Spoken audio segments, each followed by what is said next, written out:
the budget. I definitely know the budget is a disgrace to us and a disgrace to the nation, to be very honest with you, because it fails to address the needs of the people. It does not cater for the salary increment of the civil servant. It does not also cater for the development in agriculture. It does not cater for food self-sufficiency. What does it address?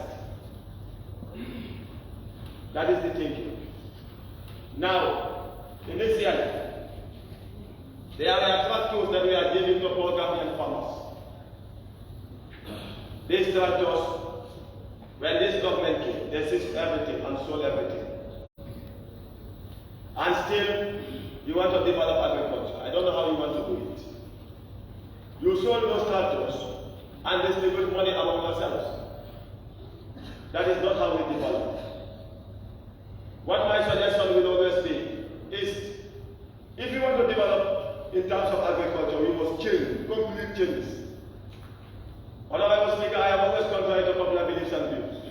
And this I want everybody to listen carefully. Now, we have allocated 1.28% to the field of agriculture. The loan that we are taking to other sectors, we could do the same thing. Take a permanent loan and invest in agriculture to attain food self-sufficiency at all costs.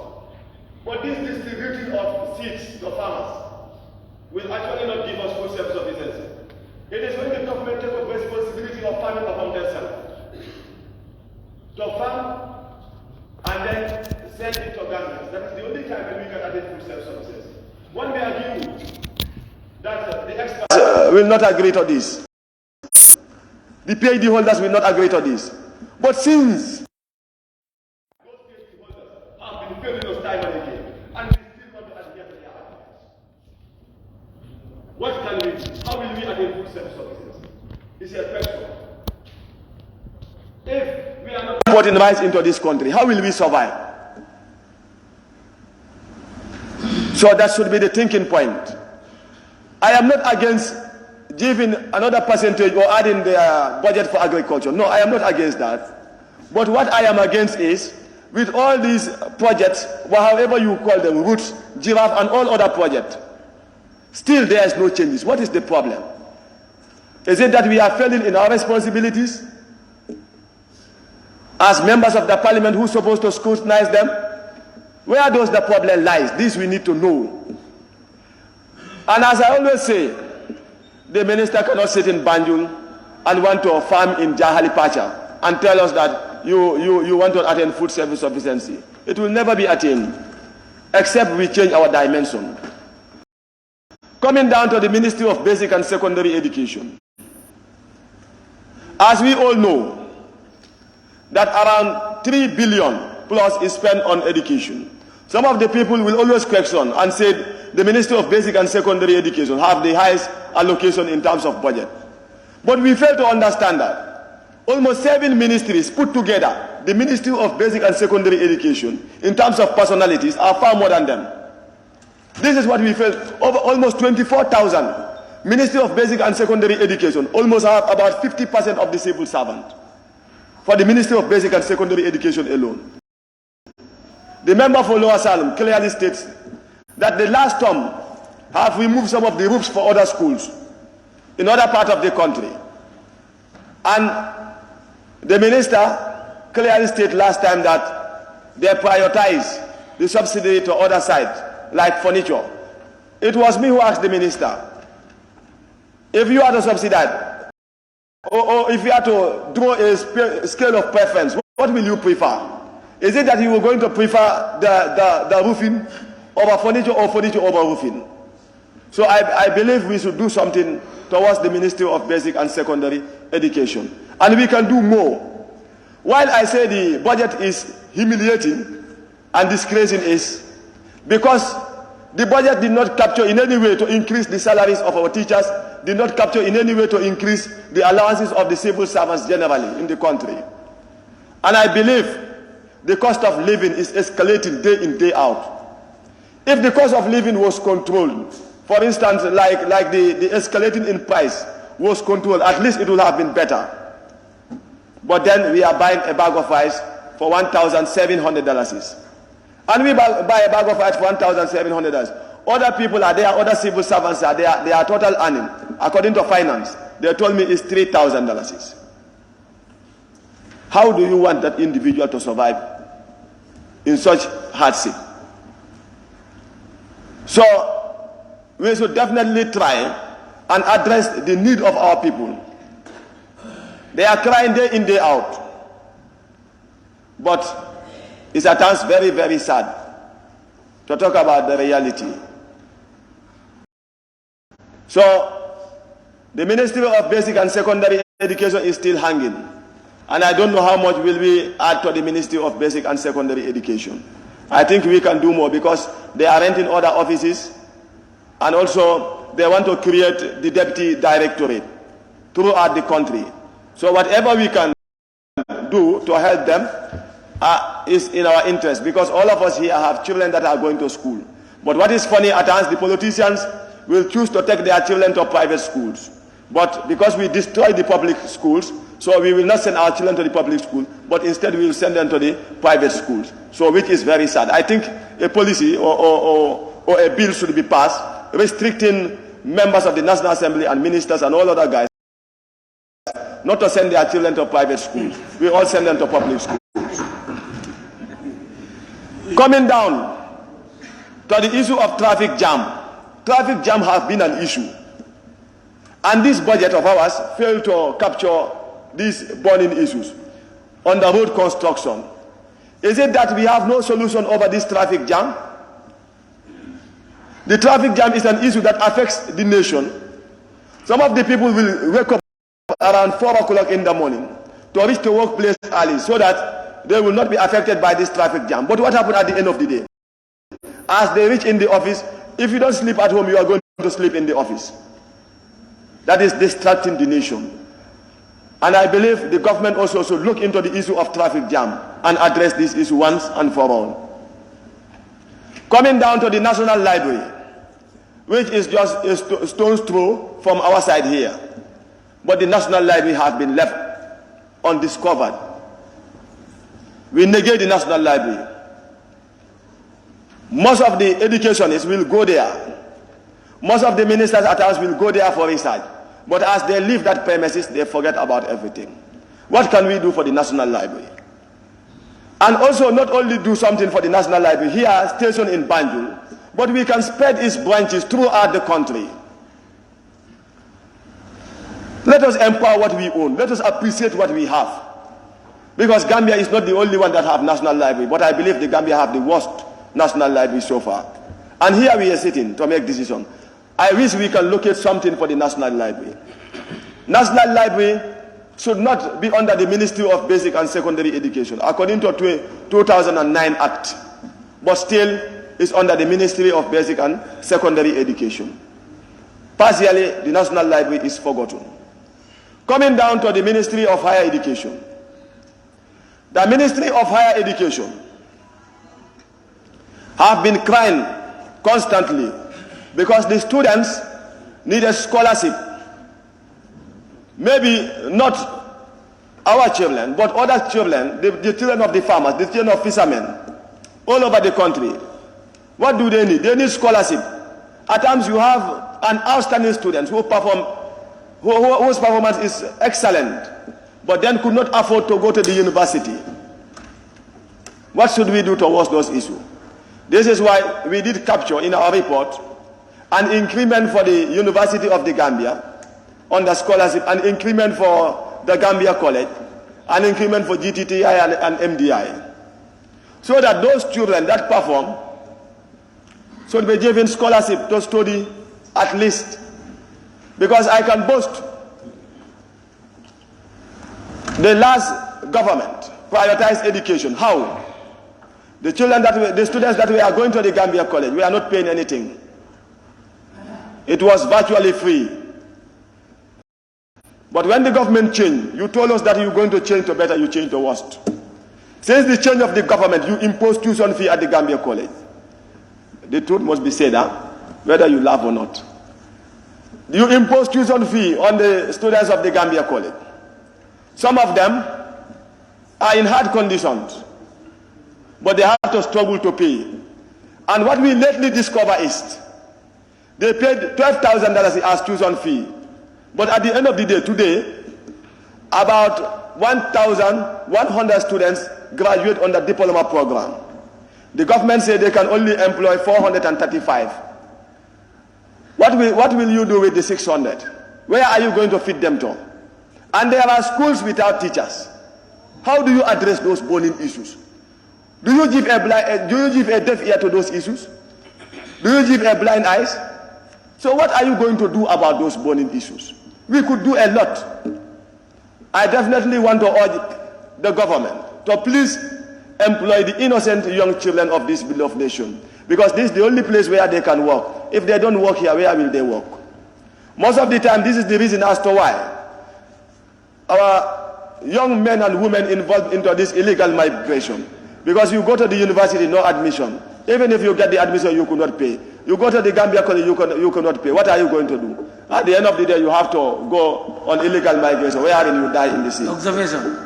Let me educate you, please. Point of order, Honorable Speaker. Thank you. Point of order. Point of order, okay. Can we hear the point of order, please? Honorable Speaker, in our rules of debate, a member should restrict his debate to the topic on the discussion, that is the FPAC report and the statement of the minister.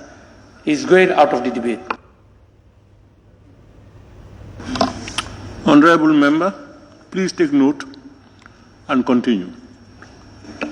Thank you. At long last. The killing of our people in the Phonies. Honorable member, at long last. What happened? What happened? So, Honorable Suleiman too were calling me to a point of order. That's what I said, at long last. Thank you. Okay. The killing of our people in Phony. Day before yesterday, we went and buried a 20-year-old young boy who could have contributed meaningfully towards the development of this nation. We are in the... Okay. Member, please note the point of order that was raised. Thank you. Allow you continue, please. Very well. Confine yourself to the budget. We are on budget bilateral. We are on budget debate. Yes. Very well. For the fact that we are on budget debate, I am to tell you that that child who was killed, something could be done about it. The constant firing in the area is a burning issue. And last time the teachers ran away from the area, but nothing was allocated for those teachers that are in those risk zones. We believe that we could allocate something for those teachers. We can capture something as risk allowance for those teachers. Because when we went there, they raised those issues, and those issues were very serious. And I think we could do something about that. We can capture it so that we can encourage teachers to go to those areas.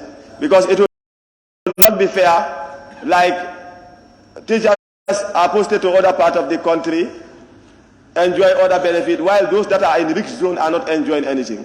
We can do a lot about that. Thank you. The issue of corruption.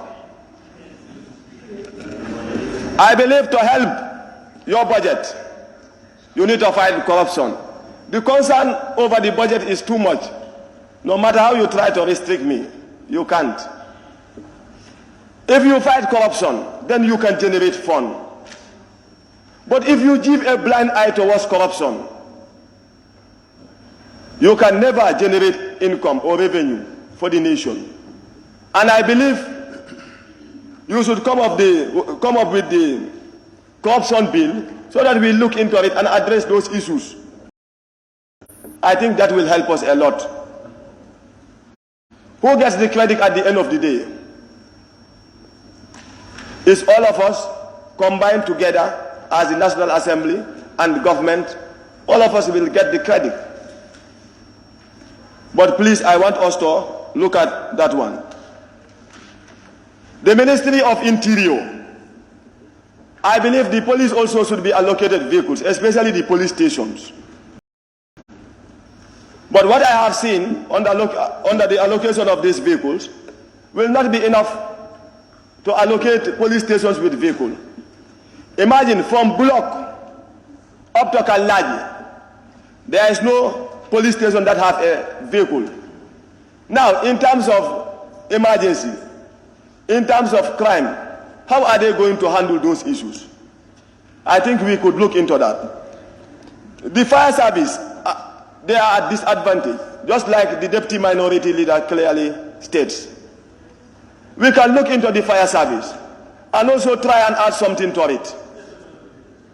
I think that will empower our men and women that are working in that sector. Deputy Speaker, I'm sorry. The Deputy Speaker clearly stated. Now, when you go to places like Foni, the Sibano military camp is not fenced. And you know what it means if a military camp is not fenced, or military post is not fenced. If it is not fenced, the enemies can easily enter into the place and study and do whatever they want to do. So as the Deputy Speaker clearly stated, we could look into those issues and help them out. And we can build them in any form that we can. When it comes to the issue of uniforms for the security, last time they told us clearly that they have not been given uniforms for over 5 years now. I think we can still look into the Ministry of Interior, Ministry of Defense, Ministry of Basic and Secondary Education, Ministry of Higher Education as top priorities, and the National Library. And that should not be because you are not in that committee that you should not support it. I want to urge all the members here to please kindly support those areas because they are in dire need, and without them, we will not have the nation we want. On that note, I thank you all.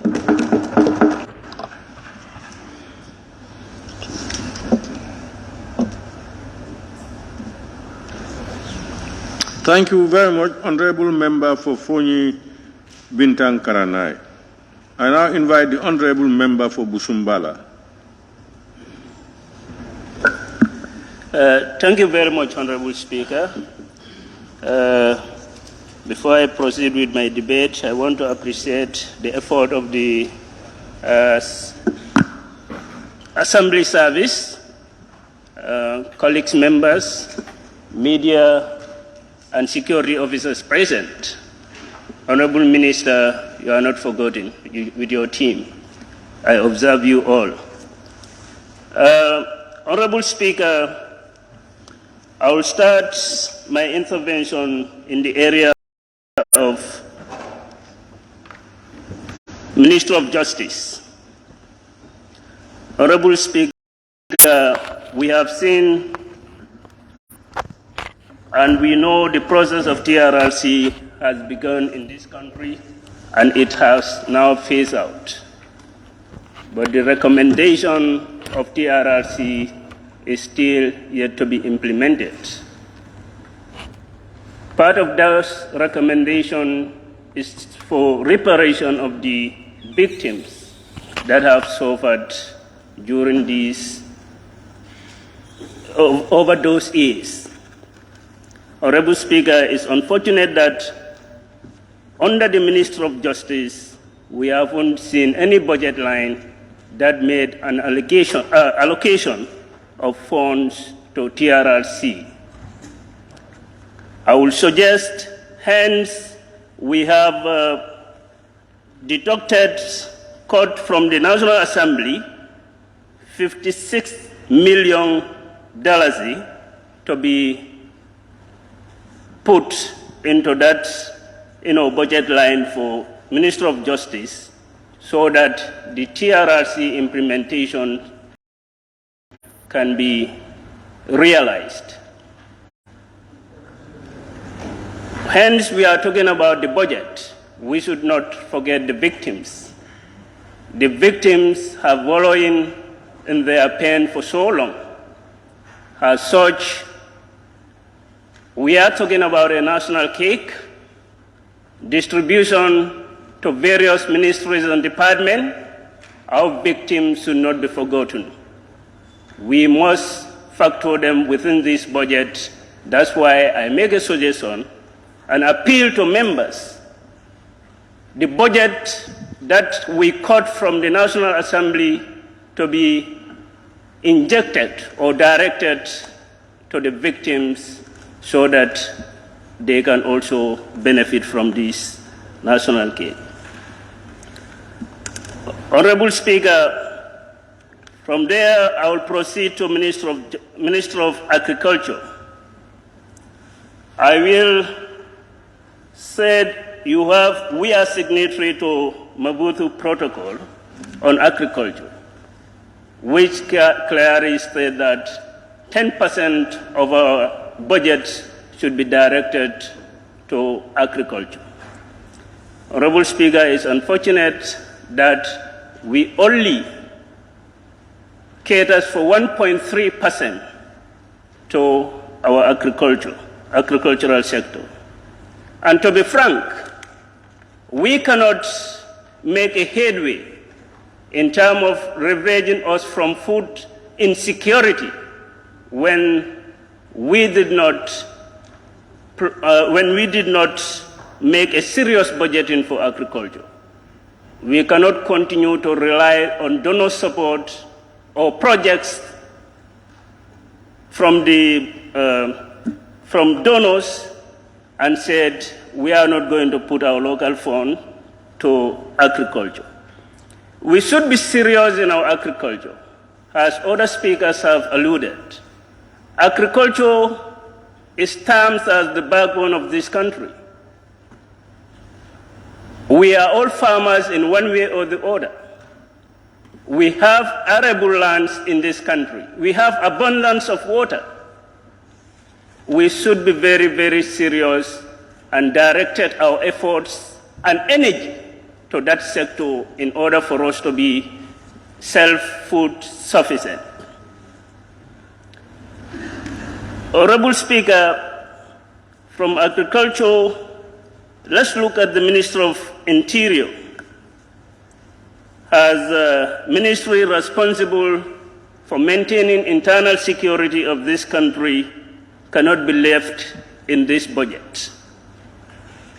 We understand that there is allocation to that ministry, but has a committee overseeing the activities of that ministry, have an interface with them during budget by that friend, and we understand their problems. That's why we ask this Honorable August Assembly to augment their vote. We do this thing because we have gone through line by line their slots to see the justification whether it is necessary to do what we did. And we realized that is the proper thing to do. Looking at the officers' upkeeps, the likes of the uniform, their food to food, their personal jackets, all those into considerations, we understand that their budget need to be increased. Same situation applies to that of defense. Honorable Speaker, the defense, as we all know, are responsible for protection of responsible to protect us from any external aggression, and as well as internal peace keeping in this country. In line with their duties, they also have a sector a section who are also responsible to perform police duties. That's why when we have upheavals or when we have any threats of any kind, we request for their deployment. And we realize that the budget line being allocated to them is small. So that's why we make a suggestion for the adjustment of their vote. And that can be realized within this document. We do this because they also need uniform. We do this because they need food and food.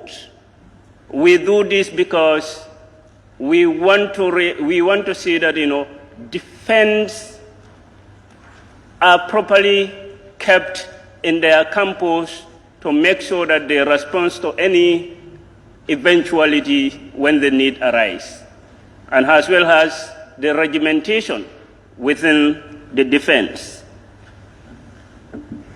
Some people will say the defense and security increase the vote of their ministries and departments under them. We do it because we know the consequences of insecurity against security.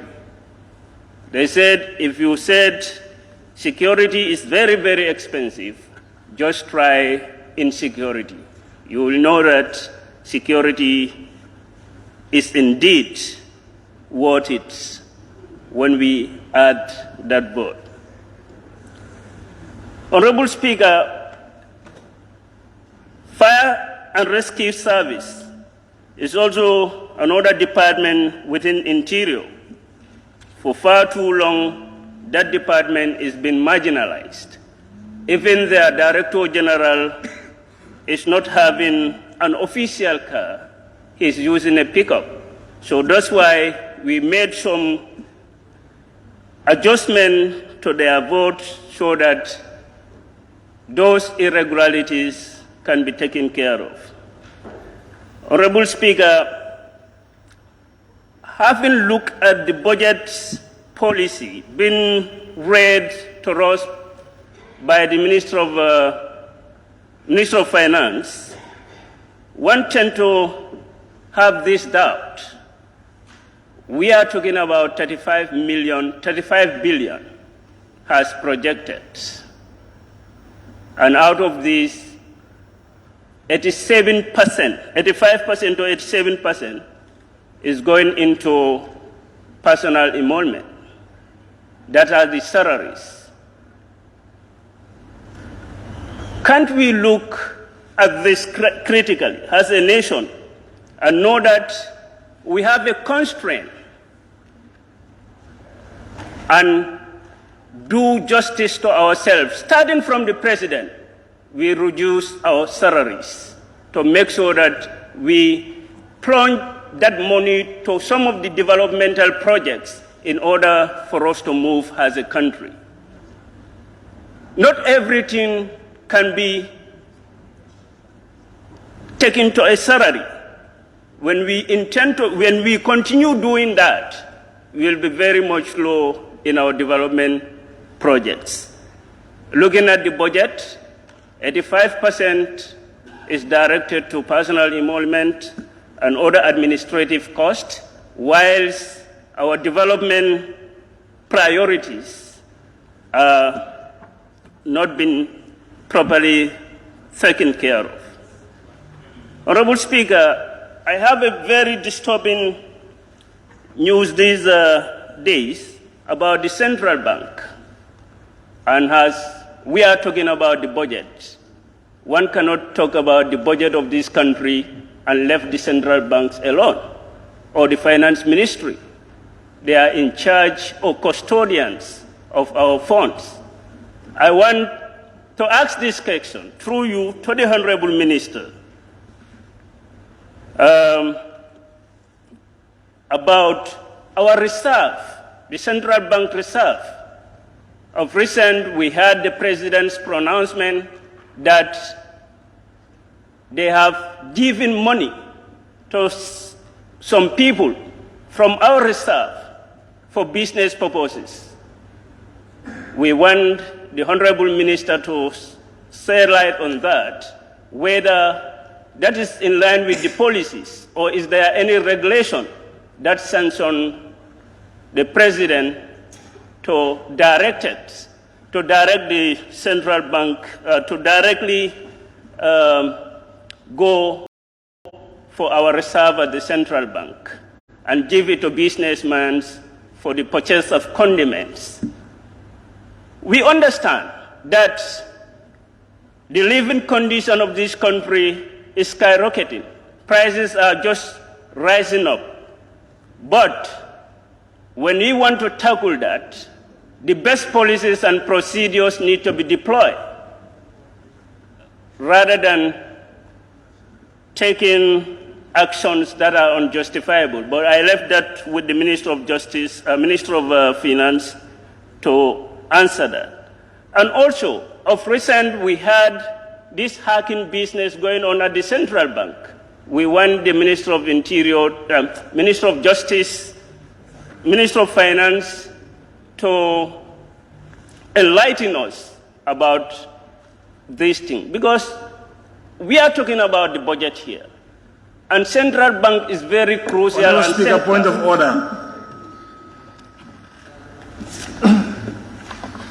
Can we hear the point of order, please? Honourable Speaker, clause 29. Every member shall restrict his or her observation to the subject matter under discussion. The subject matter today is the budget and the report of EPAC. Thank you.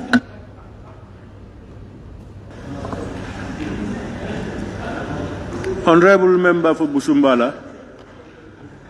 Yes, Honorable Speaker. Please note and continue. Thank you very much, Honorable Speaker. But I think the budget,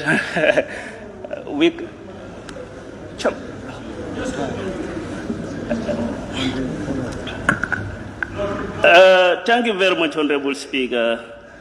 Noted.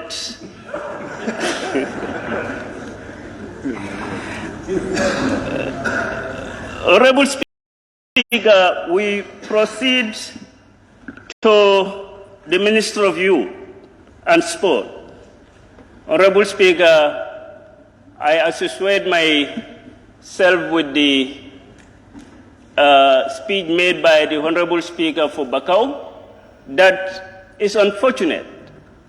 We had only one national stadium in this country, and which is of recent recognized as to be fit for purpose in playing international matches. And yet, there is no budget line allocated for upgradement of that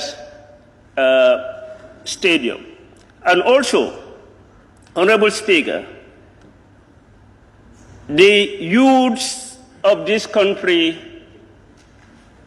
when you look at the budget, is not that much youth-friendly. We need a budget augment in this area so that our youths can be properly taken care of in terms of training initiatives, in terms of other youth ventures, so that they will be productive in the society. Even loans, in that budget, in this budget, there should be a specific fund, directed to that cause so that youths will be very much productive in this sector. Failure to address the youth's involvement in this budget, it is going to increase crime rates, which is going to give another trouble to our security forces. So we need to look at the budget of that area also. Honorable Speaker, in the area of health, this is the area that every parliamentarian should be concerned, because we just from held an extraordinary session on that when we realize that a report has been emerged, and one of the factors that contributed to the death of 70 plus is associated with health-related instruments that are not available in this country. There should be a budget line to that effect to make sure that at all costs we have an equipment that is going to address that issue. Any medicine that is coming into this country should be properly checked to make sure that it is fit for the purpose, for the consumption of the people, so that the very medicine that we rely on to cure us may not turn to harm us, like it happens in the acute kidney problem. On that note, with these few remarks, Honorable Speaker, I submit. Thank you very much.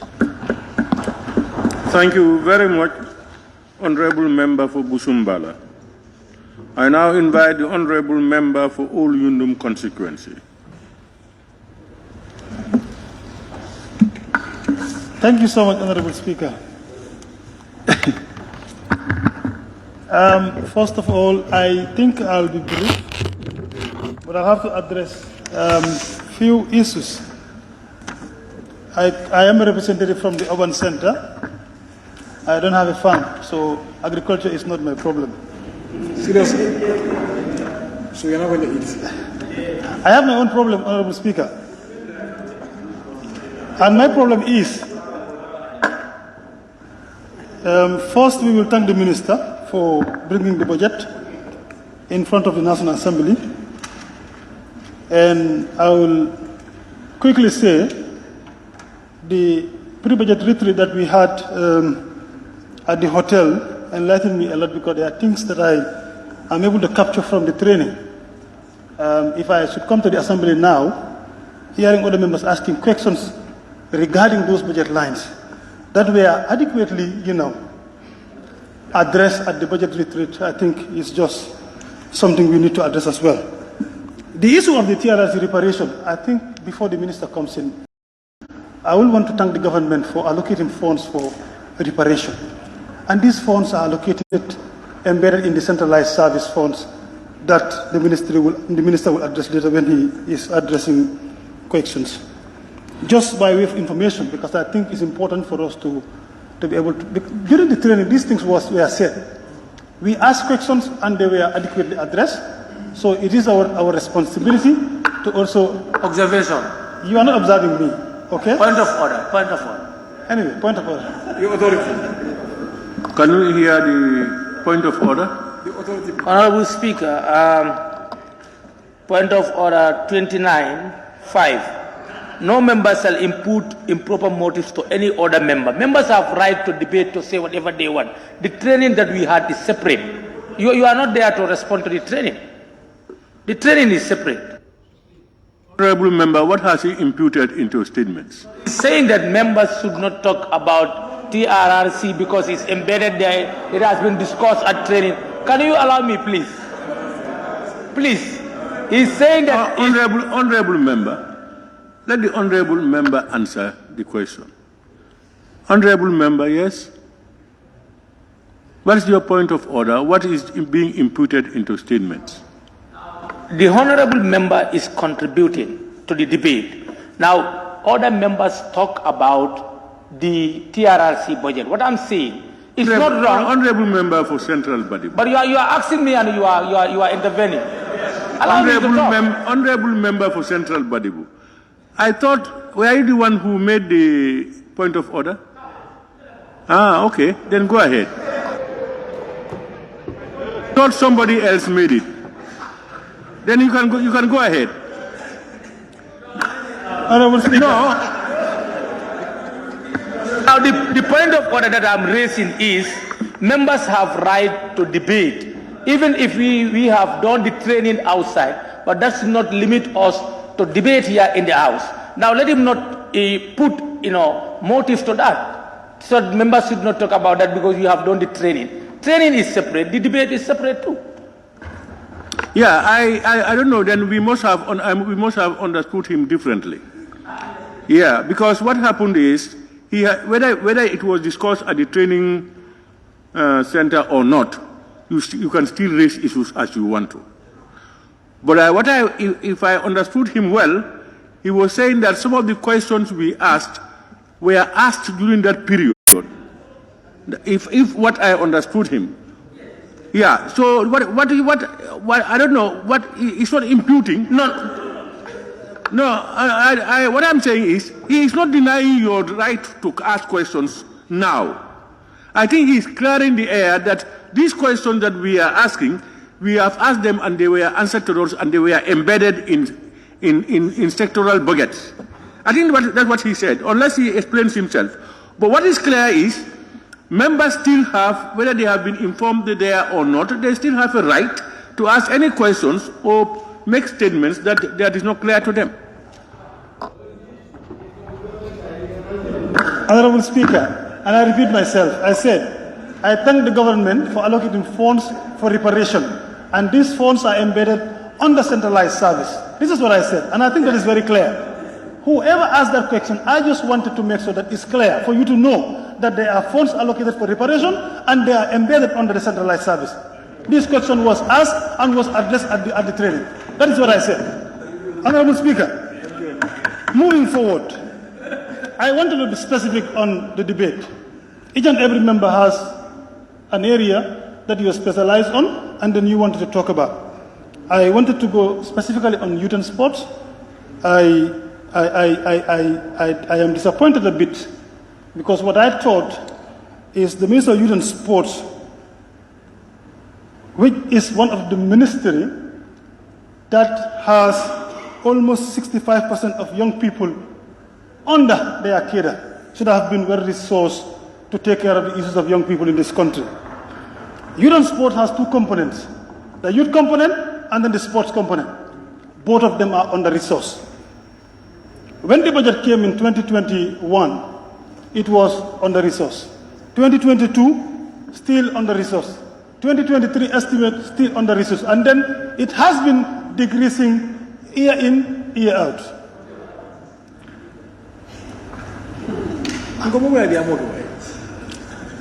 My position is as a member, and I am going to advocate seriously for Minister of Youth and Sports. They have a lot of satellite institutions that they are also subventing to. If you allocate minimal resources for youth and sports, now let's look at the issue of sports, where the ministry is responsible to take care of the national team and all other national level, that is the under-17, under-23. You talk about the female national team and the under-17. You talk about the sports levy. How much money does come from the sports levy to take care of the national team when we have competitions? The Gambia is due to play their qualifier round in 2023 in preparation for African Cup of Nations. We should be able to allocate funds for the ministry enough to take care of these things. Sports is an area that each and every one of us here, we are happy when Gambia qualified for African Cup of Nations. When it is time for us to go to AFCON, there was shortage of funds. And we have seen how that affected our preparation. Government went in and out to get some money. We went to Cameroon, and then, thank God, we were able to, impress the world. But that was just minimal fund that was given to the youth and sports sector. Much more if you allocate enough resources for them. I think sports is an area, it's an enterprise that we need to develop in this country. The way we are developing agriculture, the way we are developing all other sectors is the same way we need to resource the youth and sports sector as well. Because we want to ensure that our young people are well exposed. I just looked at something here in Senegal. Currently you have about 500 and something professional players playing in Europe. And all these people are giving back to their country. They are coming back and they are contributing a lot. How many professional players do we have? But because we are not even resourcing the sector to ensure that young people are taken care of. Look at the youth side. How much resources are we allocating for all the sectors that are responsible for youth development? the National Youth Council. You talk about the NEDI. They don't have the resources. The ministry is under-resourced. We cannot sit in this parliament talking about the issues of young people when we are not giving them at least 1% of the budget. It's unfair. So I think the amount that was saved by FPAC, I am going to recommend and I'm going to appeal that this ministry be considered. Their budget line is only 96 million for a whole year. With all the satellite institutions they have, this is seriously inadequate. And I want to suggest that the FPAC savings and all other members support this initiative to at least allocate an extra 25 million on their budget to take care of a lot of things. Because the African Cup of Nations qualifiers is coming. We are talking about the Independence Stadium that is still hanging. It has not been refurbished. We are supposed to play a qualifier. We want our game to be played in Senegal again, and we want to spend a lot of money to go to Senegal again and play the qualifiers. Why don't we start resourcing this area? It's important for us to do. We have tried our best as a committee to look at the budget line, to maneuver and see how best we can cut and increase. But nothing was possible within the same budget line. So I think it's important for us to get it somewhere to also add for this ministry. It's an important ministry. We don't have to look at them as just whatever they have. They are good with that. No, this ministry is more than that. They definitely deserve to get what agriculture is having, what Minister of Health is receiving, what all other ministries are getting. That is my opinion. Us in the urban center, we don't go to farms. Of course we eat rice and other things. We don't go to farms. But also, in my constituency, I have a whole lot of young people just, interested in sports. That's what they are doing. And that is what they believe in. How do we help them? There is no funds. Minister of Youth and Sports, the contribution to local organizations. Every local organization within the constituency and the Gambia at large have hopes on the Minister of Youth and Sport to support the local organizations in our communities. They go to the Youth and Sports to ask for funding for their football fields, their organizations. Ministry is not giving, only 800,000 is allocated for that, for the whole year. And we think still ministry can help the young people within the country. They cannot do it. They cannot do it. We will blame them for not doing what they are supposed to do, but because we are not giving them enough resources to be able to do that. So I think that area should be well resourced so that Minister of Youth and Sports can take care of issues of young people within the urban center as well. These are areas that I think we cannot just forgo, and I'm going to appeal to members to look at the issue of youth and sports and prioritize this ministry. Honorable Speaker, I will go further to also talk about, of course my chairperson will come to that, but before he comes, I will say something. The Human Rights Commission is an establishment by this National Assembly. We created the Human Rights Commission. They have been performing very well. Their duties were exceptional, we know, but they are also under-resourced. And they have issues in their budget. How do we address that? If not all, but at least a little, so that they can continue their functions. Remember the TRRC we are all talking about. The implementation of the TRRC responsibility is shifted to the Human Rights Commission now. And yet we want to give them minimal resources to be able to do that. You have given them an additional responsibility with inadequate funding. So these are areas we need to look at as an assembly. We just don't look at ministries and think they're above the sky, giving them resources just how we want. Let's look at effectiveness in all these ministries. Give money to sectors that you think will deliver for the country as well. So the Human Rights Commission is definitely under-resourced, and I think they also need resources to be able to implement the functions that we have given them.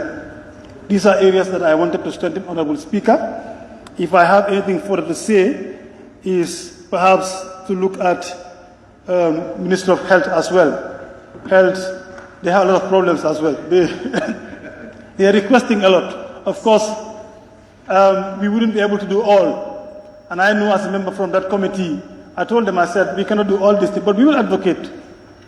It's an important area as well. We cannot just neglect. We must look at the center to see how best we can also support and augment the budget a bit for them to be able to, take care of our patients when we are sick. You understand? That is very important. But then, actually, which budget line, when we come to the committee of the whole house, we will be able to discuss that and see where do we need to augment. But I think it's an important ministry we need to look at. Honorable Speaker, with those few remarks, I will just break here because there are things that I don't want to say. Maybe when we get to the committee of the whole house, we will talk about those things in-house, and then we move on. Thank you so much.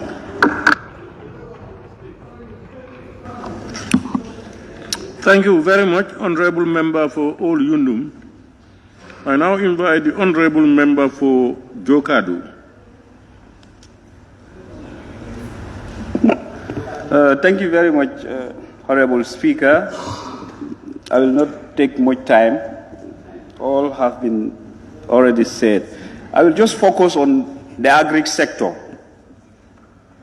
All what have been said here since in the morning up to now, the foundation is agriculture. And what I have seen in the budget is definitely very small for the agri sector. When we say education, health, security, name them, there is nothing that we can do if we are hungry. And definitely the farmers of this country need to be built out because they are really suffering. This past rainy season is just a failure in some parts of this country. As I am speaking now, there are farmers whom you know that what they have harvested has already finished. When you go to their stores at the moment, they don't have any grain as at now. And if we want this country to develop, we should really focus on agriculture and then invest in agriculture to help these farmers so that this country can be full self-sufficient. If we don't do that, really, we are just talking. Since 2016, we were here.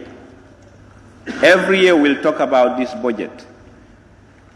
Another year comes, we continue talking. But if you don't address the area of agriculture to help this country, wallahi, we will just be talking year in and year out, and problems will just be accumulating on top of our heads. So, to me, I don't see any sector or any budget head in this budget that should have been more resource than agriculture. Agriculture should be the #1 priority of this country if you want this country to develop. Without agriculture, let's forget about it. We will always be crying. Agriculture is the backbone, it is the foundation, and then we should keep focus on agriculture. I'm appealing to the minister for us to come up with a policy, at least for a number of years that will be determined, so that we will all focus on agriculture, and then at the end we will see dividend. On that note, Honorable Speaker, I beg to move. Thank you.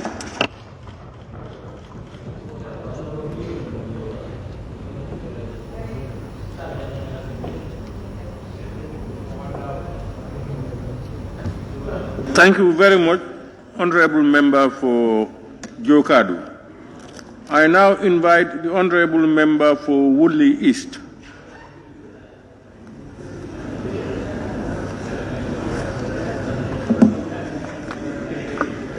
Thank you very much, Honorable Speaker, for giving me the floor. And I also thank the Minister and his team for coming up with this budget proposal, which we are here to look at. What I want to say to my fellow honorable members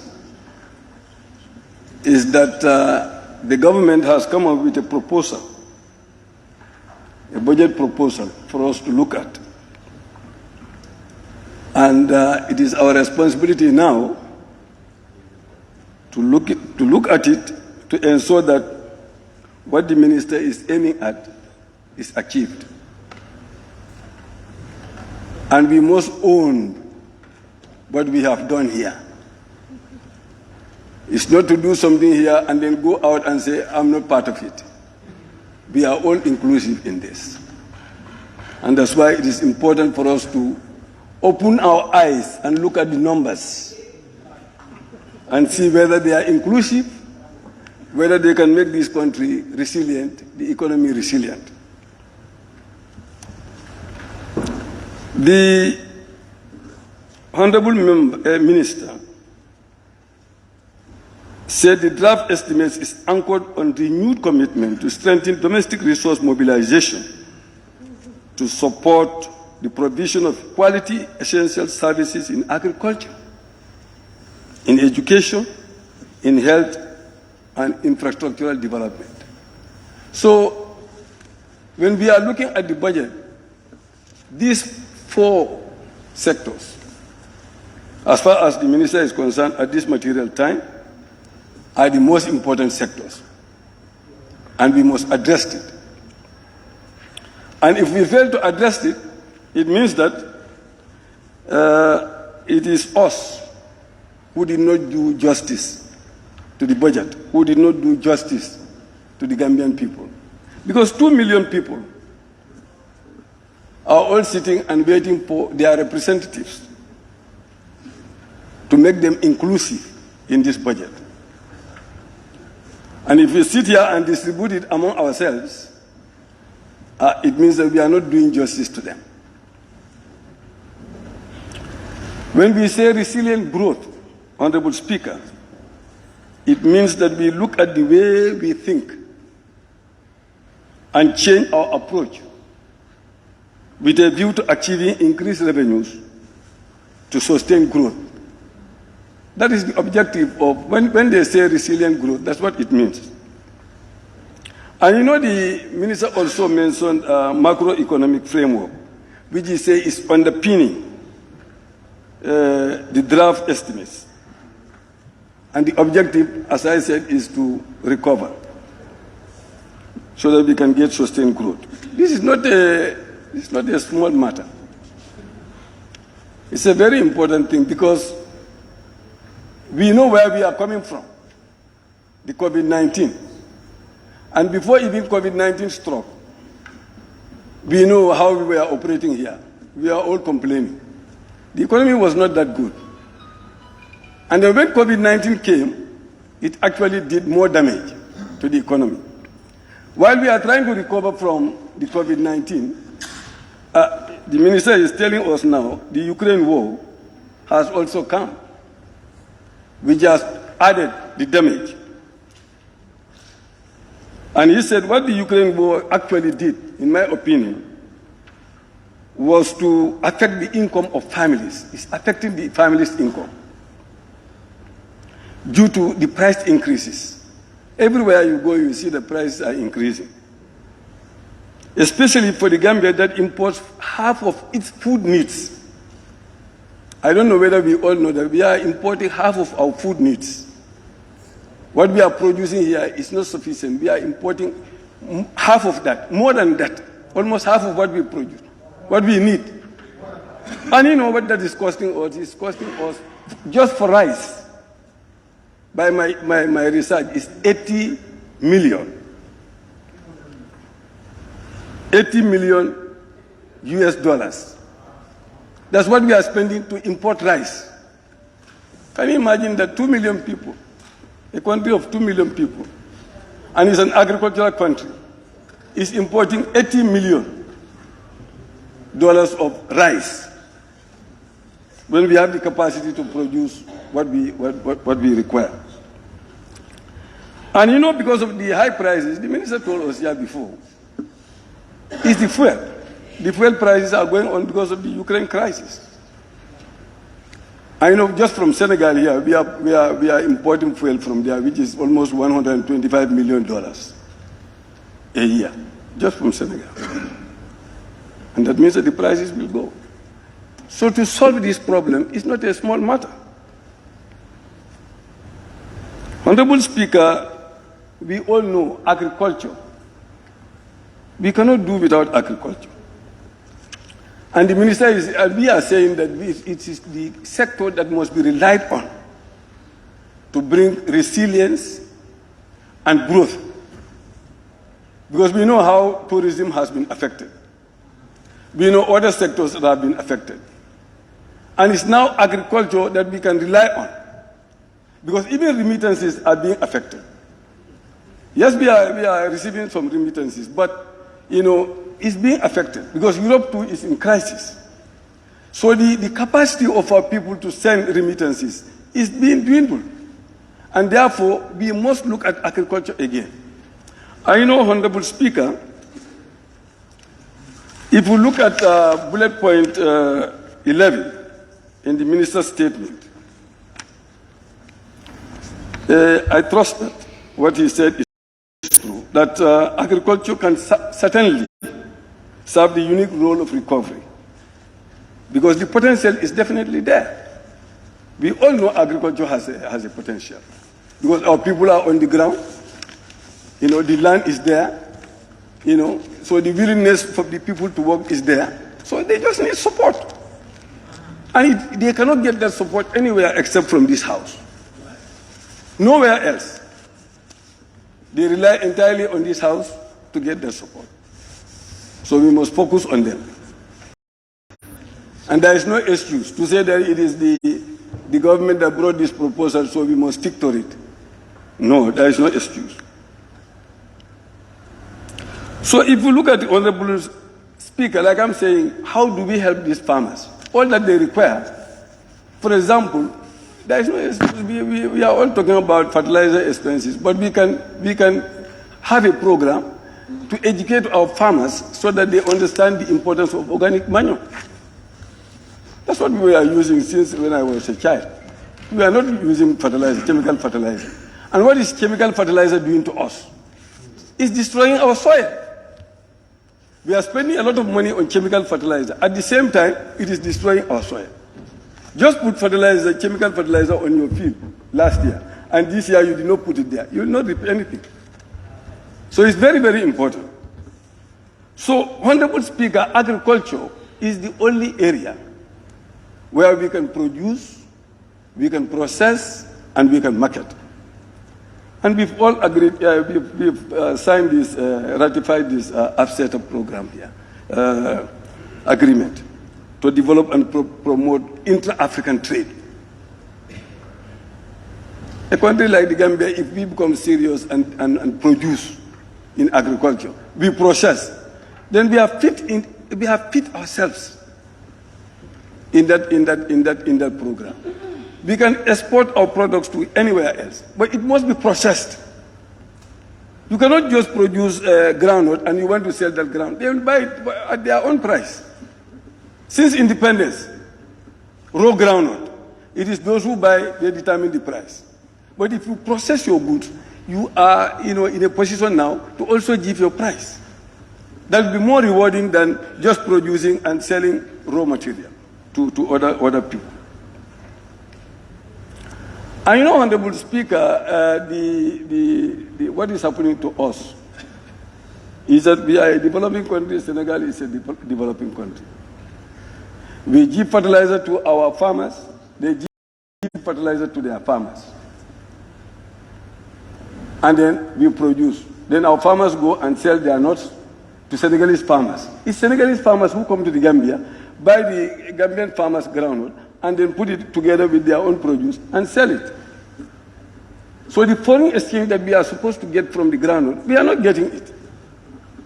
We are not maximizing that. And we are crying for foreign exchange. And every time you want to go and buy something, you must get $1.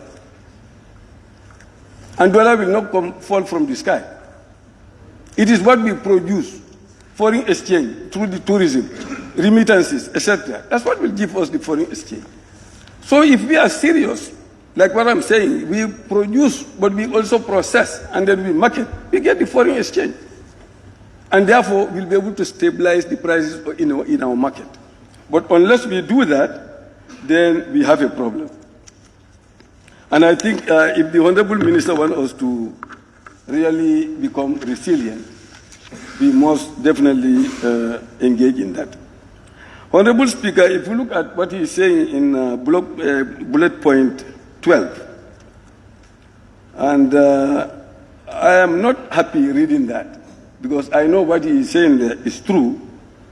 It is surging food prices, energy prices, currency depreciation, and all that. And the only way, like I said, to address those things is to be serious and then invest into agriculture, like the 𝒂𝒄𝒄𝒏 member has said, and then maximize the gains through trade. Right now, if they tell you our trade deficit, what we sell, export to the outside, and what we get, and what we import from, is like night and day. It's billions. I'm not saying millions. The difference is in billions. So how are we going to gain from the international trade? We are not gaining anything. We are only buying and buying and buying and not selling anything. And a country that is just buying is not going to progress anywhere, because we will not be able to create employment.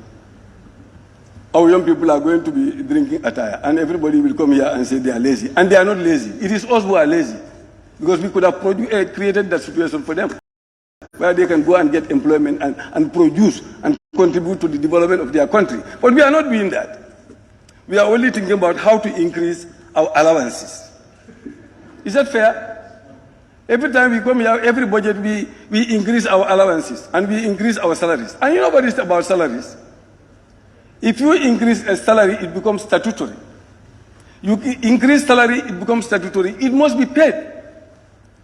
The minister can forego giving some of these disbursements. If you say, I want to repair this building, he may close his eyes and not give you. I want to make this road, but if you say it is salary and it is allowance, he must give you. So if we put all the budget in salaries and allowances, he must give all that. And when he gives all that, nothing will be left for anything else. And this is what we are doing. He has already said it. He said 35% of the budget is going into personal emolument. And if another, I don't know how many percent goes into debt repayment, what is left there now? Nothing is left there.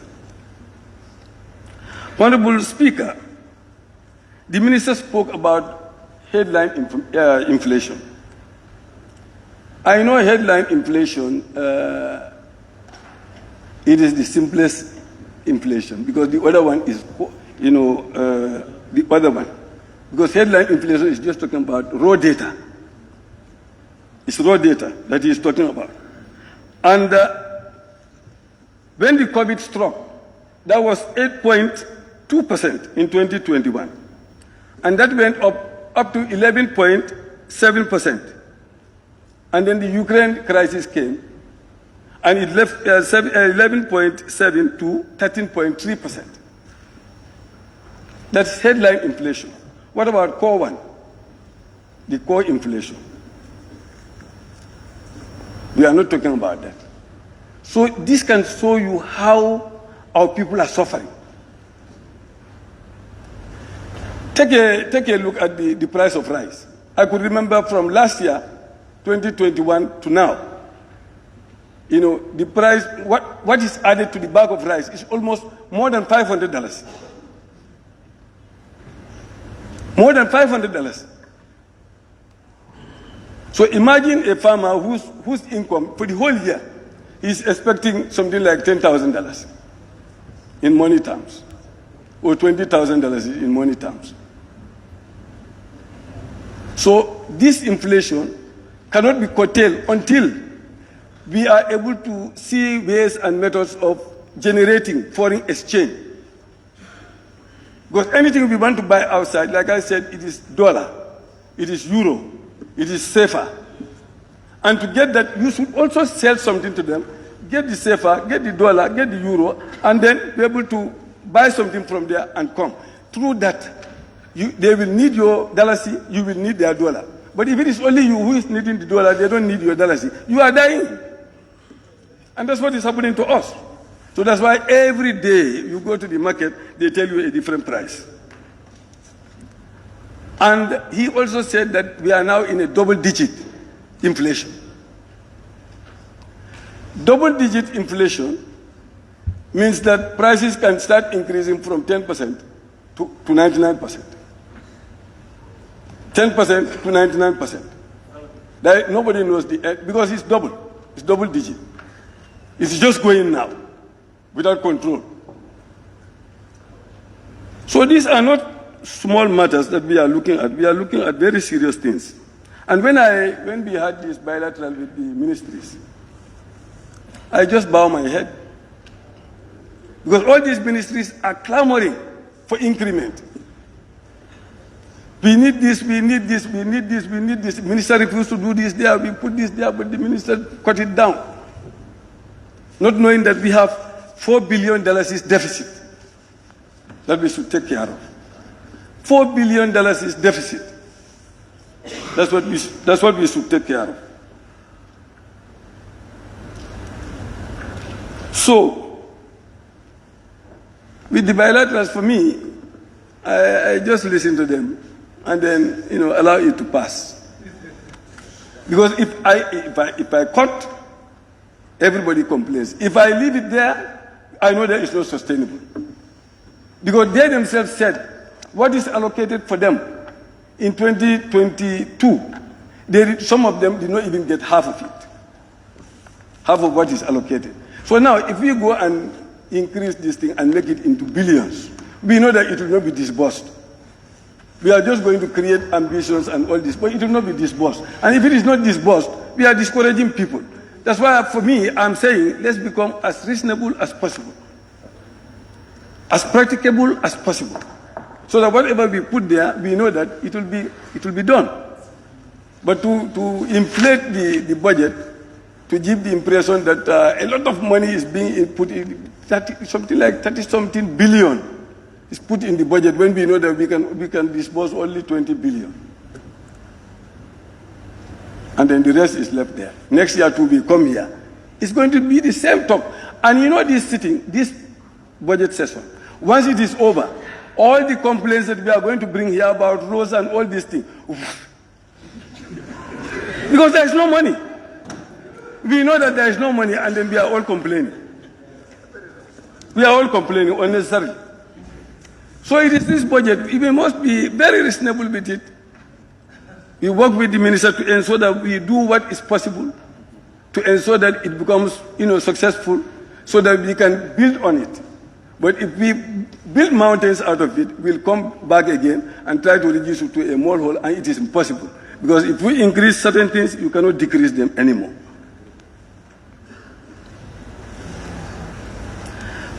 Let me move on to the report of the FPAC.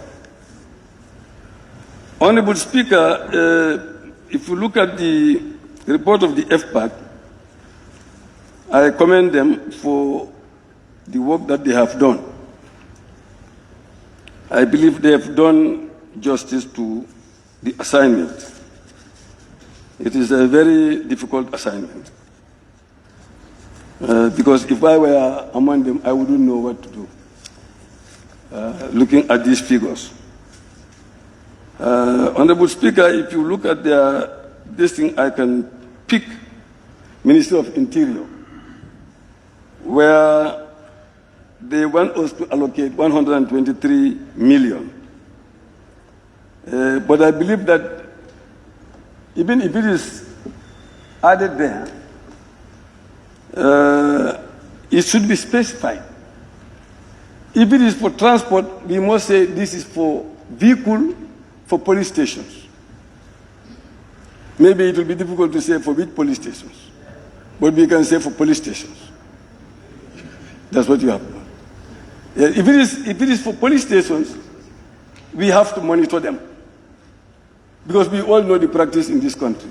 We must say this truth to each other here. Otherwise, we'll not be able to solve the problems.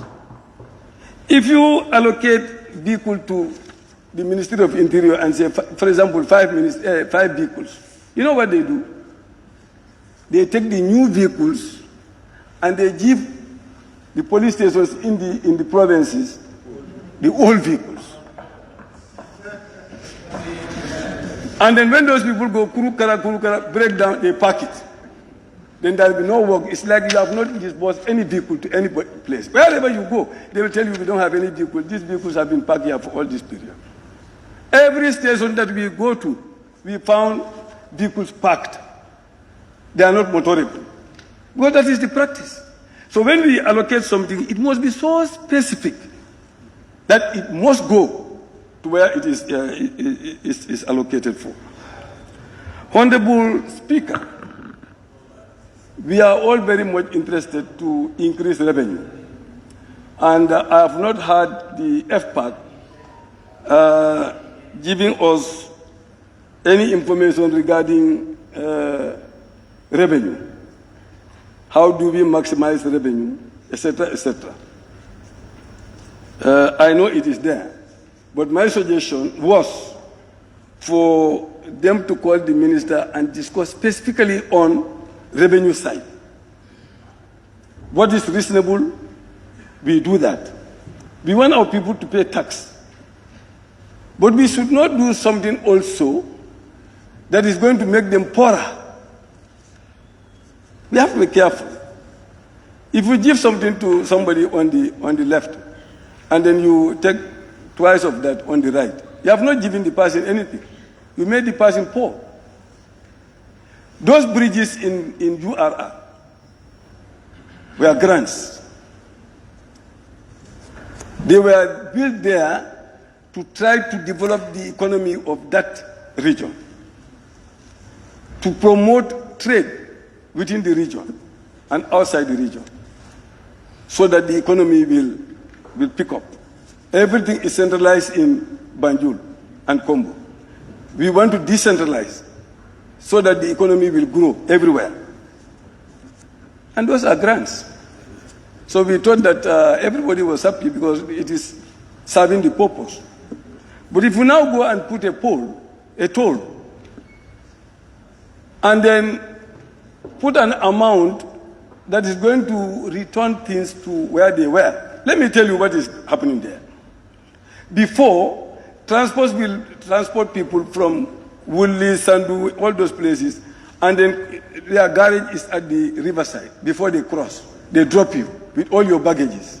Then you take a boat, bara, to cross. And you have to pay the bara also. You yourself, you have to pay. When you cross, you take a saret, donkey cart or horse cart, you take that to transport your goods to the market. After the market, you do the same thing to come to the river, you pay the boat again to get to the transport, then you load your things in the transport to go home. That was what was there. But when the bridge was constructed, it became very easy. You go straight to the market, and from the market you go straight to your village. Now, the situation has returned to pre-bridge. What was obtaining there before is what is happening there. And they have in fact increased the prices, the fares. Because if you are going to cross, they are paying and they are also going to add it to you also. So we must become very reasonable when we levy any fees on that bridge. Honorable Speaker, the other member has mentioned human rights. It is something that we have created here to promote human rights. But when we look at their budget, the first year, what was there, it looks like there is a reluctance to add anything above that. So they are either trying to cut it down, but they don't want to go beyond that. And they are now decentralized. They have offices all over the place. So they cannot continue with that budget. That's why there is that suggestion for their budget line to be increased.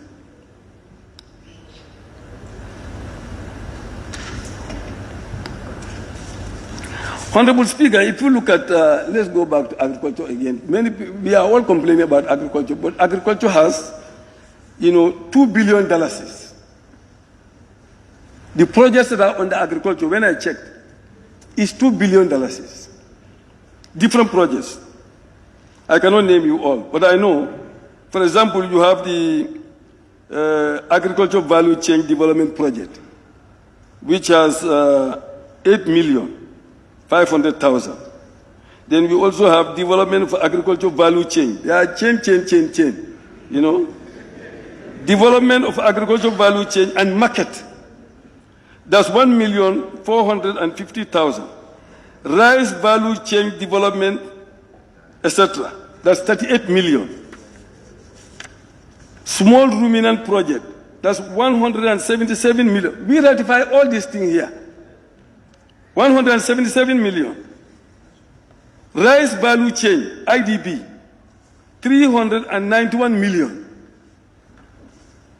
Gambia inclusive agri value chain is chain. Is 563 million. Food system resilience program. That's FSRP. It's already phased out now.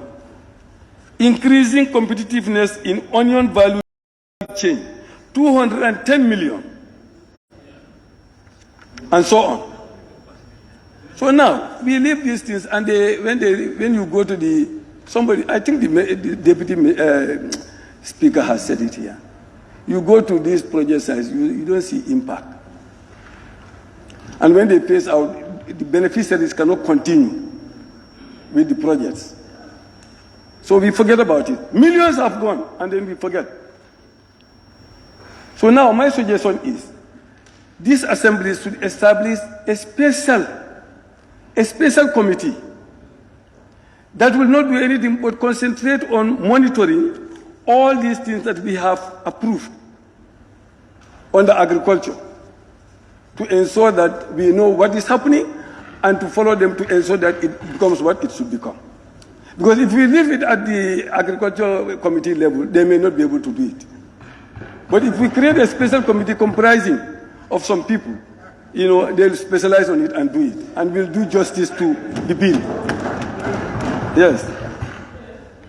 Honorable Speaker, we come to the FPAC, my last bit, that is manpower budget. If you go to many of these places, if you check, you see that it's not accurate. There is always ambivalence, but I know that the minister can adjust that. And when you look at the new embassies, I think we should prioritize. Many people said it here. This year, maybe we create one embassy. Next year, we create another embassy. But if we create all these embassies at the same time, for me, I thought that when they said downsizing embassies, 5 years ago, we have been talking about it, we thought it was going to be reducing the embassies. But now, instead of reducing, it is increasing. And foreign affairs alone is taking, I don't know, 3 billion or something. I don't know. I cannot even remember that. But it's increasing. Point of correction. I withdraw. I don't know. I say I don't know. Honorable Speaker, 2021, we have reduced the President's Meet the People tour, because we said there were economic situations and we need to cut down, reduce the deficit. That's why we had done that from 10 million to 6 million. And I thought that the President's office will be, kind enough to even reduce that to something like 4 million. Because what do you need to do when the President goes to meet the people? What does he do? It's not these grandiose meetings, killing bulls and all. No. All that you require, you have your vehicles, and then you have your security. You go, this rice value, all these things we are saying, that's where the President should go. Let him go and see his projects, how they are going. That is the role. Go and see the police stations. Go and see the courts. Go and see other places. No big meetings, no big expenditure. Point of order. That's the objective of the tour. Point of order. Okay, thank you. Can we hear the point of order, please? I'm raising on standing order clause 26(2). Let the member address the chair, not the members of parliament. Thank you.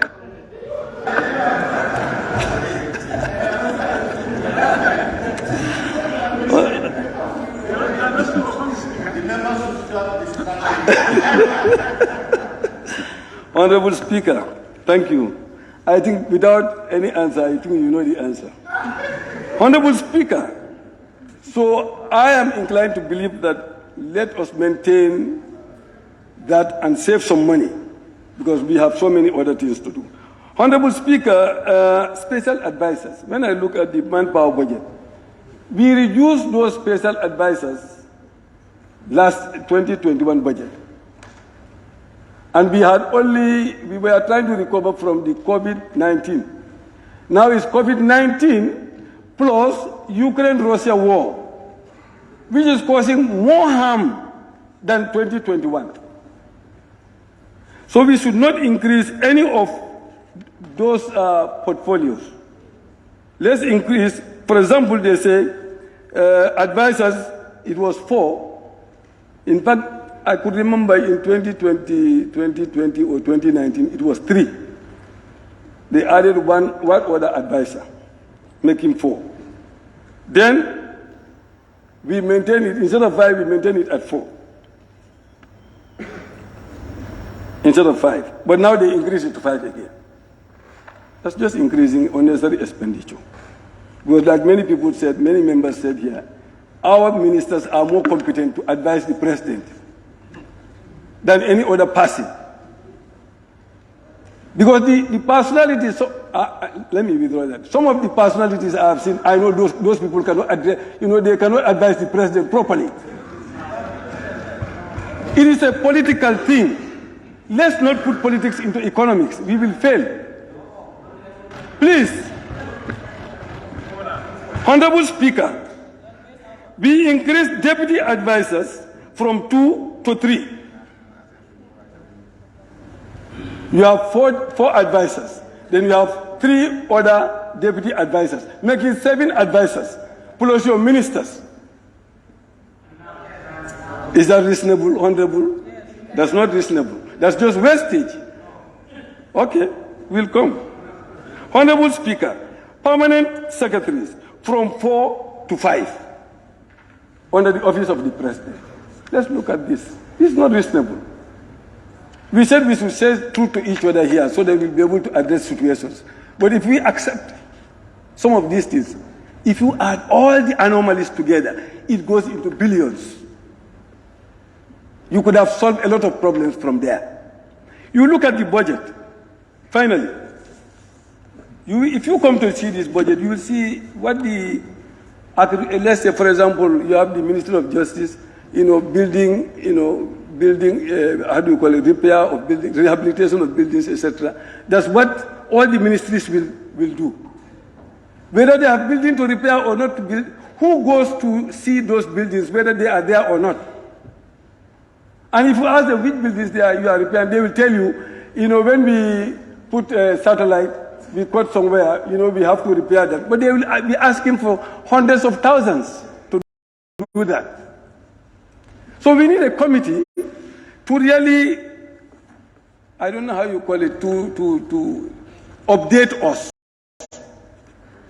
as to the building constructions that different ministries are doing, because it's too much. If we do that, we can cut a lot of things and we can balance this budget.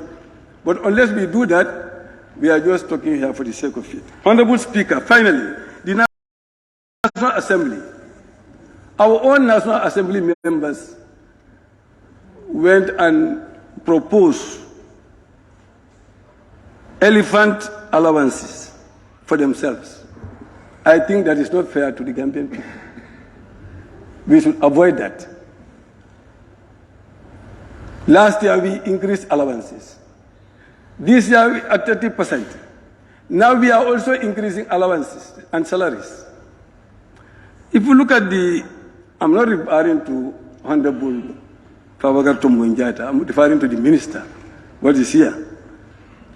The minister's salary is increased from 658,000 to 1,560,000, according to their proposal. It's just a proposal. That's what I had here. That's wrong. It's not correct. That's what is supplied to me. Yeah, but it's wrong. Okay. Can we have decorum in the house? Honorable, Is he talking to you? Honorable members. I'm not the one who gives this. Honorable members, can you allow him land, please? Okay, it's wrong. Who gave us this?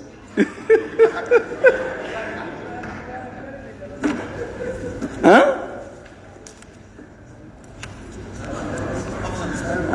There must be an adjustment because they know that we are okay. No, what I have and what my honorable friend give me now. Member, okay. Address me. It's withdrawn. It's withdrawn. But it is here. Honorable member for Woolly. Yes. Please address me and ignore all comments and go ahead. Honorable Speaker, you should tell them to stop comments. When they are talking, I don't comment. When they comment, ignore it. You just continue and address me. Okay, thank you. So, Honorable Speaker, we should be mindful, like I said, if this one is wrong, then I withdraw that comment. And on that note, I thank you for the time. Thank you very much.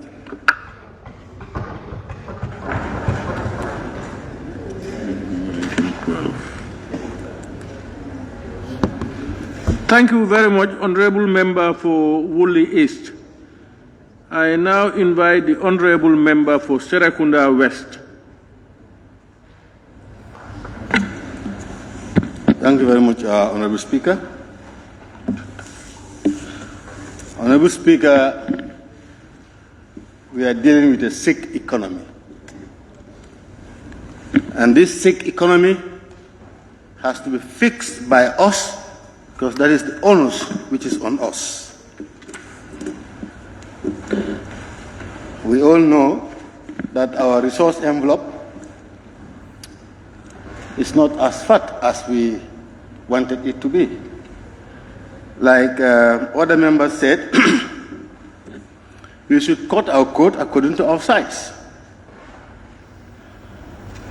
Our debt status at the moment is here at our neck. That's why you look at the debt service, it's huge. It's taking a good chunk of our money. Therefore, how do we solve that? These differences are between our resource and our expenditure. This deficit, we can control it. But we have to be honest to ourselves if we want to control it. This is not about any government. This is about our country, the Gambia. Other countries have done it, and we can do it with sacrifice. If you look at our budget from the GLF, 85% is all on recurrent, only 15% development. We cannot develop like that. We cannot develop like that. Very few people have opportunities to occupy places like what we are occupying today. As members of parliament, as members of cabinet, as directors, very few people compared to the larger number of people in the country. Therefore, the solutions should be provided by us. And in providing the solutions, we must sacrifice.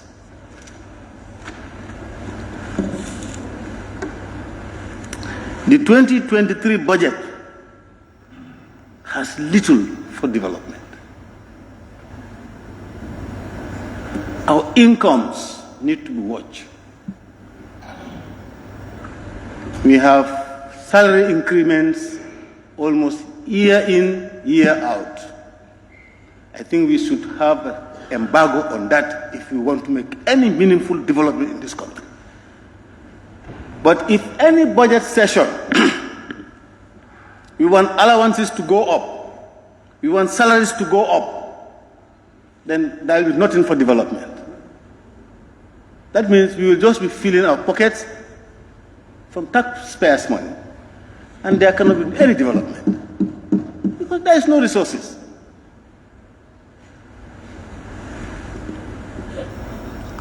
Honourable Speaker, during our retreat, our expert gave us one example on the Minister of Basic Education, that 96% of their money goes to their personal emoluments, only 4% to develop the education sector of this country.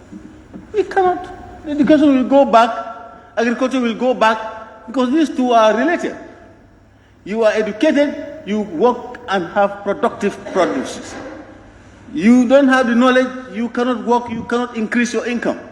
So if our education goes down, agriculture will go down.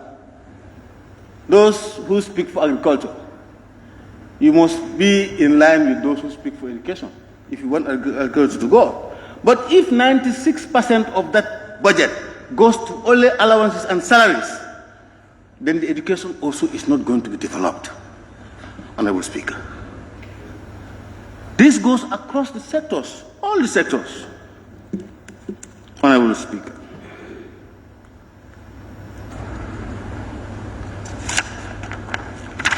Honourable Speaker,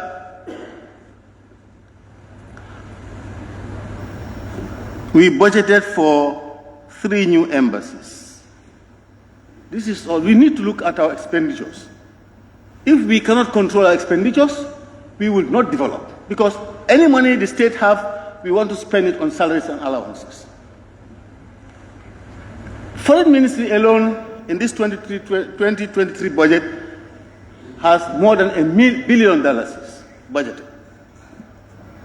You add 3 new embassies to that. My friend, where are we heading to? For some years here, we were calling for downsizing our foreign embassies. This is a small country. We cannot be in every country in the world.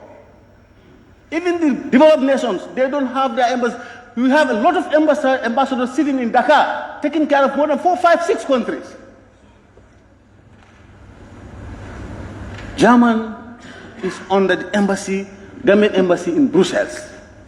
It just takes the ambassador a few hours to drive to go to Germany. Why do we need to open another embassy there? Just to increase our expenditure. We increase our expenditure, we do not have that resource envelope.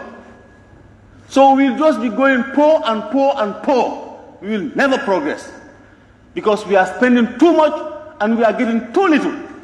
And we don't care how we spend. This is what we need to watch.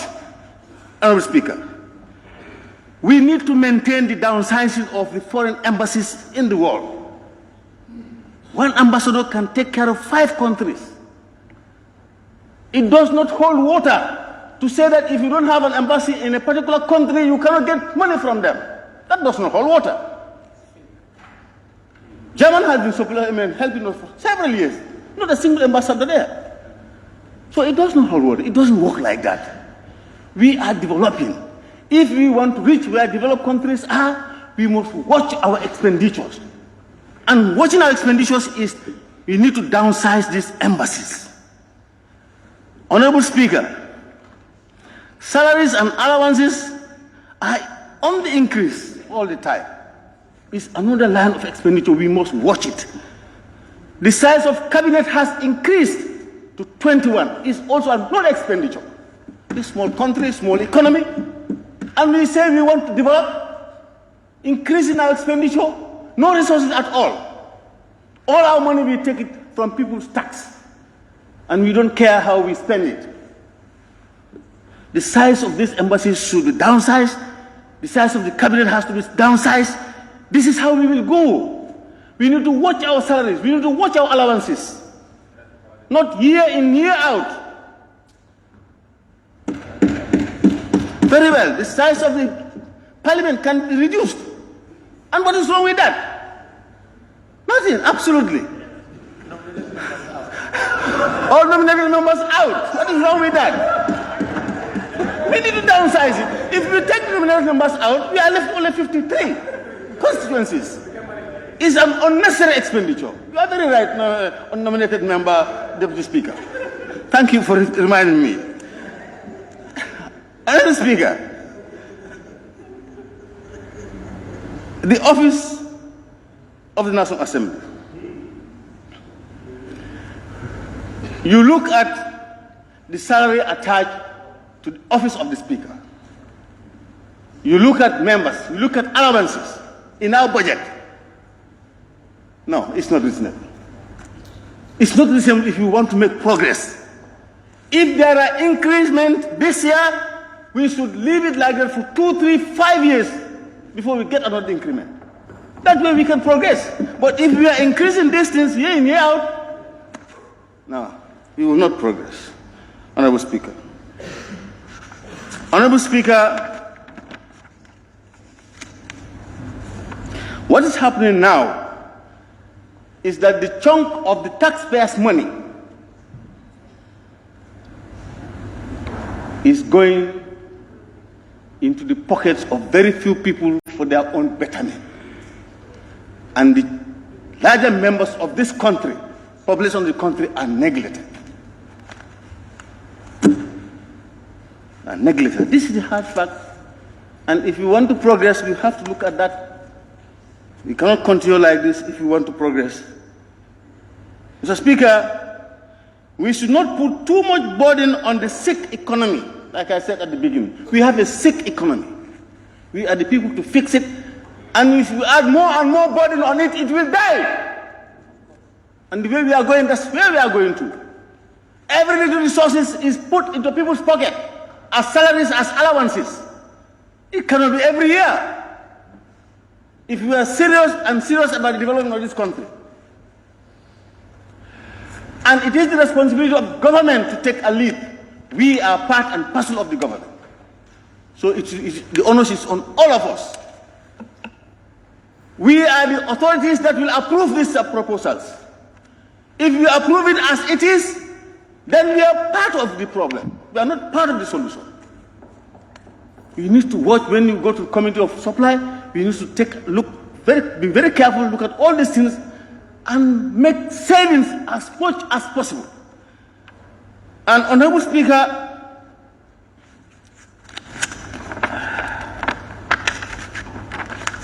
the issue of advisors, I will not go much into that. I think a lot of members have spoken about that. It's all about our trend of expenditures.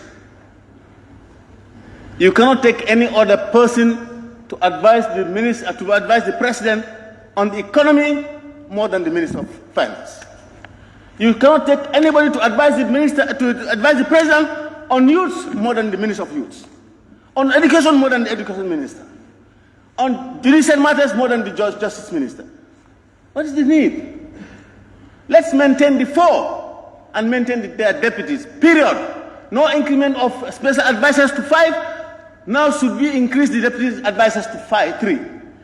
Those who are there, we retain them. And then the honorable ministers, cabinet members, 21 cabinet ministers is enough to advise. And even some of the National Assembly members, we give voluntary advices here in the floor of the National Assembly. We give voluntary advice to the president here on the floor of the National Assembly. That is enough so that we can make progress. Honorable Speaker,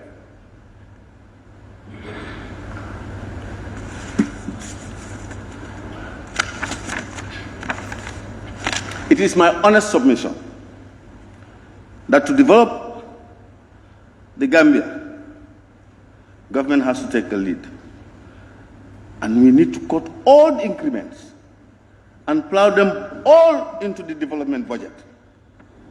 As our development budget is only 50% from the GRF. That's my honest submission. That is the way forward, Honorable Speaker. Honorable Speaker, on the issue of the National Human Rights Commission, some of my colleagues have talked about it. They have expanded countrywide, and they need some money to carry on the development. And therefore, it is only better that if we go to the Committee of Supply, we look at them and see what we can do for them, because they were before only centered around Banjul at their office. Now they are in every region of this country. And human rights is the business of everybody. Honorable Speaker, to conclude, I would have loved to see a budget line under the Interior Ministry to build a new remand wing for the Central Mile to Precinct. The remand wing of Mile 2 is terribly small and it's congested. And that place is for everybody. Anybody can go there, Honorable Speaker. Even you can go there. I can go there. All of us. Mile 2 is, you can go there any moment. So let us make sure that the human rights situation there is fitting. So we need to build them a new remand wing. It's too small, it's tight, and it's congested. I will conclude, I have said it earlier here, I will repeat it. It is horrible to find people in Mile 2 remand wing for 14 good years, Honorable Speaker. I submit. Thank you.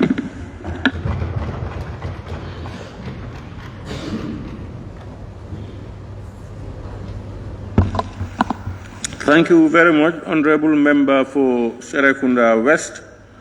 I now invite the Honorable Member for Fonyi Jarol.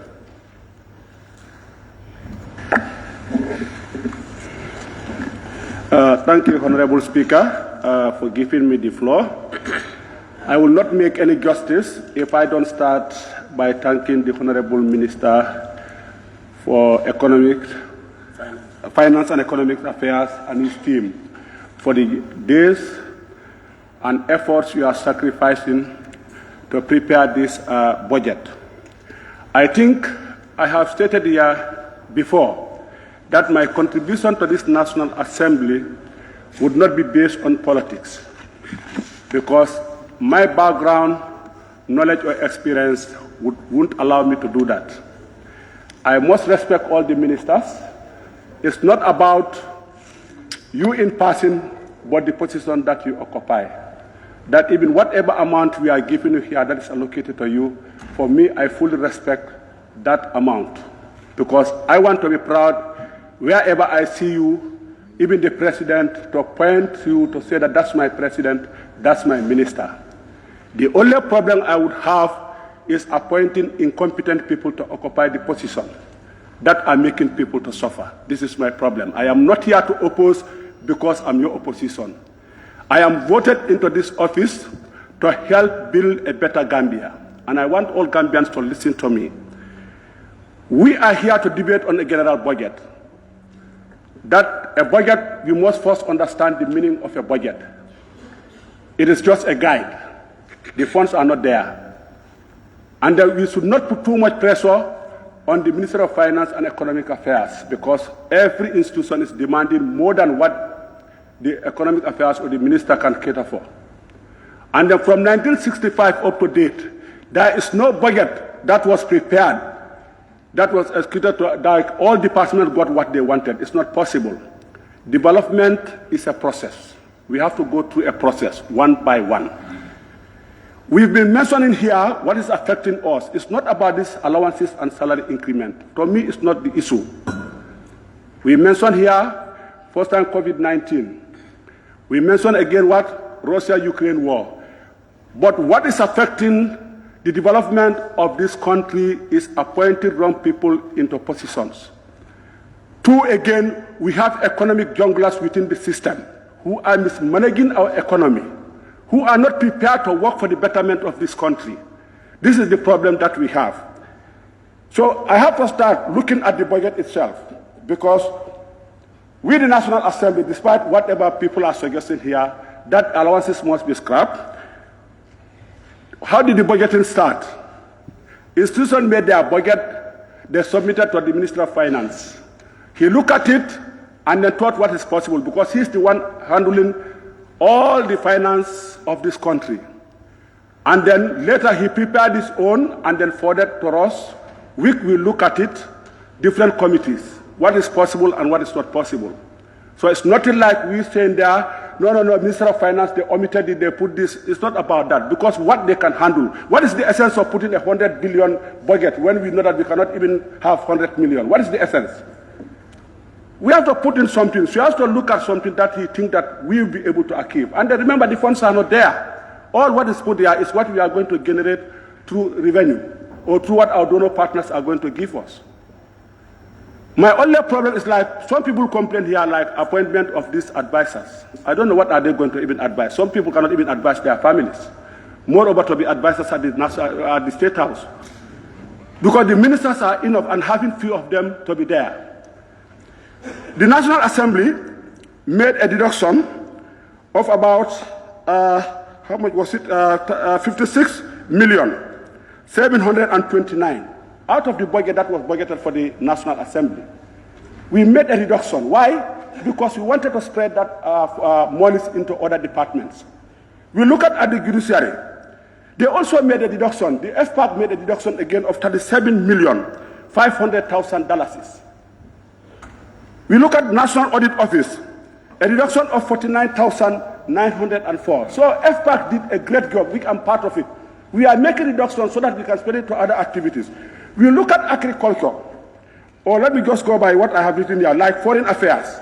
We must differ from creating these 3 new embassies that we want to open because our economic status does not cater for it. We don't have that money. Let us not just look for popularity to say that we have increased our relationship with the international community.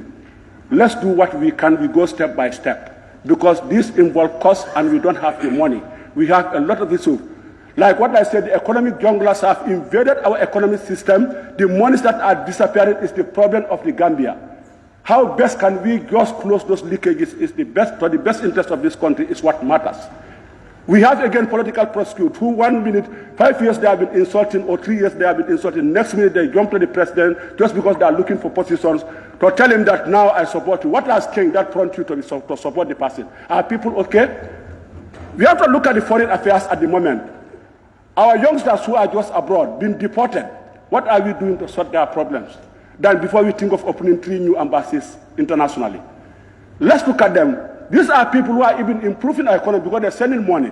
Inflation, as I speak to you now, unless I got it wrong, but it went up to almost 12%. We have a budget deficit of about 4 billion. How are we going to address this? The finance minister and his team, they are doing a very great job that we need to commend them. We cannot even pay them. We have to respect them. All this night, I know that they are not even sleeping. Every day, they are working tirelessly to improve. But the problem of this country is attitude. Attitude is our problem. People in leadership positions are not ready to respect the people who are working below them. We don't give them their due. Like me being the honorable member, you give me just my salary pay and other allowances. Like I said, let me 100,000. What is allocated to me to run services and other activities, I again take that money to be mine. This is where we are failing. Look at institutions. How many monies disappeared within the organizations? Millions are disappeared. Let's talk how best we can address that. It's not about the salaries or these allowances. We cannot pay all these people. The ministers, we have to give them that entitlement. They deserve to occupy, and even the president. But the problem is about the incompetency of handling that position. And then we have to be very careful. When I went on this committee tours, you have seen people who are loyal, especially the security forces, who are loyal to the former president or the former government. They are now deployed at Patoton, just cutting everything because of why they are loyalists of the former government. Meaning that if this government came again, the same thing is going to happen. Is that what we are saying? People are talking about implementation of the recommendation of the TRC. I welcome it. I'm not here to disrespect anyone who is a victim. But I can also tell you, not setting a TRRC from 1965 to July 1994 does not mean that there are no victims. I come from a village called 𝒂𝒐𝒊𝒏 where 𝒂𝒄𝒄𝒆𝒔 is from. My brother Simbon Talibo was forced to drink kerosene. A lot of things happened in my village. My biological parents were beaten for the only crime they committed during that time because of the biological parents of those rebels. Being a child at that time, at the age of 10 years, I was just walking and crying. My mother, when he speaks, he slapped. Who brought that government?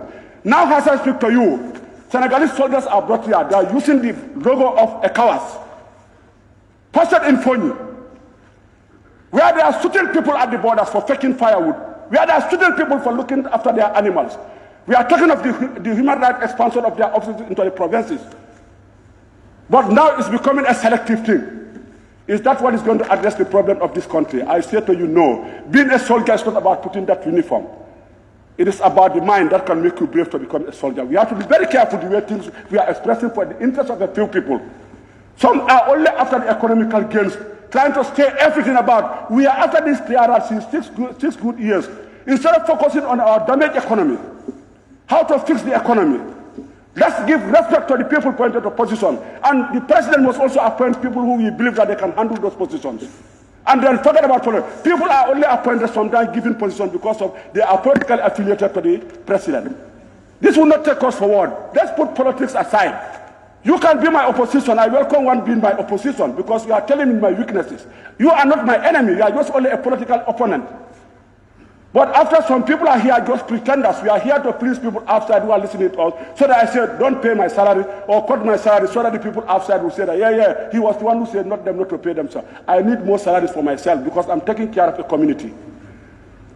Anytime there is a breakdown, even there are pump wells, everything, the moment I'm paying school fees for more than 10 children in different categories of education. Why wouldn't I need that to support my people? Because education is the backbone. You invest on people and tomorrow they invest on the community. This is how I came to be a parliamentarian. It was people who helped me to be here. Because of my village, we are rebels, I can say 1981. We are not even allowed to occupy government offices. The only organization we can place here was the Catholic Mission. This is why anyone who knows 𝒂𝒊𝒏, most of the people from 𝒂𝒊𝒏, we are only takers. What human rights violation are we talking about? That we are continuing to speak almost every minute human rights violation victims. I respect the victims. I will tell you there are 1,000 victims also waiting there. And there are 1,000 victims being committed as I speak to you every day in the Gambia. South African Nelson Mandela became a great person because of he turned apartheid into what? Equality. He said that nepotism, everything can. Paul Kagame turned tribalism into nationalism. And then that's why Rwanda is developing. Gambia, where they are even saying the ICC is saying that what happened in the Gambia is just a small tip. People will wake up because of their political interest. Every time they are singing as they are the brave people. I am telling you again, not those brave people are the people putting on the uniform. We have to be very careful the way. I am talking about this because of the economy here. The problem here is not about the funds are not there. The funds are there, but the management of these funds is the problem. They are not well managed. It's not about the salaries. It's not about the allowances. We have been hearing millions disappearing within the institutions. What happened to them? Moreover, if the president come out to say that he cannot fight corruption, it's definitely disappointing. If you cannot fight corruption, then how are you going to move? And we start blaming here. Ministers deserve. They go on international official duties. And when they go there, they meet their friends. I am just from Zimbabwe. My friend is just there. When we asked how much their benefits and salaries are, I even told my friend, please increase ours. Tell them we earn almost maybe $3,000. Because I'm even sad to tell them what I get. So what is holding this country, it is not about these allowances that we are debating. Yes, because if you look at here our cutting, agriculture, we did not cut anything. We added 159 million to agriculture. Why? Because 70% of the workforce is agriculture. And it's only agriculture that can take this country forward. We look at again interior. We did not take anything because it's what is submitted to us. And then the minister also did not get right because of he wanted to eliminate certain things there. It's not that. He is looking at what the budget can. And that's what he presented to us as FPAC members. And that's what we look at, what we think is feasible. And then we also did not even touch anything except maybe certain things to put it there. Go to the provinces, go to the police stations and see how our security men are suffering. I don't know whether now the government of Senegal is here to secure who. Because for us, where I come from, if I talk, maybe they'll say I'm discriminating. I said since day one, I'm not a politician. And since my people voted for me, I am here to defend the interests of this country. No other person other than that.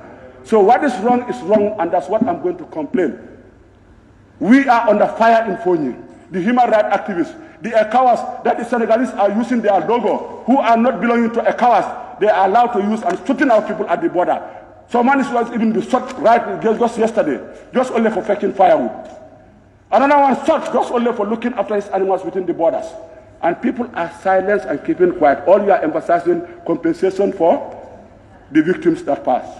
Victims are there. I am a victim of 1981. Thank God that I got a scholarship to be educated, that today I'm a parliamentarian. But all my brothers, anyone who knows what's happening, they are all teachers. My brother passed away. 𝒂𝒄𝒄𝒆𝒔, I normally visit them at the prison center. A lot of stories on this human rights violation, that is just even stopping all our activities here. All we are forced to be drinking kerosene, all of them died. Remember, Kamara Tapa was the youngest at 𝒂𝒊𝒏. That's why for him he's still alive. But all those people who are maltreated, they all died of drinking this kerosene. We have to be very careful. Let's look at how best we can manage our Point of order, Honorable Speaker. Point of order. Point of order. 29. A member should restrict his observation to the report that is submitted and the statement made by the minister. Is keep on reporting about the incident that happened in 1981. I also suffered, but we are not here for that. We are here to debate on the budget, honorable member, with all due respect. Well, indeed, noted, honorable member. His comment is noted. Yeah. I am only pointing certain things so that people can reflect their minds, because what is holding the development of this country is about what people are just talking about, what is affecting me. And this, what is affecting me and has affected others. We can only move forward by trying to forgive and forget the past and then move forward. And that's how this development will come. Because even if you come to the appointment of people, some people are not appointed to a position because of why they have former political affiliation to parties. And then the resources that we are complaining here, all of us come from political parties. How many of our political parties buy vehicles for their parties? Is it not possible that we buy and give it to the security that are serving us? Is it not possible that we also distribute those funds? How do we manage to get? Like at the moment, some businessmen are going to maybe donate to the president vehicles when our security forces are supposed to look after us are without even mobility. But we go there to look for names because of you are looking for political connection. How can we move as a country? And we're starting to blame either the finance minister. The finance minister knows this morning he don't want to put himself in pressure. Because even right now he's under pressure. Because these billions we are talking, when he's looking at a 4 billion deficit, how to eliminate that one? We are adding more as if it's the problem of development. Where is the money? Those collecting institutions, those collecting the revenue. Where is the money? People are just taking, that's why I say that we have economic junglers within the system who are just looting the resources, nothing is happening to them. This is what is not helping this government. We have to address those issues. We have cut and then put into a very important ministry. FPAC has done a great job. So that just not look at because of their salary increment we talk. How much is that? Next minute, like you see, okay, for example, let me give an example, health. We give them, allocate them 300 million. Next minute, we hear that 200 million disappears. Where has it gone? We have given them 300 million, 200 million disappears. We allow our people to be deported, the youngsters. They are deported here. We are not creating jobs. Agriculture is a problem. And the problem must be solved if we kick out those incompetent people who are occupying top positions. Agriculture has a lot of projects under them, like just what you say, value chain, and you call it other. Like I one time worked as a director at the abattoir. And then we have the one that is called, is it Gambia, Gambia what promoter of what? This thing, livestock, Gambia Livestock Marketing Agency. A lot of money pumped into that thing. Nothing happened. We still have to depend on Senegal to import our species or rams to be sold here. Millions were, I was attending a workshop. Anytime I challenge them at the workshop, hey, this guy is here again, I was removed. Next minute I received a letter that I should not be there. Because they don't want to hear, I'm here again, I'm supposed even not to live here in the Gambia again. How can we move? Because me for the past 30 years and 22 years, I've never stood in any political form. Even Kalilai, what takes me there is just the social event that happened there to enjoy. I never even talked to them. That was not my role. I was forced to get into politics in 20 when my people are maltreated, when I see what is going within the institutions, not only my area. People have been sacked from their places because of why they were commenting against what is happening is bad. Now you have to now be a praise singer for you to maintain your position. How can you move? The budget is not about the money, it's not there. It's about how we manage these funds is the problem. Let's discuss on that, and I say thank you.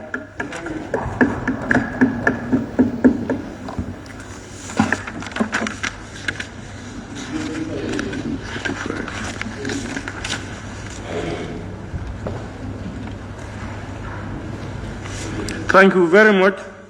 Honorable Member for Fonyi Jarol. I now call upon the Honorable Member for Opanyumi.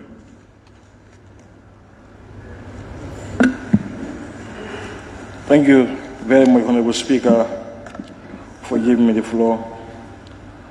Honorable Speaker, I just want to give my colleagues to thank the Honorable Minister for Finance and Economic Affairs for fulfilling this cardinal constitutional mandate, that's Section 152, that gave him the mandate to lay the annual budget, draft budget before this Assembly.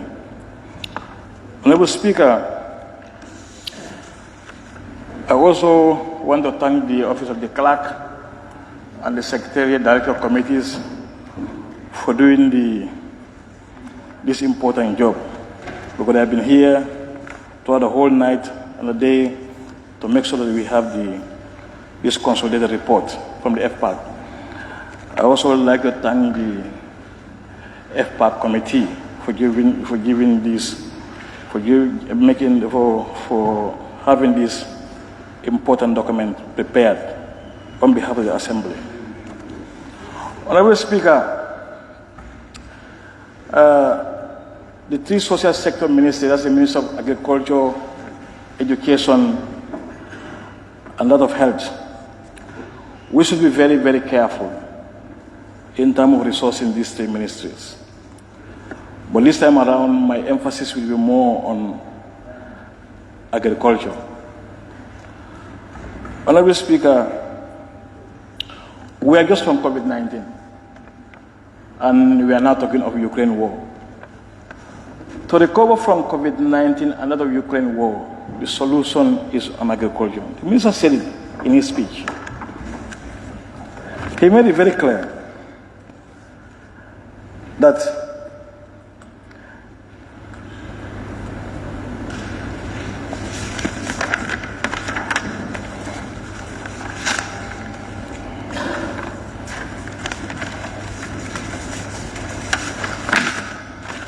the Minister made it very clear that to this end, the draft estimate is anchored on renewed commitment to strengthen domestic resource mobilization to support the provision of quality service delivery in agriculture, education, and health, and infrastructure development.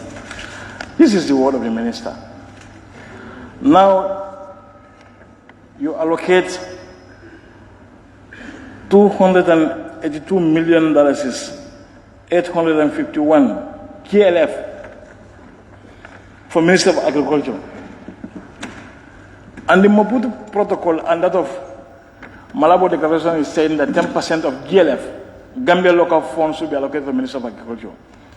So we are far below the agreements which we are signatory to. Honorable Speaker, I agree with other honorable members who say that agriculture has a lot of projects and that are in millions of dollars. I agree with them quite well. But like when you look at critically, those projects came to address issues. They are designed for certain target projects and activities. And that's what the money is being pumped into. We all agree that the way the projects have been implemented, fine. We don't agree the way things are going on there, actually. And we want these projects to be implemented through the existing structures within the Ministry of Agriculture, so that the offices, the personnel, whatsoever, they can all be affected somehow. But this is not happening. And that's why the institutions under the Ministry of Agriculture are dying, Honorable Minister. The institutions like NARI, there is high attrition rate there. The higher personnel trained staff are moving to projects, and some are going for international appointment. When you go to Gilma, the same problem is happening at Gilma. WALIC, West African Livestock Innovation Center, this institution was created when ITC left. And the whole West African country sat, and they said Gambia has to be the center for West African Livestock Innovation Center. Now, this institution is just there, no vehicle, no money, no nothing, absolutely. And this project you are talking about, some of the project and others, if they are supporting them, what they are giving them is very little to make that institution be the face of Africa, or West Africa, I can call it. Honorable Speaker, when we want to attain full self-sufficiency, I think the Ministry of Finance and that of Ministry of Agriculture and the National Assembly have to sit down and find a way to redirect these project funds into the development sector. To achieve full self-sufficiency in this country, Honorable Speaker, Gambia from plowing to the plate, I'm talking about, we need 651,342 tons of paddy rice. And for the meal rice, we need 423,372 tons of meal rice. To meet the national requirement, the projection for National Rice Development Strategy, National Rice Strategy Development 2, about 3 million people by the 2030. And this is a document that's been prepared by the Minister of Agriculture by themselves. And that's what's the reason why the committee has resolved that 150 million should be put into a special account, and that should be managed by the Minister of Finance. And it's only be disposed to the Minister of Agriculture upon the request and the feasibility of the programs they have designed. That's our advocacy. We are not asking them to give them the money, but we want to see the changes. And these changes should be directed to produce abundant rice to feed this country. That's all. Because we cannot address all the categories of crop production. We cannot address all the categories of livestock development and productivity, but we have to do this.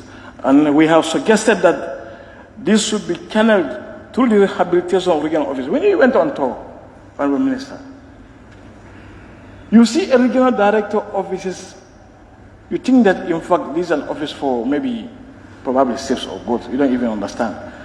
But a project regional coordinator or regional director of your project is given a brand new pickup or brand new car, while the regional director of agriculture is not even having a motor bicycle. When he's going for any function within his region, these people have to give him right. That's not correct. And this is happening in the region. Gara, I saw it there. So, Honorable Minister, I think something needs to be done the way things are going. And that's why when you ask the projects, they said they are not designed to renovate or rehabilitate the regional offices. Therefore, if you want to renovate these regional offices and we want to resource them, it has to come from GLF, no doubt. Otherwise, they will just be there like that. And then, agriculture equipment and machineries. Yes, we know we have this grant from Japanese rice we are selling. There is money at Central Bank. Honorable Minister of Finance, I think there is time, you and these people have to sit and redesign and redirect this fund where they should go to. Because they will sit. Look at the tractors they bought last time. The tractors are incompatible with the accessories because the tractors are the accessories are more powerful than the tractor itself. Yes, and the tractor will not last long. It cannot last long. It's practically impossible. So you people have to involve. You are the main financial controller of this country. You should not even allow certain things. I don't know. I know you are just coming. I'm not blaming you, but I'm referring to the office, Minister of Finance. That's what I'm talking about. Not you as an individual. So things have to change. We have to change the way things are going. And also the maintenance of buildings and facilities, livestock production and productivity, agricultural input, surveillance and disease control. Last time when 100 million was allocated to the Minister of Finance, 20 million was given to livestock, Department of Livestock Services. And that's why you don't hear the outbreak of diseases in the livestock. Before this 20 million was given, annually we have the occurrence of disease outbreak all over the country. But this one is no more. And it's through GLF that problem was addressed. And that's why they are able to contribute 1.5 million to the government coffers. If we don't give them anything, what we are giving them now is their PE and their OC, nothing more, nothing less. So if you don't give them anything, Honorable Minister, let us show that probably we may see emergence of certain diseases in our livestock sector, and which we have to avoid. Honorable Minister, agricultural value chain, yes, for that one we cannot allocate anything because there are a lot of projects on agricultural value chain development. Research and development, as I said, forget about agriculture without research. Forget it. Forget it. Go to Nari yourself. Anybody can go there and see. It's the only research institution as far as agriculture is concerned in this country. Nari is dying. All the institutions on the agriculture are dying. The technical arms of extension, like the planning, the cooperatives, you talk about extension itself. They are not moving, and they're not giving their right, they are not living on their right core functions, which are supposed to do, simply because they don't have money to operate. That's a fact. If you say that the agriculture has a lot of projects, has a lot of millions of dollars, they are lying. I agree with you 100%. But those monies are not meant to address this problem. And that's why the committee is counting on your office to take this money from GLF and give it to them. And it has to be based on something tangible. And the committee will help you to monitor as well, and your office. With these few remarks, Honorable Speaker, thank you so much for giving me the floor. Thank you.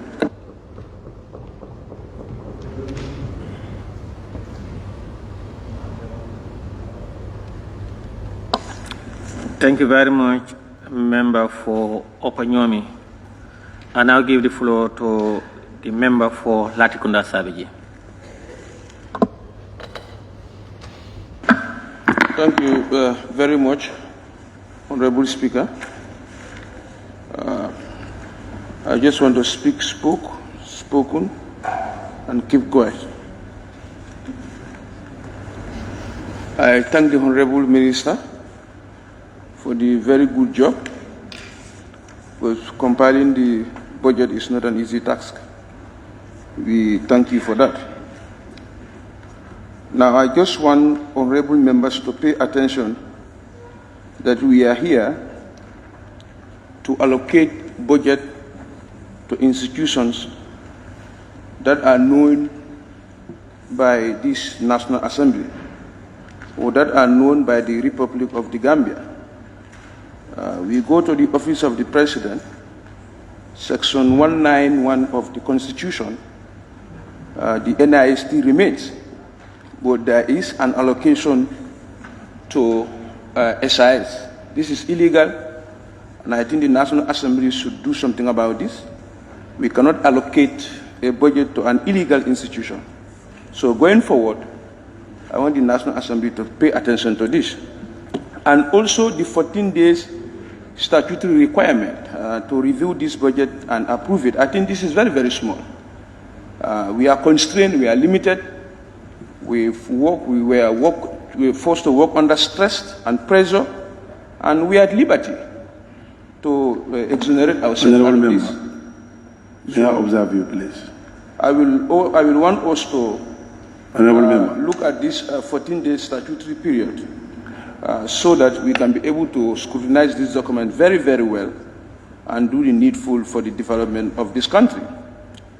Honorable Speaker, the executive should be an exemplary to the development of this country. The executive should take the development of this country very, very seriously, because at the end of the day, they are at the mantle. Appointment of deputy speakers as way of the appointment of advisors and the deputy advisors as way of political compensation. This is supposed to stop. Because if you ask me, if I'm going to appoint advisors, these are the people who know more than I know. These are the people who travel more than I do. These are the people who are exposed than I do. These are the people who are more knowledgeable than I am. But to appoint people who are not knowledgeable, who are not experienced, just to pay them as a way of political compensation. I think this needs to stop. No one is disallowing the president to appoint political advisors. But also these are people who add value to how he thinks. These are the people who add value to how he do things. But people who are not adding value to your thinking, people who are not adding value to your administration cannot be political advisors. And also appointment of 5 permanent secretaries at the office of the president. Honorable Member for Latikunda, there's point of order. By member followers, can we hear your point of order, please? Your mic. Honorable Speaker, clause 32, permissible interruption. The member quoted section 109 of the Constitution. I'm referring to the member. That clause is not entirely what he was trying to put across. 191. 109 is the Committee of National Assembly member. Thank you. Honorable Member, take note the section you refer to in the Constitution and what you read. Thank you very much, Honorable Speaker and Honorable Member. Honorable Minister, this budget is a very bad news, and it seems you have put yourself in a very difficult position. That's because the revenue, the source of revenue, got shrinked. I see no way that we can be able to raise this revenue. Means you have put yourself in a very difficult situation. Honorable Speaker, the government has no money and the spending plans are very, very huge and expensive. Now, with regards to the locally funded projects, these are designed and structured in such a way that if this National Assembly don't do anything about these locally funded projects, taxpayers are put on the hook as far as these monetary obligations are concerned for this project. And that is why this National Assembly should do every means necessary to make sure these locally funded projects are finished and we disallow the government to embark on any other projects. Why I say this? All these locally funded projects attract price escalation. In other words, if we don't mobilize resources for these projects, in 2024, the government of the Gambia, the taxpayers, everybody is going to contribute to this price escalation. And this price escalation is also in millions of dollars and dollars. Now, you go to the Brikama Daslame Dimbaya Road. This road was constructed some 10 years ago, and still property owners are not compensated. So we need to look at this very critically. The ministry submitted $15 million, and the ministry gave them only $5 million, outstanding of $10 million. If this $10 million is not paid, properties owners, and it can lead to anything. So I'll urge the minister and this National Assembly to please help these poor people who lost their properties by way of this project to make sure they are compensated. Over 10 years now, they are not compensated. And this is very unacceptable. We go to the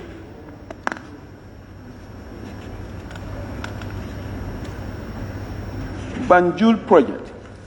This project is also designed and structured in such a way that if government don't complete this money in 2023, in fact, the project itself is supposed to finish in 2023. Government and the contractors are all under obligation to fulfill their contractual commitments. Therefore, if the contractor is doing the work and the government of the Gambia is delaying the payment, and this project, I always said, the design and the structure is going to be a learning curve for this government and any other government to come. It is unfortunate that we are committed to this project being recalled. It's unfortunate that we are already in the contractual quagmire. That is going to be very, very difficult for the government of the Gambia and the contractor. That is why this National Assembly and the minister should make sure that this Banjul project is a thing of the past by committing every money for, because otherwise in 2024 for there will be price escalation, which is also going to be millions of dollars, and that's going to be very, very unfortunate. Now we go to the OIC Bakil Hadi. Even though this project is grants and loans by Saudi and other counterpart funders, but the compensation supposed to come from the government of the Gambia. The ministry, according to the submission of the ministry, Minister of Finance failed to approve the $1 billion for this compensation, and already they are demolishing people's properties. And it's unfortunate that my property is demolished, evaluated, and I cannot get my money. This can also lead to anything. So the government of the Gambia, through this National Assembly, should make sure that money is allocated for this compensation. You go to the Nyomi Hakalan Loop. Even though I was told the project has now changed from double surfacing to asphalt. This is something the National Assembly is not aware. I don't know why. Was the National Assembly or not aware of this? So that one also, the ministry submitted 800 million, and the Ministry of Finance approved for only 260 million. We have an outstanding of $540 million. This Nyomi Hakala Loop also attracts price escalation. So I urge the minister to please help us to provide this money for the contractor. I'm sure thousands of road users are living around that corridor. They are under serious hardship. They are suffering. Government initiated this project to have their votes. Now that they voted comfortably for the government, and you want to ignore your obligations, I think it's high time that if they gave you their votes, also give them their your promise, deliver your promise to them.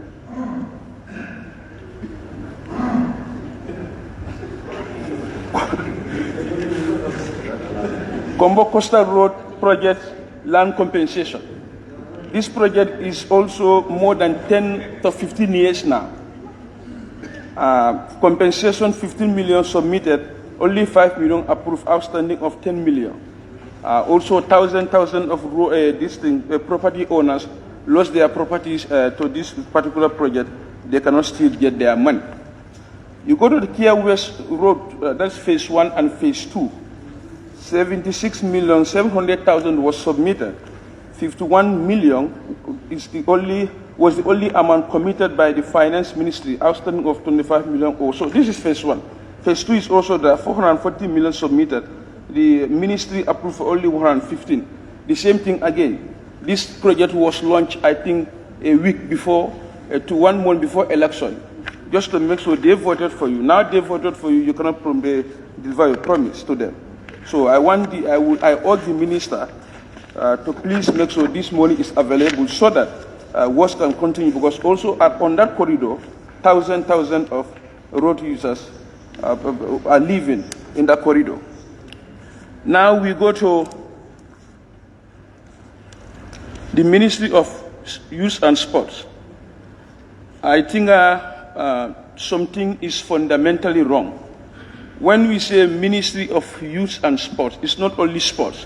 If you look at this budget, good part of the budget has been committed to sports and ignore youth empowerment. Previous speakers have rightly said here, the nucleus of this ministry should be youth, not sports. In fact, who does the sports? Are the people. If people are not empowered, how do we realize sport?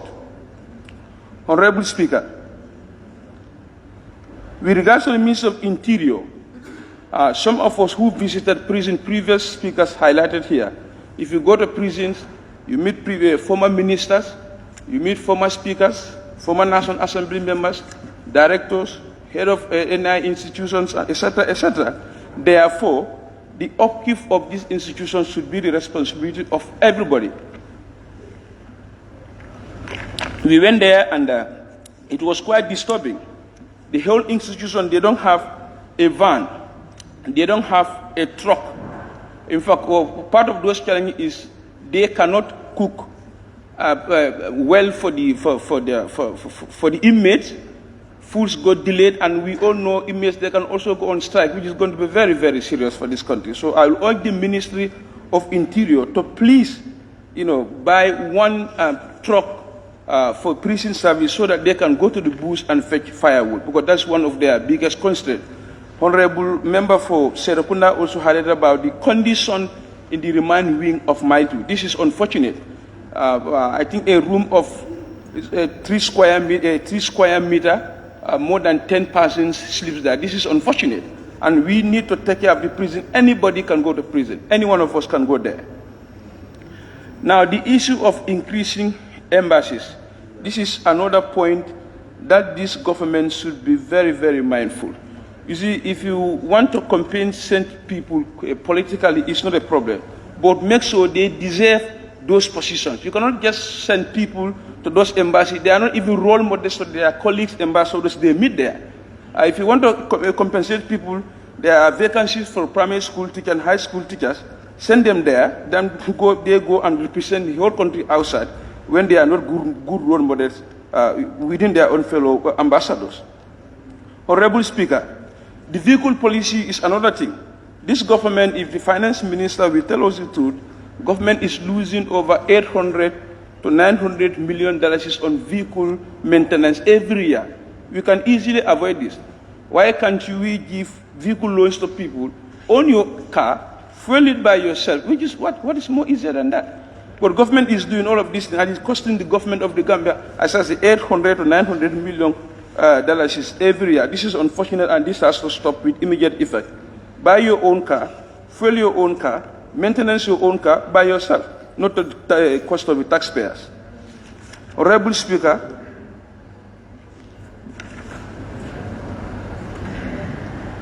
the health ministry, we all know it is not a secret. The 𝒂𝒄𝒄𝒏 is still spreading, the 𝒂𝒄𝒄𝒏 is still killing, and the 𝒂𝒄𝒄𝒏 is still ravaging. Now, what do? Is to make sure that our broken health system is restored. In fact, if we roll back to history, the doctor who discovered 𝒂𝒄𝒄𝒏 was a consultant. It was not even a Gambia, a consultant. So before the Ministry of Health keep buying ambulance for political purposes, why can't we utilize that money to train consultants? This is a country we only have medical doctors, where consultants are very, very key. So I would urge the Ministry of Health to invest into training consultants than buying ambulances all the time. Honorable Speaker, this brings me to the end of my submission, and I thank you very much. Thank you, Member for 𝒂𝒂𝒃𝒄𝒏. Now I give the floor to the member for Kiang East constituency. Member for Kiang East.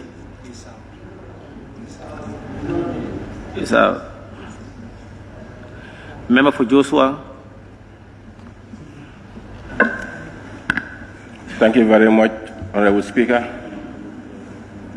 I first of all start by thanking the FPAC committee and also the Director of Committee of the Director of Committees for their job well done. They spend most of their time here trying to put these things together so that we can have a day like this today. But not only thanking them, I'm also suggesting also for them to be given a handshake. That's the Director of Committees with his team. Thank you very much. Honorable Speaker, I heard many talking about monies to be spent in different ministries. How should we spend it? Onto A, B, C, and D.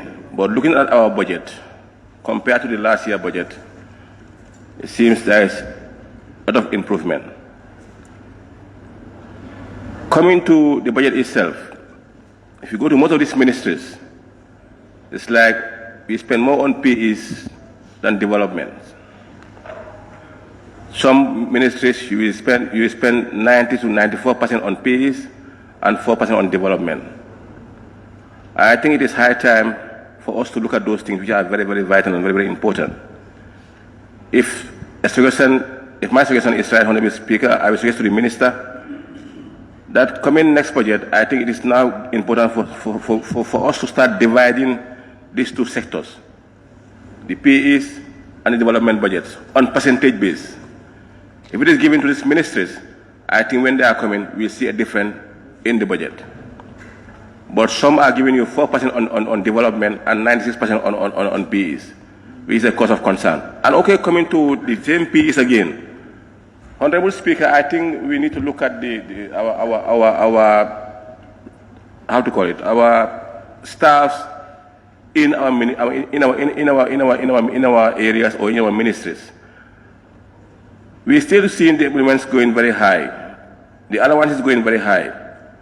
Some have been serving and now on contracts. You serve for your term.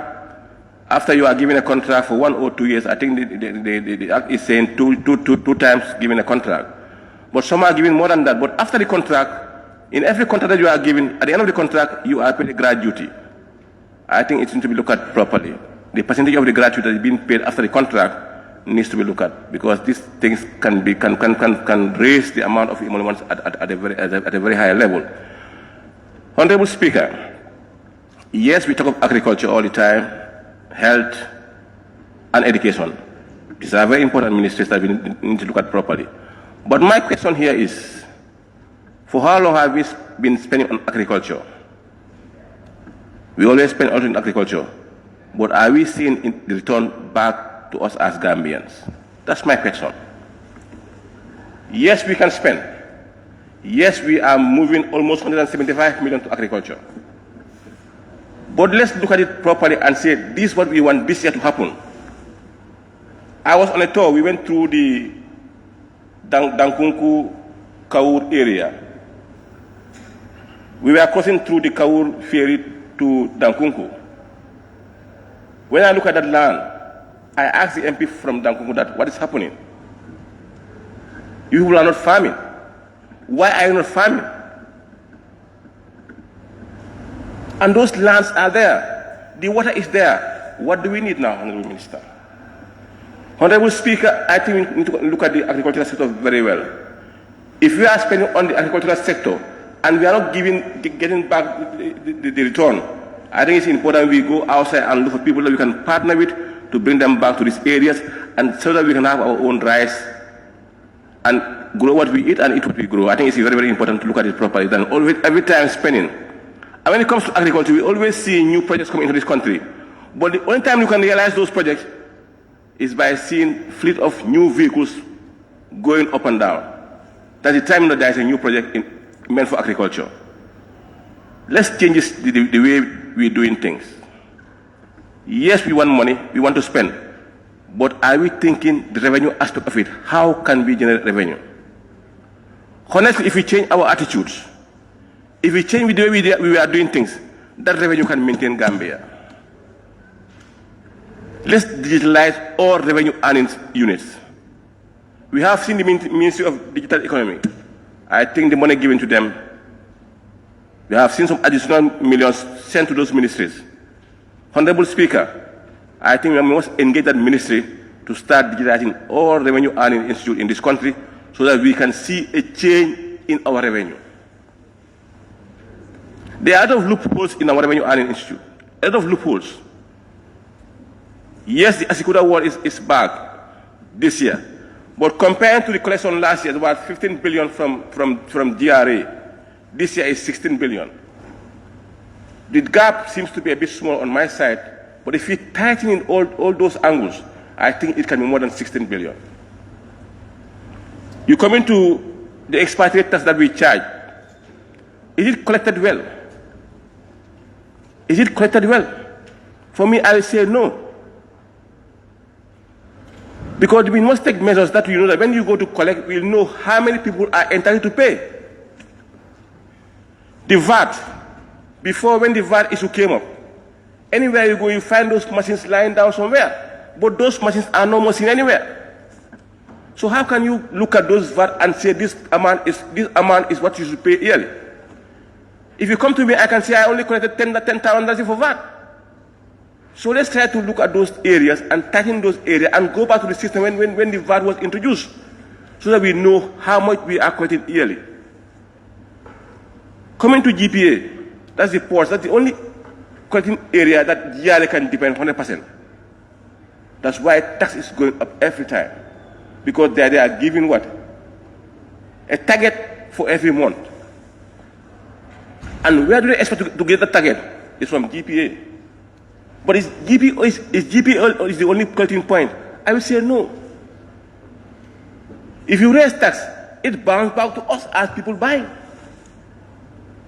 Because the one that they charge those tax, they don't mind. They will pay as you ask them to pay, but next minute is the one buying. The customers coming to them will feel the pain. I have been saying this and I will repeat this, we keep on saying it. Our port is very expensive. Compared to our port with Senegal and other sub-regions here, we are far more expensive than those sub-regions. Why it is happening? Because we mainly depend on the ports to raise our tax, our revenue. So I think there should be a change in this. Let's introduce the digital system everywhere so that the load with the ports will come down and we have more people coming in the Gambia as before. But now you have few containers in this country, everybody is going to Senegal. If you go to Amdalai, a lot of vehicles are there for where? Coming to where? To the Gambia. And I will repeat it again. This port in Funjun, if it is ready, that's the end of Gambia.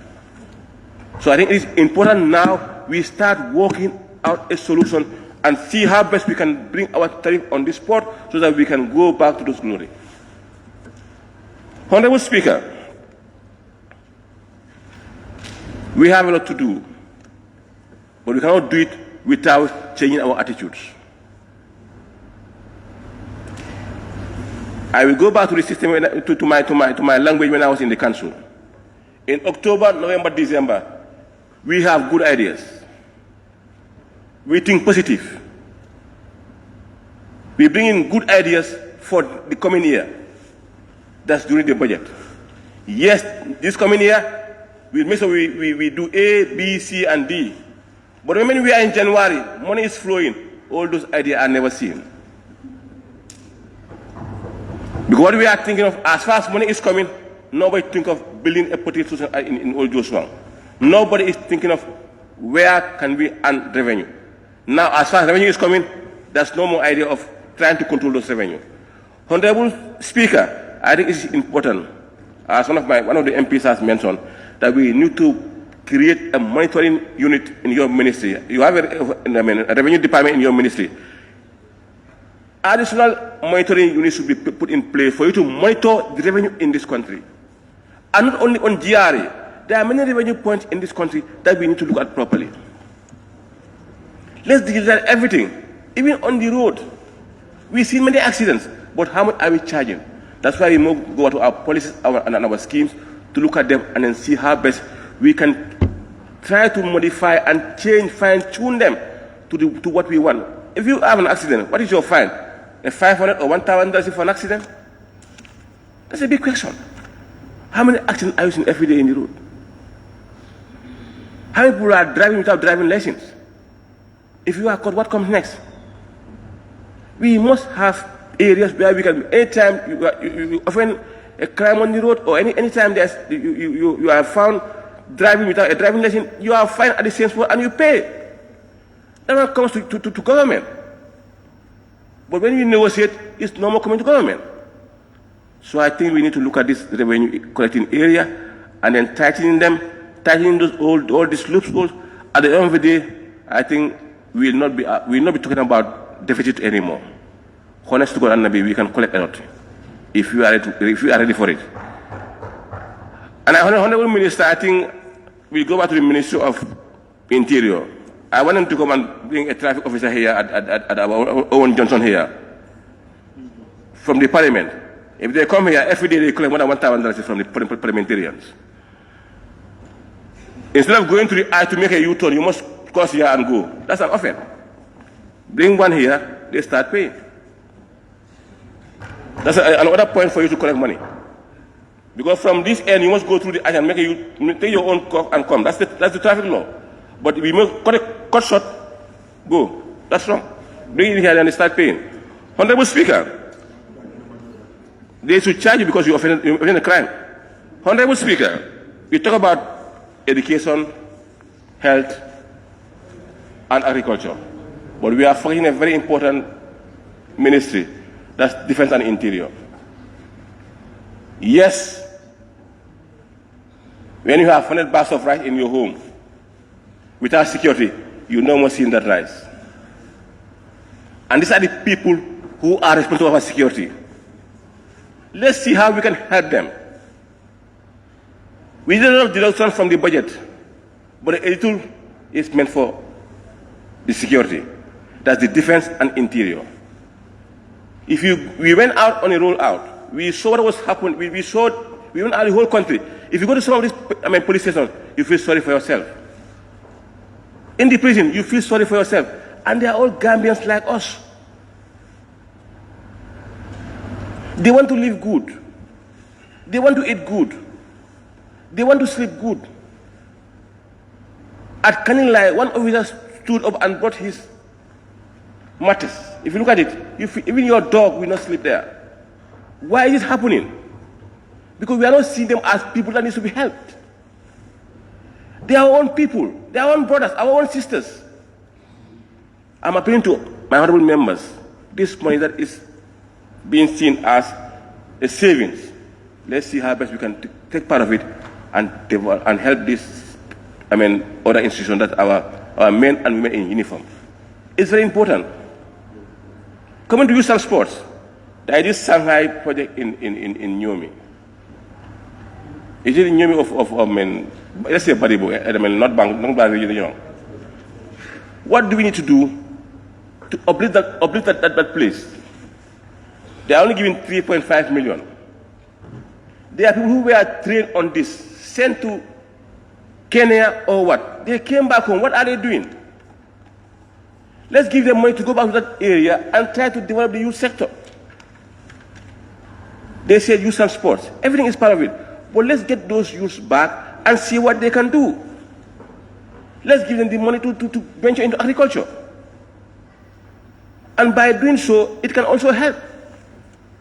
Honorable Speaker, I think it is now high time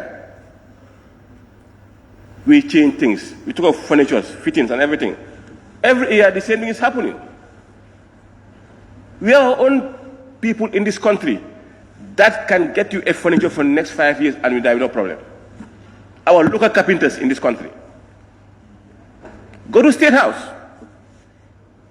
There is a local carpenter in this country who made most of these furniture in states and they are still there. But if you want to depend on this outside made furniture at that area, coming there and be expensive, usually for only 6 months, it's no more where. For 6 months, you started asking for more. Let's try to change things and then try to help our own people here. They can do it. Let's give them the opportunity to do it.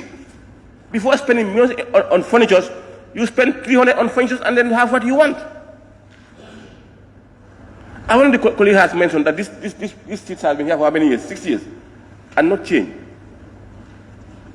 Were they bought by us? The guy went and looked for the best and bring it here. So let's do the same thing, please. Then when we are buying furniture and fittings, let's do for something that is durable. Then not only doing it for the sake of I am doing it. That goes to procurement. Let's try to look at our own Gambian people who can do it and we help them. It's very important. Honorable Speaker, coming to the aliens issue, I think there has been a fight of late payments. When aliens are to pay their ID cards, their alien ID cards, some are here for years, they never pay their alien ID cards. Honestly, they are here for years and they never pay their alien ID cards. When they are caught, they give $10 to 𝒒𝒊𝒏, that's the end. Is that right? It is still revenue collected. I mean, we expect money from them because they are getting money here and they are going. And what they are receiving is more than what they are giving out. And with that little amount, they are saying no to it. I think there should be a fine of late payment of your aliens ID. If this happens, I think we will start change on those areas. These are the only depending areas we have. We depend on our revenue. But if we say we need 35 billion to run this country, And we are only expecting to collect only 16 billion. What are we thinking of? The remaining balance from where? From outside. Now we all have one thing in tune now. C-19, Russia, Ukraine. Maybe tomorrow it might be S and G.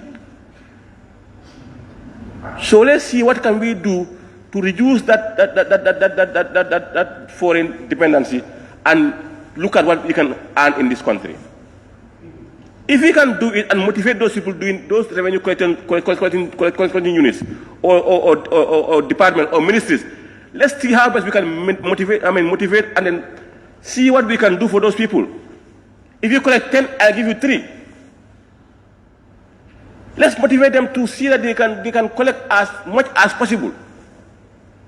But today, if I am to collect millions, and if I go home, I have nothing to eat, I only give 3 and take 7. What we proper monitoring and motivation, I think things will change. This is what we depend on. But if you just leave it open, we just sit and look at it as the way it is, it's going to be a problem. Honorable Speaker, I have seen your hand. Just a few minutes to go. Honorable, no, you can go ahead. No, I'm going ahead. Honorable Speaker, I think let's all give respect to each other. This seat I'm sitting here was being occupied by somebody else during the last legislature. And that seat you are sitting might be occupied by my son tomorrow. So if we are talking about the opportunities for that seat, it's not about the current one occupying it. It's not about the current one occupying it. Most of us here, we are not here last year. So the one occupying it is just occupying for a time, for a period of time. So don't see him as somebody who is the one that you are creating that salary for.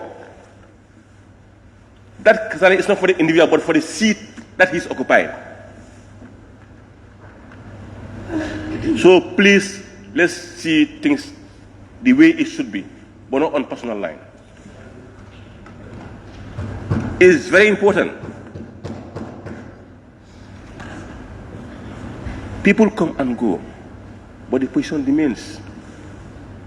Gambia remains to be Gambia. Nothing can change that. We're in the Third Republic. Second Republic is what you say. So what's the problem? I'm not going to call names, but I think someone mentioned of marrying second or third to fourth wife. For me, I'm prepared to go for 4, and I think I'll pass a bill here for each and every member to have 4 wives. I think it's very important for each and every member to have 4 wives, and that bill must come into the parliament. It's not about what you receive. I bring the bill so that it can be passed. I bring it. See, sorry, huh? Honorable Speaker, I think it is time for me to take leave of you. But my advice is, let's see Gambia first. Let's work as Gambians. Honorable Minister, I know it might be tough, but it's not tough when the writing is done. Tighten your belt. Don't look at what they're going to say, or don't listen to what they're going to say. Look at them right in the eyes and say, this is what I want. As far as for the interest of this country, that's the way it should be. This country needs to move, and it must move with only what we are collecting. And if those areas are not tight, we are nowhere. So please, want to see you here next year with a different budget and a less deficit. Thank you. Thank you very much. Thank you, a member for Josuang. I now give the floor to the member for Janjamure. Member for Ilyasa. Now, the member for Fonyi Bondale.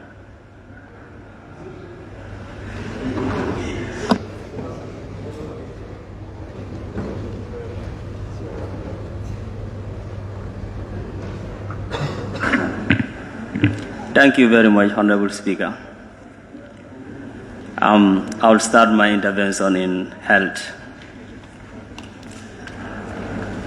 Honorable Speaker, AKI should be a learning curve, for every Gambian.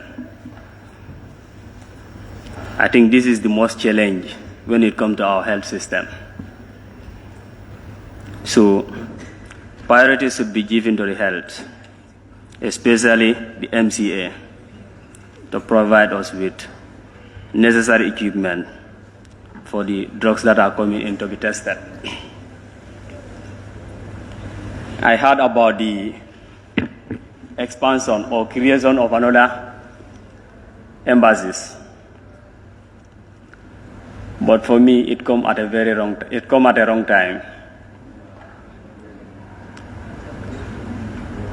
Before creating another embassies here this year, I think that money should go into health, because this is the biggest challenge we have in health. So creating another embassies might come in next year or in the year whereby our present difficulties are overcome, like the health.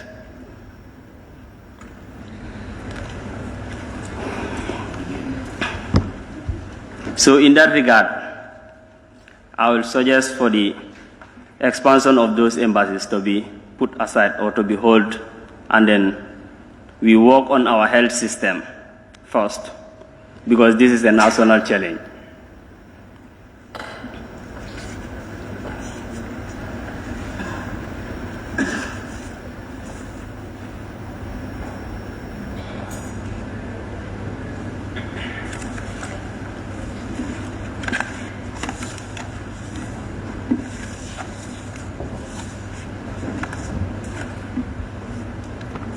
So the second part is Minister of Youth and Sport. We all agree that youth form the majority of our population. After going out on tour, we see how effective our youths are if the right mechanism or tools are given to them. This is the area where we should invest, and then it will be plowed back to our economy. Because looking at the various sporting disciplines, like football, athleticism, and then the one many Gambians did not, maybe, which we are not that much in, and there's another heavyweight in sport, like boxing. So I think we should consider this area because of the benefit it will bring to the country if well taken care of. So the location on youth and sport for me is very small. I was expecting this year, what I've seen around the country, I may see it in our region, Fonyi, but seeing to the allocation, it will be very difficult unless what they have budgeted for the development of sport is invested in that part of the country, Fonyi only. But if at all is going to be spent nationwide, it will be very difficult. So we should consider that area also.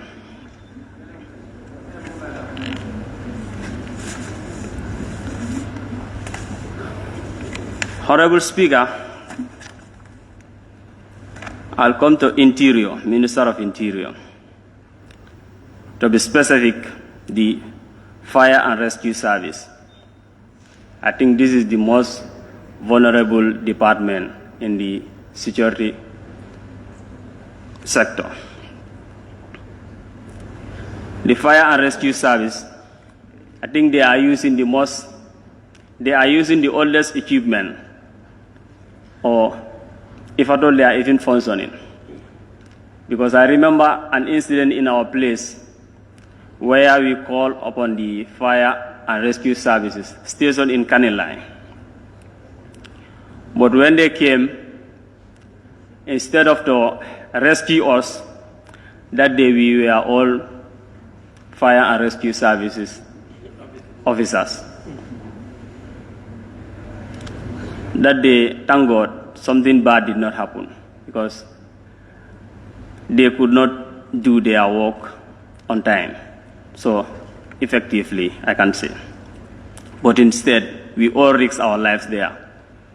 I remember when the light sparked, we all ran, including the fire officers. So this sector should be looked into. I'll suggest for the Minister of Interior to look into their welfare. There are structures in Kamfenda, I think it belongs to the, is it Karafi? I don't know. The former road construction company. Karafi, yeah. So the structures are there and they are in a good condition. So those structures, the Minister of Interior can discuss with the people who are responsible for those or who are looking after those, if anyone is even looking after them, for the buildings to be rehabilitated. Give it to the people who are staying around that end, especially the security personnel around that end, to reduce burden on them when it comes to rent and others, because the structures are in good condition. It's just a matter of renovating them. And I think it's not only in Kamfenda. If you look around the country, structures like that are there. Those structures can be upgraded, and then we give it to our securities to reduce the burden on them too.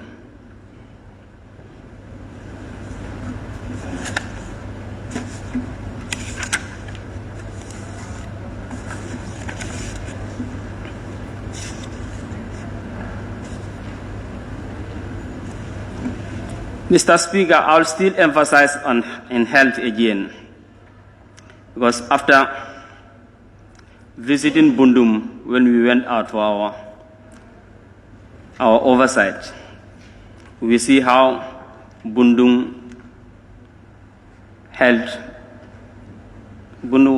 maternity, I can only remember Jeme Foundation, so. How it is. And then the number of people who normally come to that hospital is huge. And then the other one is Buyam. Not that I'm from there, but I normally go to that hospital. And then all those things need consideration. So we should prioritize on this, especially in our health system this year. Something has happened, because like we all talk about the COVID-19. It's like COVID-19, we are hearing it. I did not say COVID-19 did not kill anyone. But it's very different with AKI. AKI, I think we are all,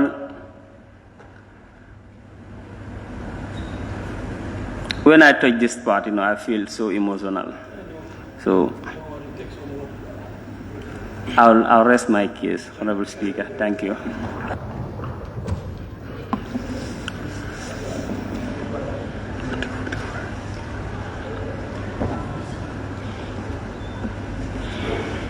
Thank you very much, Honorable Member for Fonyi Bondali.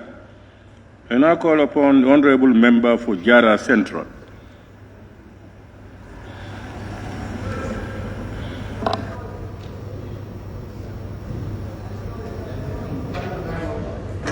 Thank you very much, Honorable Speaker, for giving me the opportunity to also partake in this humble debate, which is the budget estimates for 2023. Honorable Speaker, my submission to this debate today will be in the following form. I will look at the FPAC report and that of the Finance Minister's speech simultaneously. Honorable Speaker, on page 1 of the Minister's speech, if you may allow me, Honorable Speaker, to go directly quoting from that speech, Honorable Speaker, Section 152, subsection 1 of the 1997 Constitution of the Republic of the Gambia places an obligation on His Excellency, the President, to instruct the Minister of Finance and Economic Affairs to prepare and submit to the National Assembly at least 30 days before the end of each financial year the estimates and revenues and expenditures of the Gambia for the following year. So we can see, Honorable Speaker, this is a mandate given to the President of the Republic of the Gambia to the Minister of Finance and Economic Affairs of the Republic of the Gambia. And in so doing, Honorable Speaker, the Honorable Minister of Finance and Economic Affairs came into this Parliament to fulfill that mandate. He came here on the 14th of November 2022. And now today we are opportune to go into that speech and the budget, the estimates, and see what has happened, whether it is a realistic budget or it is not.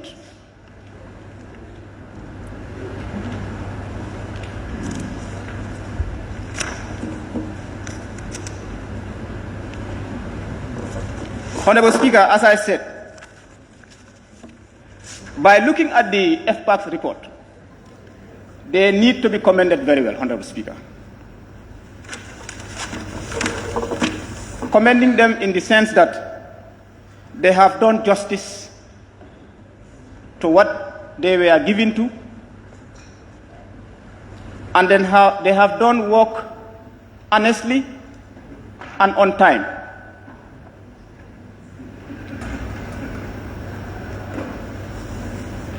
This will take me, Honorable Speaker,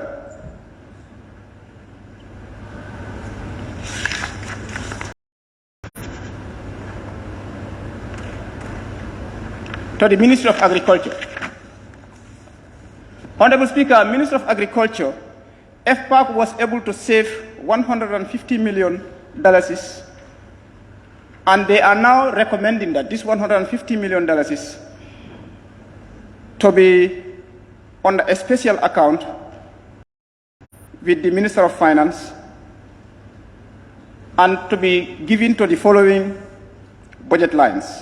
1, the rehabilitation of regional offices. 2, agricultural equipment and machinery.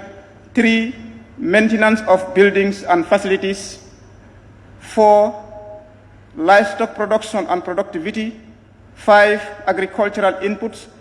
Honorable Speaker, let me just stop there. This is the one that admired me most in this list that FPAC has given through the advice of the Committee on Agriculture. Honorable Speaker, agricultural inputs, may I repeat, Honorable Speaker, the importance of this cannot be overemphasized.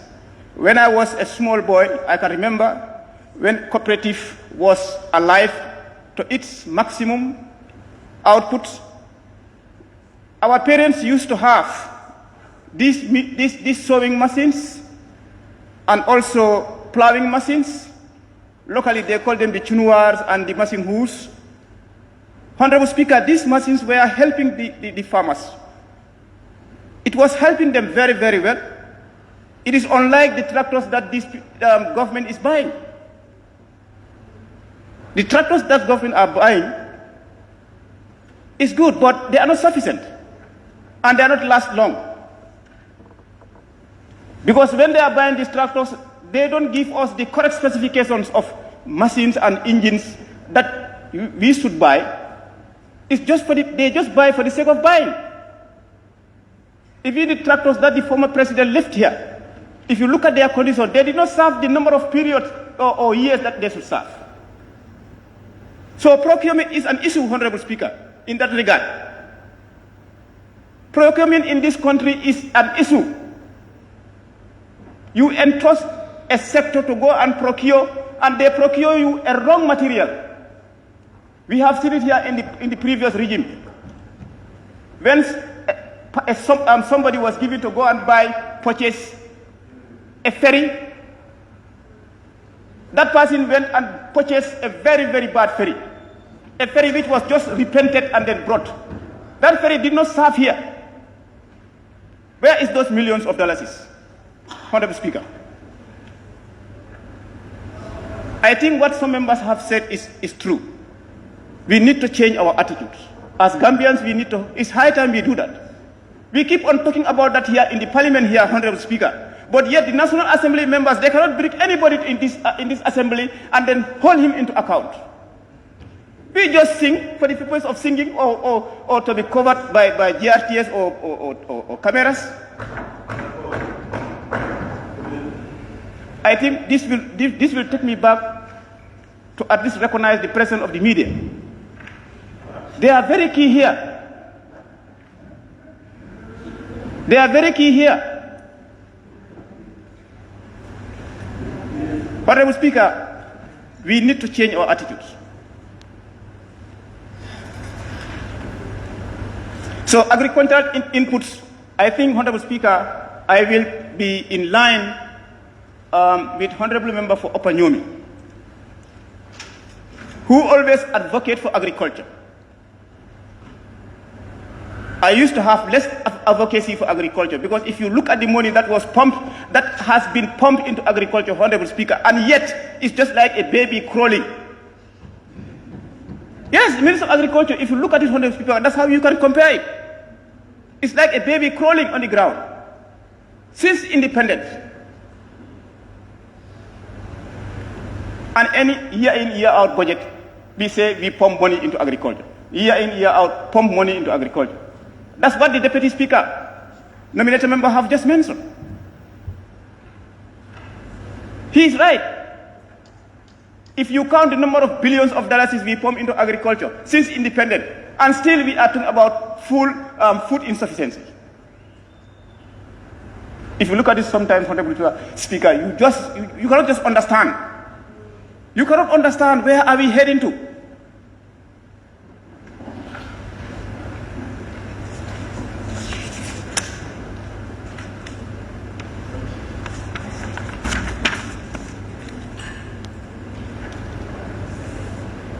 Honorable Speaker, Ministry of Trade and Regional Integration and Employment, for which I am the chair. Under this ministry, Honorable Speaker, this ministry has taken an initiatives of having a lab, a food testing lab. This food testing lab is underfunded. It's underfunded, Honorable Speaker. We are talking about the AKI here just presently. We said that one is an eye-opener to all Gambians, and in fact the National Assembly at large. And we are seeing Standard Bureau underfunded. A bureau which is housing or in the initiative stages of a lab, a food testing lab for that matter, Honorable Speaker. Now we want to open our eyes like the way we open our eyes until this AKI existed in our country. May Allah forgive us, my Honorable Speaker. But if we have food poisoning that enters, because all our foods, almost, they are all imported. As we are speaking, Honorable Speaker, there is no lab, there is no machine in the Gambia that can test the quality of food that is entering into the country. A country which you know almost 98% of all the food we consume is from outside. And yet we cannot even have a single machine that can test even our groundnut, Honorable Speaker. The quality of our groundnut cannot be tested here.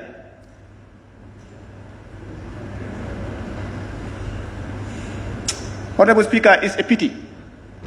Trust me, it's a pity in our country. It's a big pity.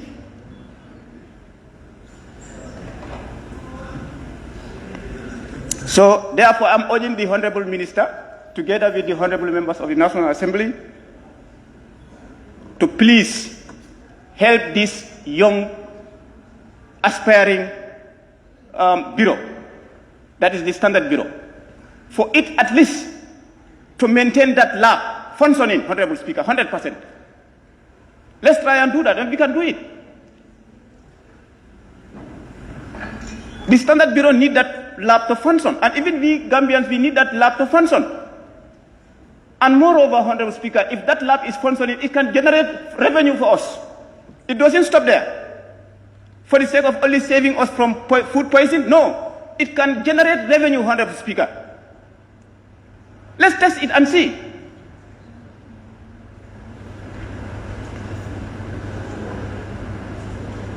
$10 million was given to them. Standard Bureau. $10 million. What is $10 million? A lab which is having that big equipment. You see, we have to stop as a country depending on donor. We have to reduce it. If we cannot stop it totally, let us reduce that. The machines presently in that bureau, the Standard Bureau, they are donated equipment.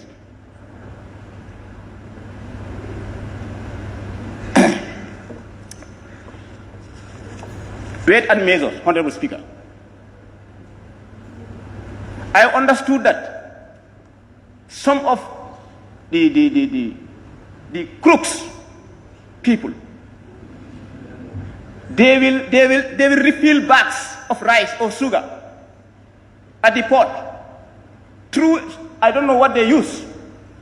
They will punch the bag of rice and then they will have a tube that they are going to suck it, and then they now leave that rice or sugar to flow into that tube to a new bag and refill it after and go and sell it. Now we think that you are buying a full bag of 50 kilo, but it's not 50 kilo. The minister told us, the Minister of Trade told us that. During this bilateral, the Minister of Trade explained this issue to us. And it's only through weight and measure they were able to detect this. And this is under that bureau. So if we give that bureau just $10,000 or $10 million, what are we doing? So, Honorable Minister, I'm appealing to you, please, to do something for that bureau.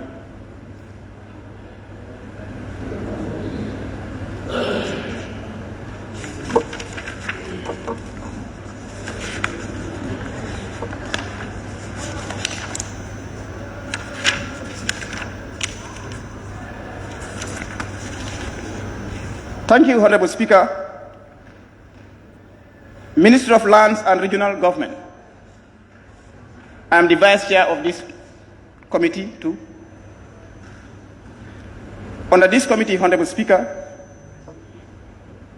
we can see that the FPAC committee makes some recommendations in respect to almost $6 million something dollars, that's $6.075 million to be augmented under this ministry's budget. But, Honorable Speaker, what I just want to talk about under this ministry, that's the Regional Governance Ministry. We have been, last Parliament, I was fortunate to be a member of the same committee again, where I was the rapporteur of the Regional Governance Committee, we were able to visit the department, and then what they told us was that there is a donor who want to help them in purchasing cadastral mapping equipments. So cadastral mapping, Honorable Speaker, if you may allow me just to explain what this thing is talking about, because some people may not know. So this is a scale map that shows the measures or measurement, survey boundaries, ownership, borders, and unique identifiers for every plot or piece of land.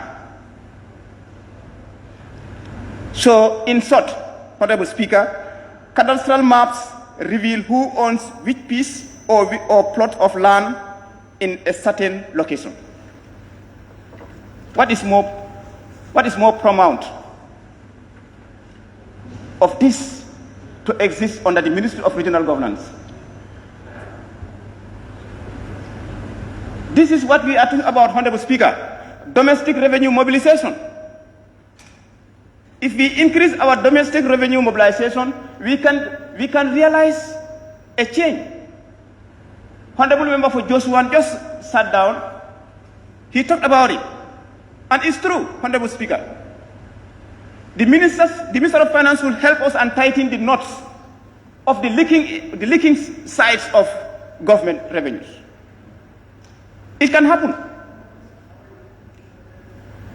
It can happen, Honorable Speaker.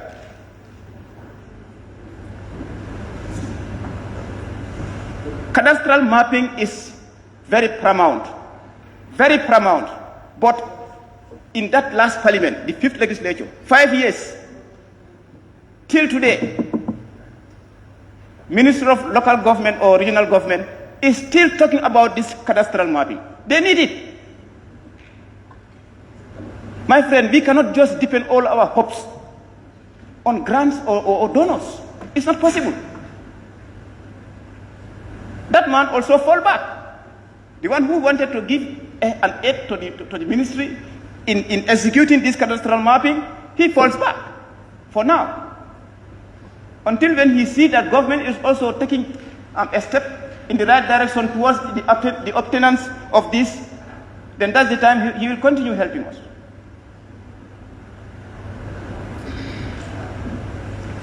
Honorable Speaker, unless we make a change, we will remain stagnant as a country.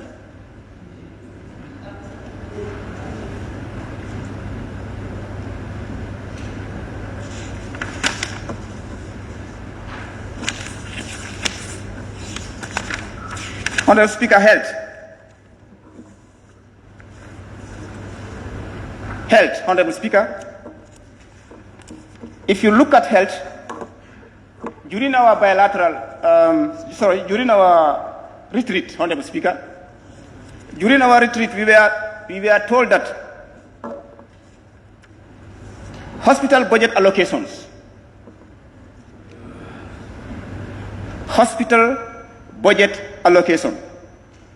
Bansang General Hospital, 74.3 million. Farafenni General Hospital, 91 million. Buyam General Hospital, 78 million.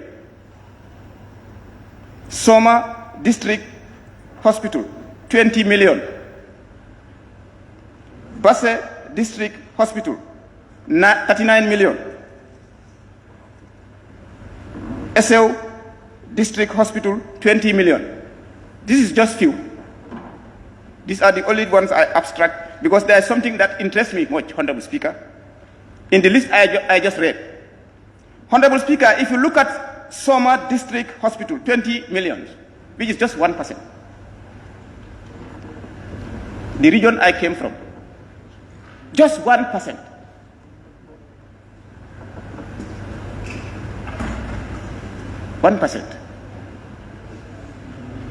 And if you look at Soma, it's a cosmopolitan city. We all know where Soma is. is a cosmopolitan city.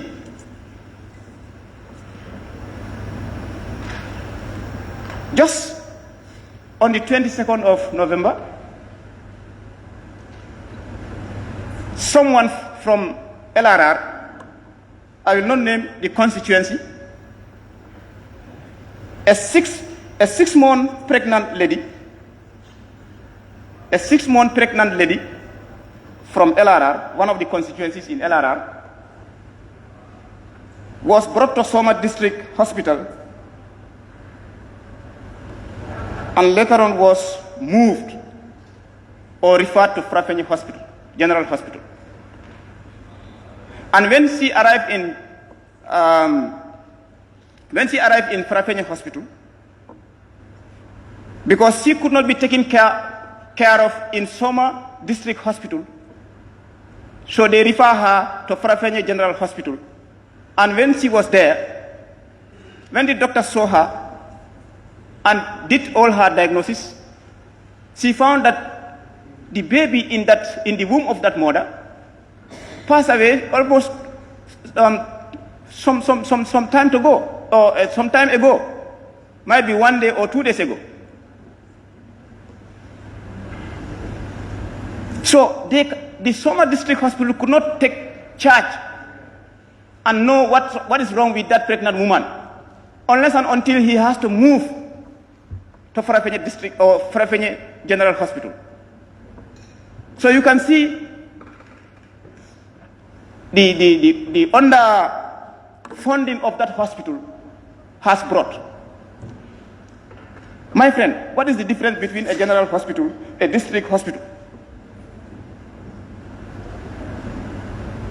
Who distinguishes them as this category? A district hospital, a general hospital. And in fact, if you look at their categories, look at 𝒂𝒄𝒄𝒏. 𝒂𝒄𝒄𝒏 is a district hospital, giving 39 million. Soma also is a district hospital, giving it 20 million. Honorable Speaker, something is going wrong somewhere.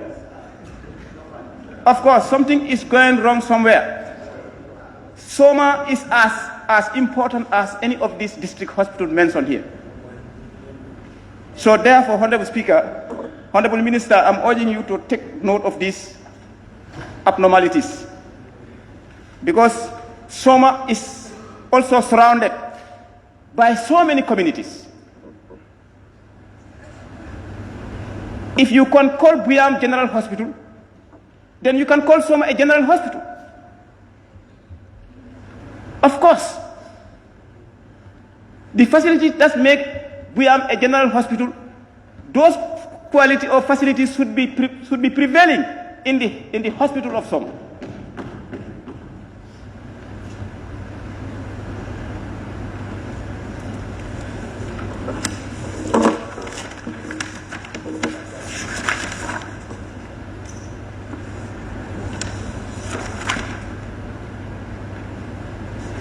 In conclusion, Honorable Speaker, I know my majority leader and will be very happy for me to come to conclusion, Honorable Speaker. Okay. Honorable Speaker, by looking at the minister's speech, page 7, paragraph 29, the Minister of Finance did indicate in that paragraph that infrastructure development, in particular road infrastructure, is featured meaningfully in the 2023 budget. This is expected to finance ongoing and newly proposed rural road projects, which include the Kiang West roads, the Nyomi Hakalang Road, Kiang West Phase 2, and a host of other rural projects. In this host of other rural projects, Honorable Speaker, I would want the roads in Jara Central to be part of it.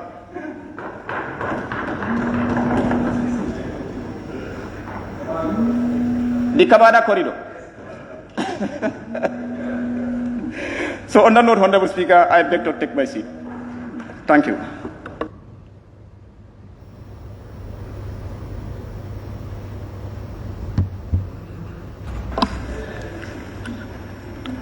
Thank you very much, Honorable Member for Jara Central. I now invite the Honorable Member for Sani Mentoring.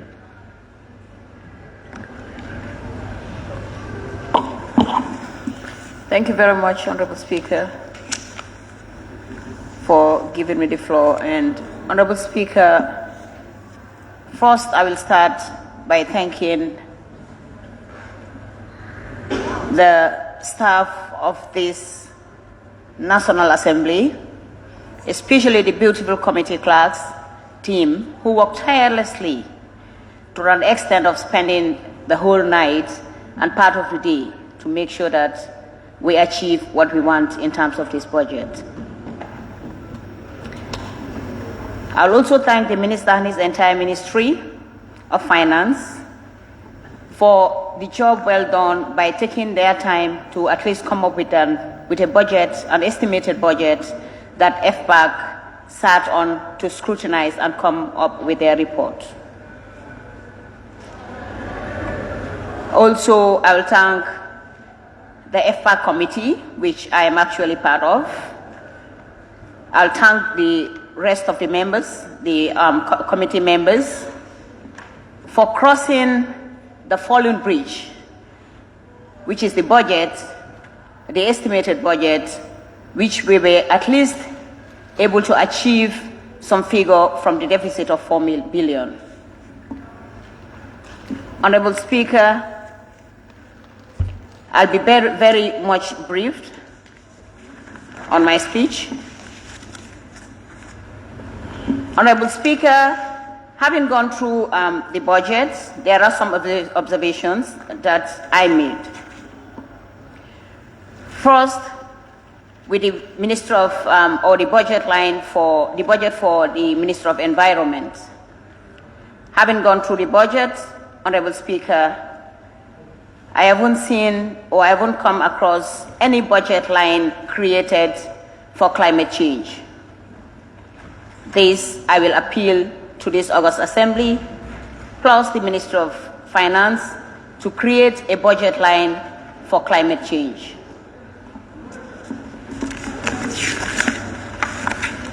Also, Honorable Speaker,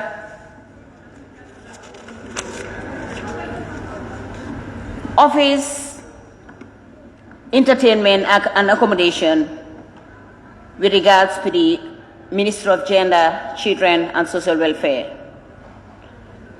Honorable Speaker, before entertaining someone, I think our children need to be protected. Honorable Speaker, as a committee for the Gender, Children and Social Welfare, Honorable Speaker, we were able to deduct something from that particular budget line. And also with the miscellaneous office expenses, travel expenses, and I propose we spend that we've reduced and which we've worked as a committee to add on to protect, to the child protection, also add on this disability, and also add on the social protection. Honorable Speaker, and then also the policy development strategies plan and reporting. Honorable Speaker, I propose, so far with the deductions that we've made, the FPAC committee has made after scrutinizing the budget, from the savings that FPAC was able to save from the entire budget, I propose we add extra $15 million to the Ministry of Gender and Children and Social Welfare, if we are really serious to empower that ministry and to empower the children and women of this nation. Honorable Speaker, this ministry has been newly created, and one of the reasons that it is created to empower our own women. Honorable Speaker, how can we talk about empowering a woman when a particular budget line under the gender and women empowerment has come to zero? Honorable Speaker, I recommend we consider that area as National Assembly members to add on extra 15 million to the entire budget for the Ministry of Gender, Children and Social Welfare. I rest to take my case. Honorable Speaker, thank you.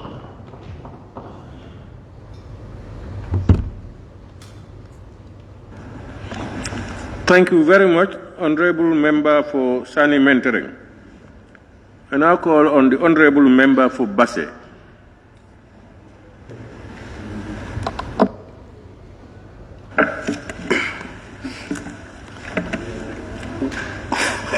Thank you, Honorable Speaker, for giving me the floor. First of all, I have to thank the Honorable Minister for Finance and Economic Affairs with his team for doing the bilateral with the line ministries in order to accumulate and scrutinize their budgets for submission at the House here.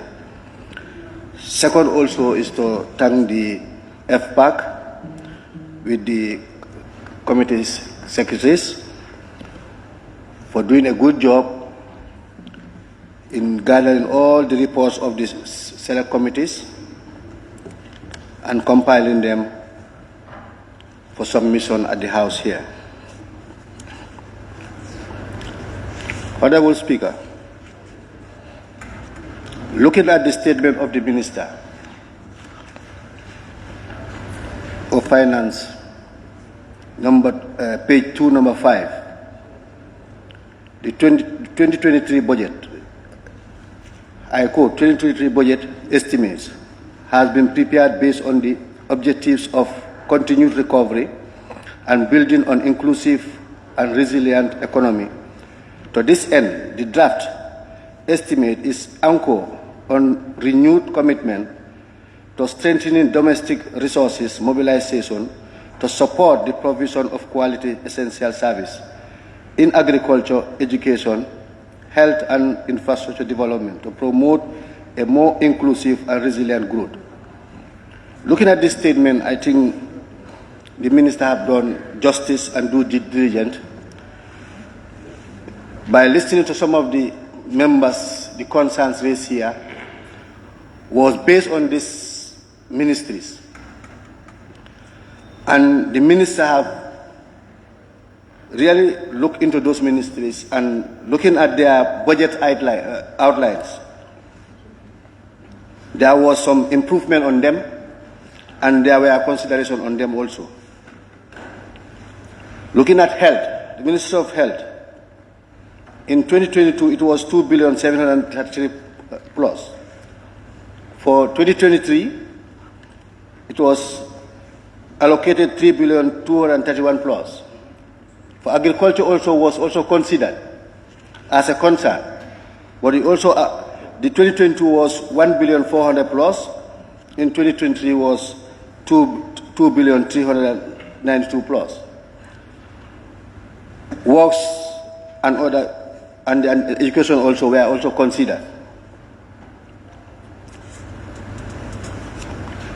Honorable Speaker, I also want the Minister of Finance and Economic Affairs to consider other two line ministries which are of importance to this nation. One is the Minister of Interior and the other one Minister of Youth and Sport. For Minister of Interior,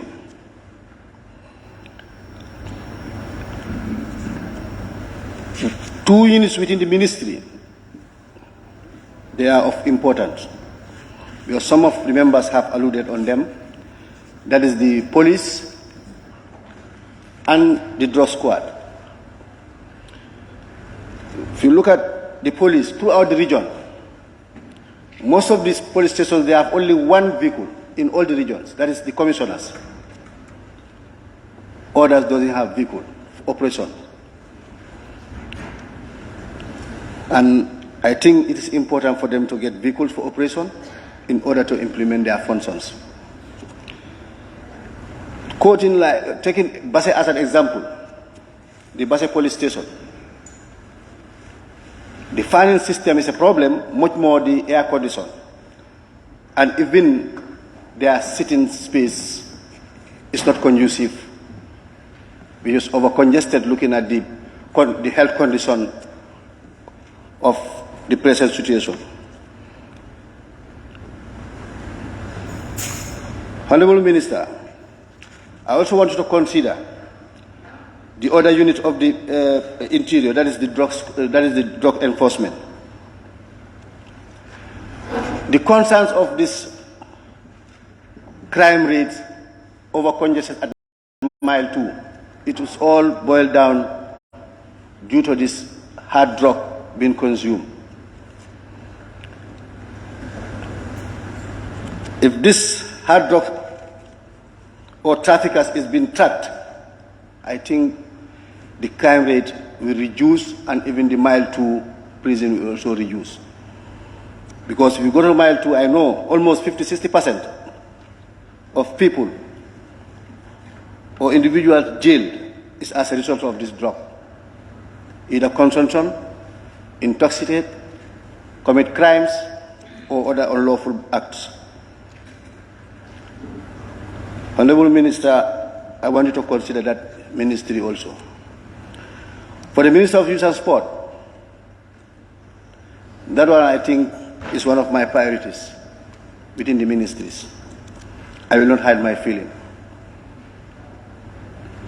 Members have alluded, especially on the sports side, of which I will only touch a little bit of it. Looking at the regions, Honorable Speaker, there is no regional office of the Youth and Sport Minister in all the regions. They don't have office. They are housed either at the area councils or at the governor's office. For how many years since this ministry was established? I think it's long overdue for regions to have their own office and do what they are expected to do. And that is even hindering for those officials to even help and capacitize committees or members who are in sports or who are in youth activities. Honorable Speaker, this ministry, the recreational centers are underfunded. Looking at NYSS, and a special example of the GSI, I take GSI as the example. We went to GSI during our oversight function. What we found there, or what I found there, it was impressive. And I think this center should be supported to achieve its objectives. The center is under the ministry. But if you look at the center, it is an integrated farming system. An integrated farming system such as agroforestry, poultry, vegetable production, animal and cash crop production, environmental degradation, and the most important thing, that is the sustainable livelihood which this center is doing. Honorable Speaker, the center is still underfunded. You find youths who are very committed and who have the passion to be in that farm just to serve its purpose. Looking at their dormitory, their stipend, and even the equipment which they are using is below standard. We went there, all their equipment is grounded. In fact, most of the work they do is manpower work. And it is very sad when somebody from the high school taking agriculture as his field is at that center, at least to acquire knowledge.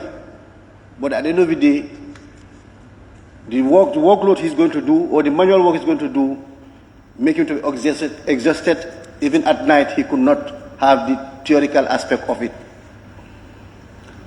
And I think that should be considered, Honorable Speaker.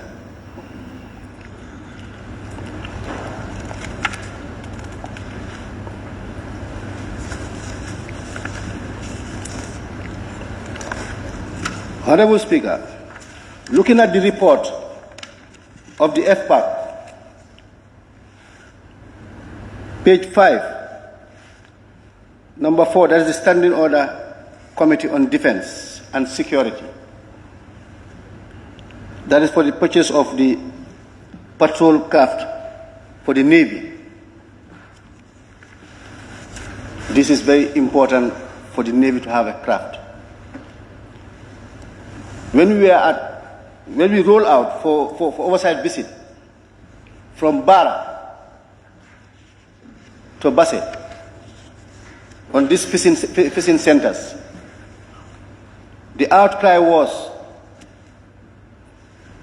trawlers from Senegal or neighboring countries will intrude into our soil to the river and fish. In fact, at times they even spoil their boats because they have heavier or more bigger boats than them, and they get away with it.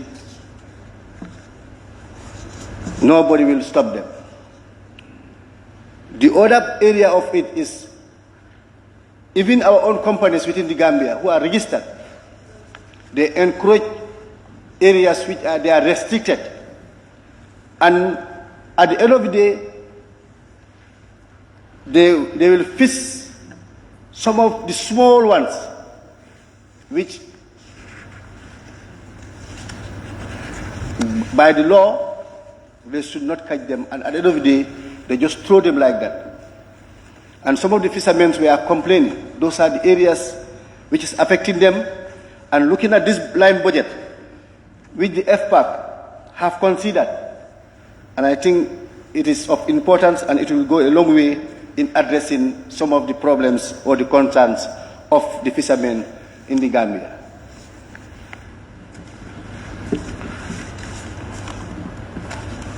Honorable Speaker, looking at the GLF,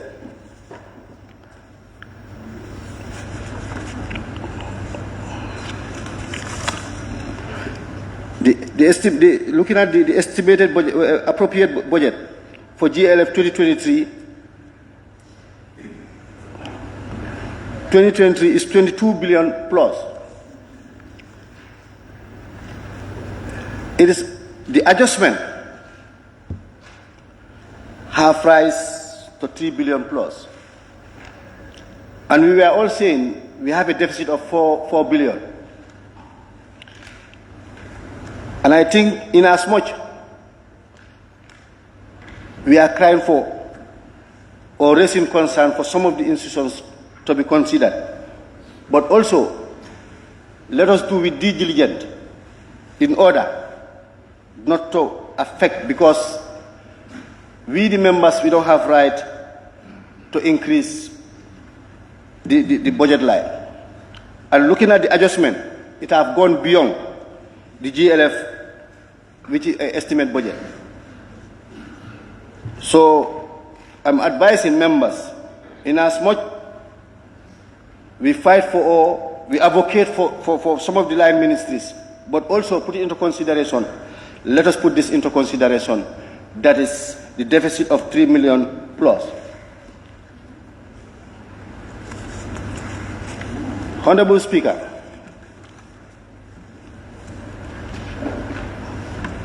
Honorable Minister of Finance, I think it is high time for the civil servant to track the civil servants going to work and leaving offices. Because where much is given, much is expected. Nowadays, people will go to office at any time they want, and they leave their offices at any time they want. It is becoming a norm whereby even people or staffs or civil servants will go to office, or at times they will keep themselves away and they will tell you that I'm attending a funeral or I'm attending a naming ceremony of an extended family, where 10 or 20 people are sitting down waiting for his service at the office. I don't think it is fair enough, where taxpayers' money is being given to you. My proposal is for the Minister of Finance to engage line ministries to introduce this electronic signing in, whereby staffs will sign in when it is time and they sign out when it is time. And also, looking at staff's output, which is very important, with the modern or the new system of this technology, you see most of the staff sitting down using their mobile phones when they have work to do. I think it's important for also head of departments to be appraising their staffs based on their outputs. That will help also this economy to grow and the Gambia also to grow. Thank you so much, Honorable Speaker. I beg to take my leave.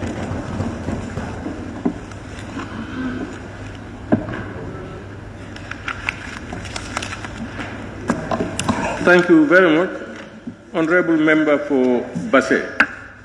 I now invite Honorable Nominated Member, Honorable Keba Lamfufana.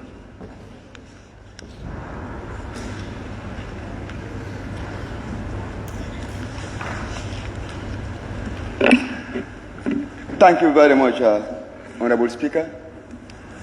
Honorable Speaker, I will start my submissions by showing gratitude to the National Assembly Service and then to the Director of Committees and indeed to all the staff of the various ministries who were here during the budget bilaterals. And as well, I would equally also like to recognize the presence of the Finance Minister and then thank him for the devotion and dedication that he manifested during this period. Honorable Speaker, we are gathered here today pursuant to Section 152 of the Gambia Constitution. And Section 152(1) of the Constitution mandates the President to cause the Finance Minister to lay before the National Assembly estimates of revenue and expenditures 30 days before the end of the year. And if you go to Section 152(1)(a) of the 1997 Constitution, you realize that it mandates the National Assembly to consider the estimates. Honorable Speaker, the key word there is consider. And to consider something means to critically think about it.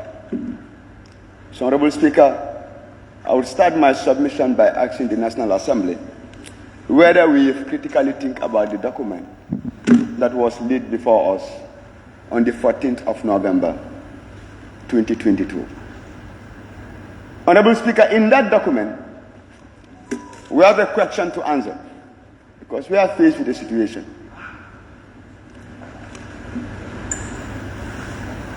The situation is, we have a very limited resource envelope with mounting expenditures. And it is us, the National Assembly members, who are supposed to consider it. I've heard many National Assembly members saying it is the national cake. Others are saying it's the budget of the government. But this is our budget. We are the ones who are going to consider it, and we are the ones who are going to approve it. It belongs to no other person but to us as National Assembly members, as the representatives of the people.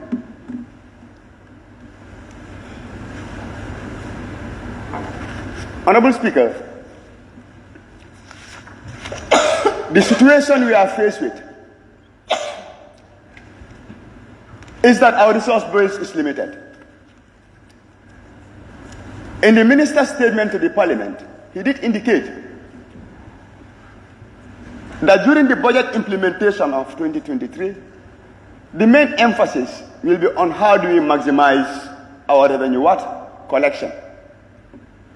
And then making sure that what is being realized is being devoted to the priority areas of agriculture, health, transportation.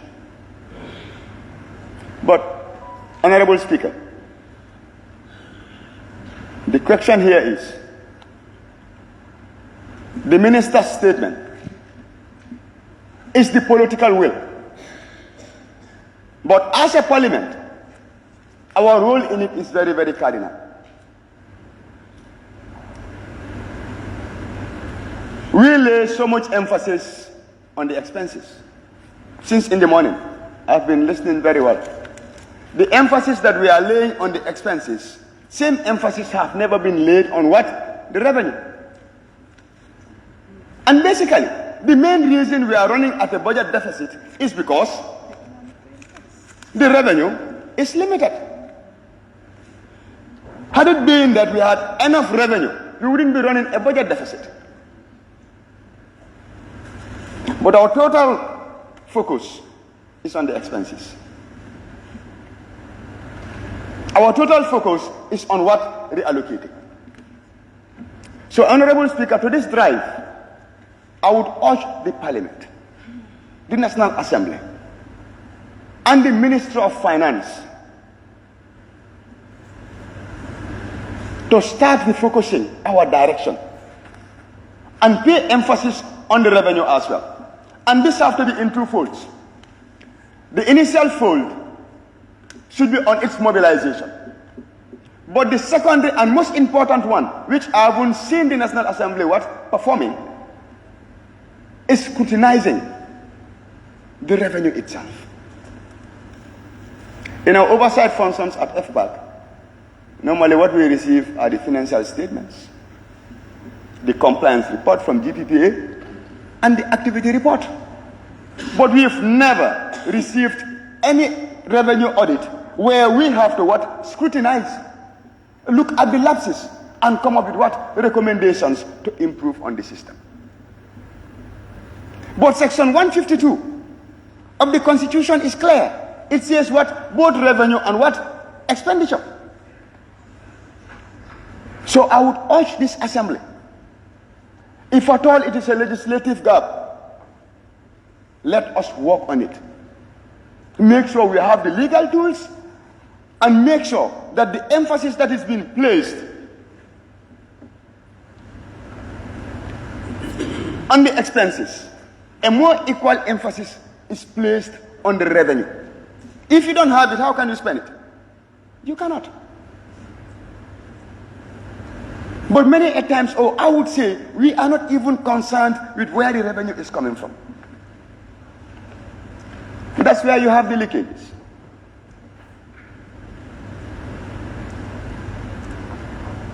Honorable Speaker, at this point, I would still ask, because our responsibility is to consider the budget.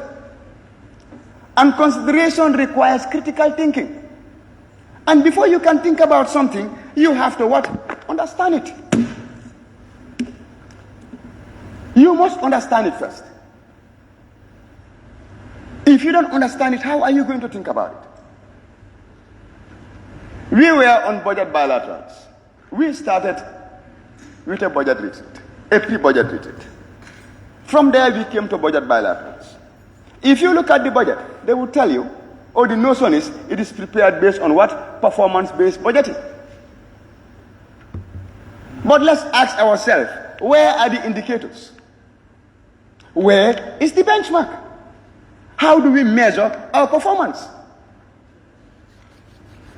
How do we make sure that at the end of the day, if this budget is considered and implemented, we can go out there, scrutinize it, and say, absolutely, for a matter of certainty, that the budget have achieved the purpose for which it was considered.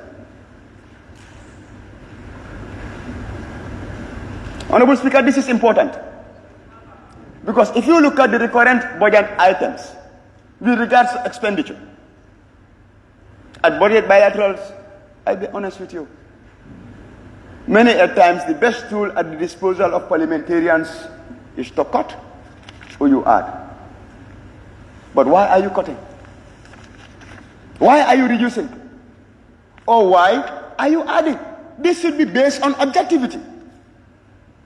How do you establish that?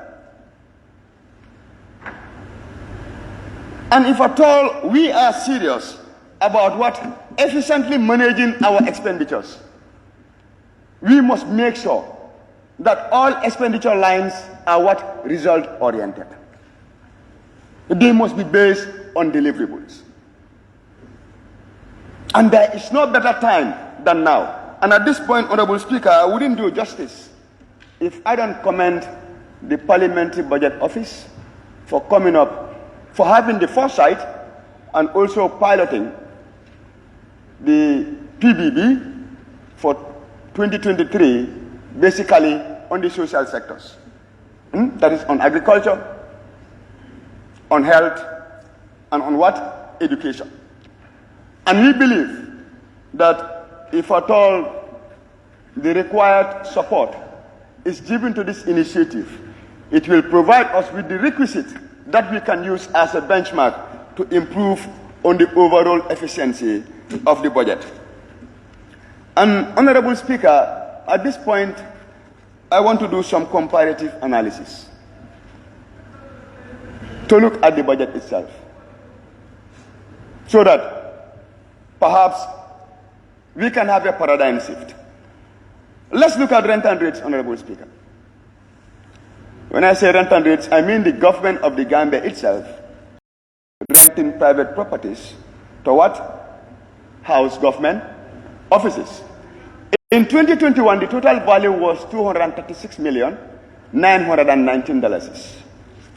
In 2022, it increased to $288,694. And in the current estimates, which are obtained in the draft submitted to the National Assembly, the value stands at $309,690, which is representing 12.22% of the budget. Now the question is, what have we established? The rental expenditure that government is paying is increasing. And if you look at the value government is spending on rent, is over and above what the value of the budget being committed to some of what the ministries, like you look at the Ministry of Youth and Sports. The percentage of commitment to the Ministry of Youth and Sport is around 0.44%.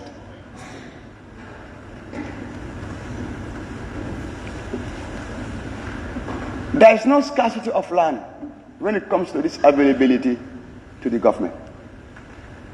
So the point I'm trying to make here is, why not we think about how do we curtail these expenditures on the long run? During the budget bilaterals, there was a particular department who came to FPAC with a very good program. FPAC was convinced. We wanted to approve it. But at the end of the day, when we did any assessment, we realized that they don't even have a land. And we realized that for the past years, they have been going to the Ministry of Local Government and Lands. Estate companies are having land in this country. What is stopping the government from housing its own departments, ministries and agencies? And save the much needed taxpayers' money and inject it into the private sectors of the economy. This cannot be a rocket science. But Honorable Speaker, I'm convinced that if we have a guided plan, it is attainable. Honorable Speaker, the same thing applies to the maintenance of vehicles.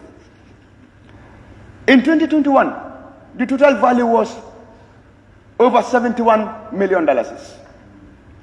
In 2022, it increased to 78. In the current estimates, it stands at 80 million plus, which is 3.17% of the budget. Honorable Speaker, if I take my private car and go for the normal routine service, what you will pay will be less than $4,000. Why is it different for government vehicles? The other time we inquired, we were told that the maintenance service agency, the main reason it failed was because the staff went away with their much needed equipment and tools. Honorable Speaker, that is an excuse. There used to be a public works department. Why can't the government do a cost-benefit analysis? We can centralize the maintenance of government vehicles. Employ in the much needed control mechanisms. And make sure that we do maximum savings. The value that is being spent on the maintenance of vehicles is inconceivable. Because we are all part and parcel of the society. And we know with the fleet government is having, if at all other factors remain equal, there is no way that the value will rise to the level it is currently. Honorable Speaker, at this point, I wouldn't want to keep being on the floor for long. At first, I was contemplating, do I debate or make a submission on the FPAC report or not? Because I am a member. But I believe, even if at all it's one or two sentences, I will. Honorable Speaker, during the budget bilaterals, the overall objective was for the parliamentary committees to work within their remits. And we do not have the power to increase the budget ceiling. So that brings the question to mind. What was our responsibility? If we listen to the FPAC report today, you will realize that if at all at the Committee of Supplies, we agree to all the recommendations in totality, we might be increasing the budget deficit to over $7 billion. Can we? No, we cannot. But what am I trying to say? The question is, our approach at the bilaterals, we need to look at it again. Because many a times, we allow ministries, departments, and agencies to appeal to our weaker side. And instead of looking at this document objectively, we end up adding and subtracting as if it is a cut and paste exercise. That doesn't mean that enough time was not devoted to it. But what I'm saying is we could have done better. We could have done better and hold the government accountable by reducing the value of the deficit. FPAC haven't made any savings anymore. We haven't made any savings anymore. The net is an addition of over $3 billion. So what have we saved? We haven't saved anything.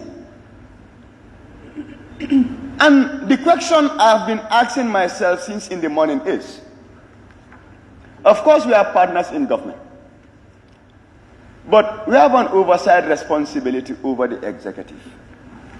The executive have looked at their budget. The executive have come up with estimates to us. And we are the ones who are going to hold them accountable tomorrow. How do we hold them accountable? If we give them new directions.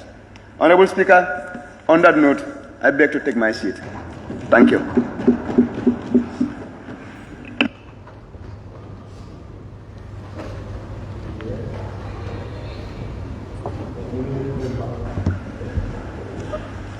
Thank you very much.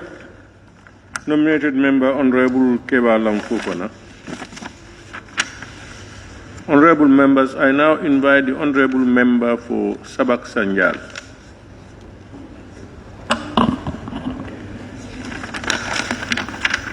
Thank you very much, Honorable Speaker, for giving me the floor. First, I will want to begin my deliberation by thanking FPAC and the Ministry of Finance for the job well done.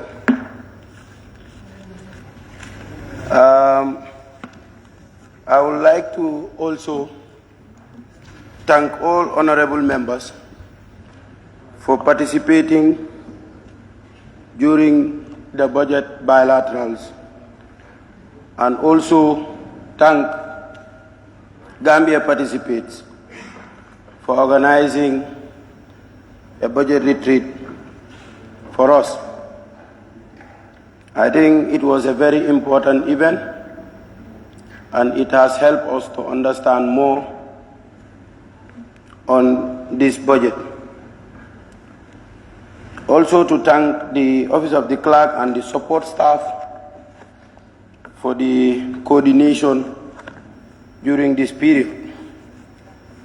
I always say, as a country, we need to generate relevant data on issues to guide our decision making. We have these estimates here. I can call it a raw material for the moment. It is raw because it has not yet been approved. We have this raw material before us, and we have to process it and make it beneficial to the people of the Gambia. I have heard from various honorable members saying that we should slash out or downsize our foreign mission. First, I want to set a very good example here. The Ministry of Foreign Affairs, housed in Banjul, the building that they are occupied now was funded by the government of Morocco. And this was through the bilateral relations that we have. I know what I'm talking about. It was the foreign minister who made that negotiations to make us have that building built in this country. No, you cannot correct me on anything. I know what I'm saying. I have made my research. The Gambia foreign and domestic engagements with multilateral and bilateral partners yield more benefits than expenditure. Reason being, I will set an example here again. Let's look at Japan as an example. Some of you are saying that this embassy in Japan is not necessary. In July 7, 2002, Honorable Speaker. In July 7, 2002, Honorable Speaker. Japanese food assistance is Honorable Sao calling. Japanese food I'm calling on assistance. a point of order. Point of order. Member for Central Badibu, you call my attention. Point of order. Point of order. That's what. Okay. Thank you for that correction. Honorable Speaker, 29. A member is important a motive because we didn't say creating embassies to create embassies in Japan is bad. We didn't say that. You are misquoting us. Can you cite the point of order that you raised, please? Raise the point of order. Let me know. Point of order 29. Honorable member for 𝒂𝒏𝒔, just give him opportunity to say what he wants to say. We hear him, and then we will make a judgment or a ruling, the necessary ruling. Honorable member, can you please explain? Point of order 29, clause 5, no member shall impute improper motives to any other member. The member said, other members said, Japan, we should not create embassy in Japan. It's bad to have an embassy. That's misinformation. We didn't say that it's bad. We didn't say that it's bad. Honorable members, imputing motives into statements, we must get it clear. You know, if I had the honorable member, well, there are members who felt that Japan and some other, Germany and Sweden, we should not have embassies because of the economic situation of the country. They said, so others said, even if let's start with one. Others said, no, let's have the embassies. I think what the honorable member is saying is reflecting on what people said, saying that there are people who believe that we should not have open embassies in Japan. That is said, why at the time, if you open it, it is bad, because we don't have the means. That's what your statement is. And that's what he is saying. He's now going to justify why it is good, even with our less economic activities. So we will listen to him and allow him to come out with whatever he will say. If he cannot justify it, then you will come up again and then you will bring out your point. Thank you for bailing him out. Honorable Speaker, thank you very much for being a very good listener and a very good reasoner. I would like to continue. On July 7, 2002, we received a very good grant from the Japanese government of 250 million yen, amounting to $125 million, which is more expensive than the amount we are spending to open this embassy. We are just saying $5 million or $15 million for a startup. For a startup. Remember what we can gain from this. The Honorable Minister have made it clear that the 2023 budget has been prepared based on the objectives of continued recovery and building of inclusive and resilient economy. Now, we have this available. How can we make this 1 million that we are having available on top of us? What can we do with this 1 million to make sure we generate more funding? This is what the minister is trying to do.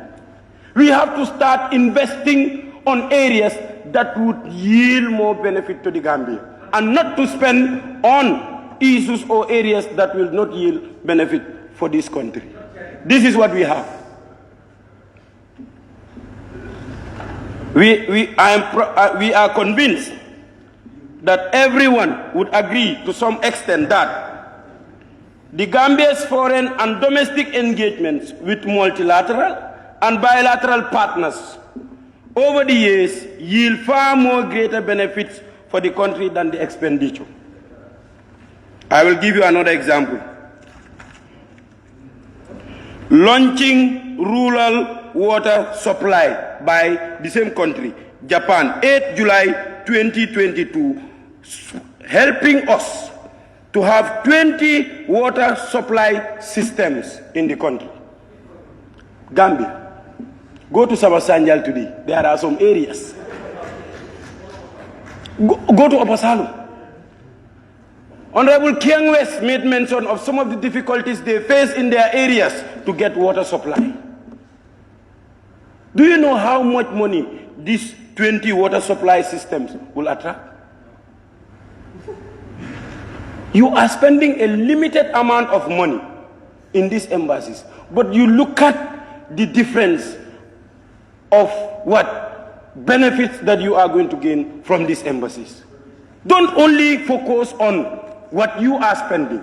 You are spending for something. You are not spending for nothing.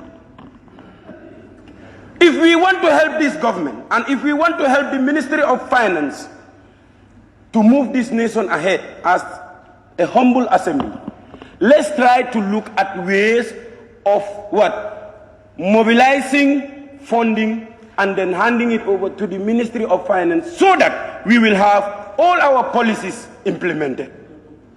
It's very important. I'll give you another example. You are saying Germany, we don't need it. And Honorable Serekunda said we should downsize. No problem. There are over 50,000, Honorable Cisse, Serekunda West. Don't buy. There are over 50,000 Gambians living in Italy and Germany only. 50,000 Gambians. How much money are they sending to this country without no foreign or diplomatic representation? And we say we are honorable members, we are representing Gambians. Those Gambians in Germany, those Gambians in Italy, are they not Gambians? We are also supposed to represent them. Let's bear this at the back of our minds. You have what you call GIZ, Deutsche Gesellschaft für internationale Zusammenarbeit. You know what it means? German Agency for International Cooperation. Over the years, they have been helping many youths to gain what? Self-employment. And listen, remember, these were all through what? Bilateral relations that we have between Gambia and Germany. And you did not have any embassy there.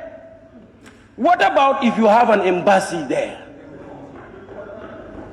It will be double or triple. Oh, just let me land. You go to Turkey, as an example. We have bilateral support on what? Development assistance, on medical treatment, on trade, people-to-people contacts. Look at the security sector today. Most of our security men are trained in where? Turkey. And this is because of the relation that exists between Gambia and Turkey. Sometimes don't look at the expenditure. You look at what benefits you are going to gain from that. Turkey is not mentioned, Honorable. What? But it's an embassy. We have an embassy there. You read well before you counter my speech.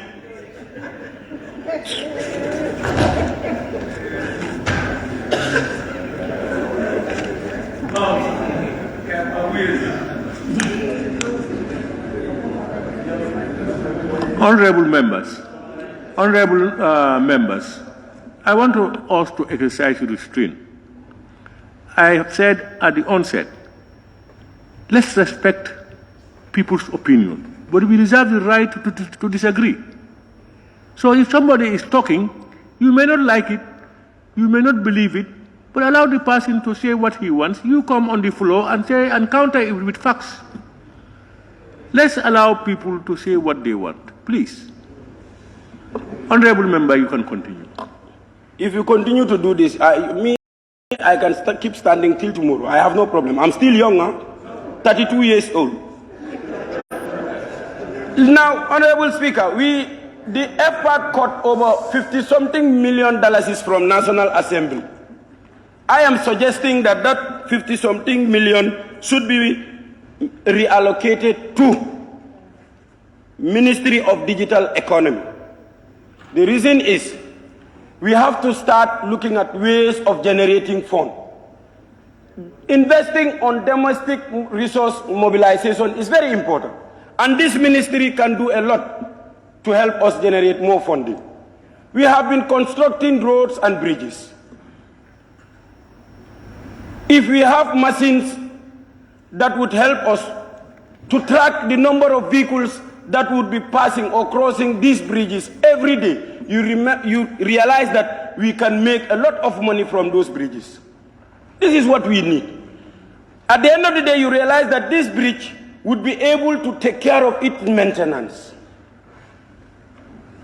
But you construct these bridges, after 10 years, 15 years, they got spoiled, you have to come and then reallocate funding for those bridges to be reconstructed again.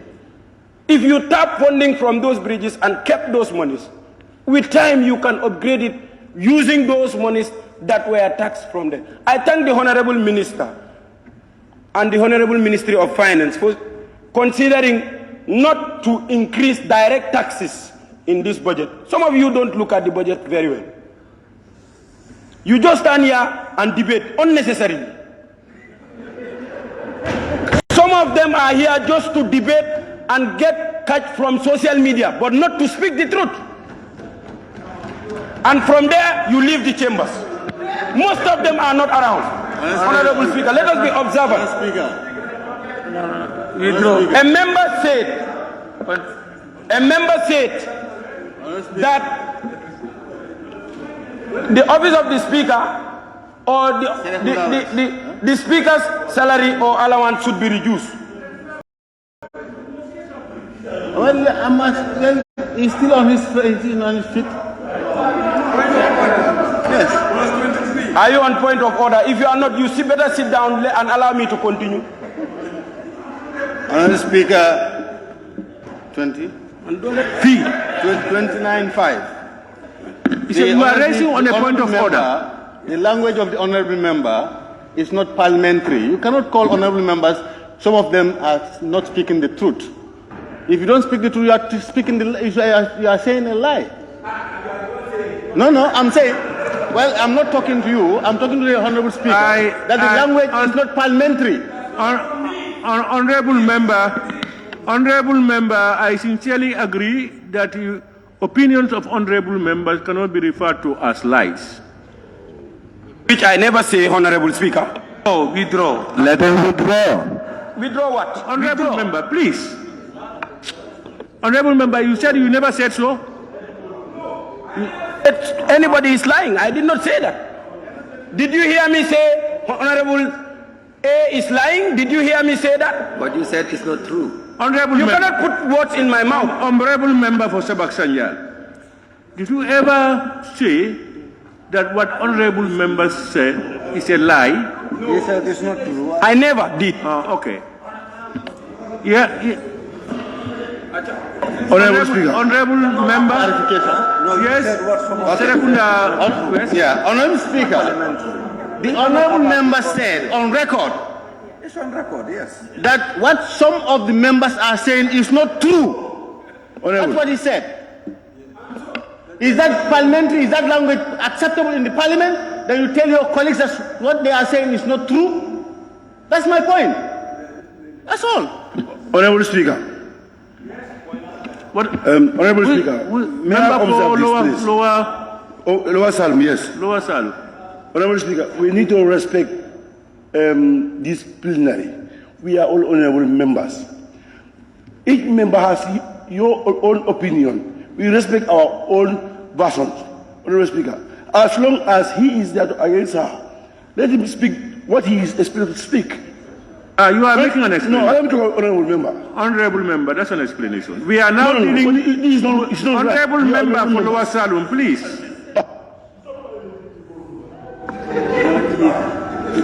Honorable Speaker. Honorable member for Lower Salum. Honorable Speaker. The very point you are arguing is what you are doing.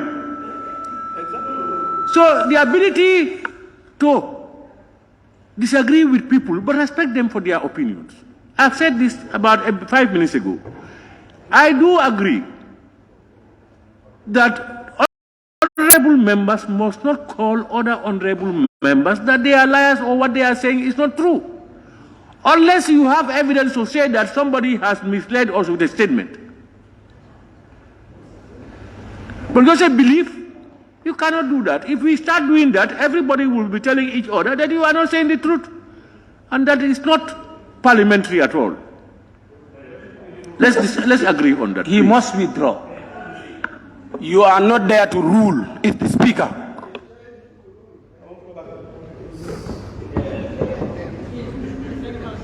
Speaker. Honorable Speaker, can I come?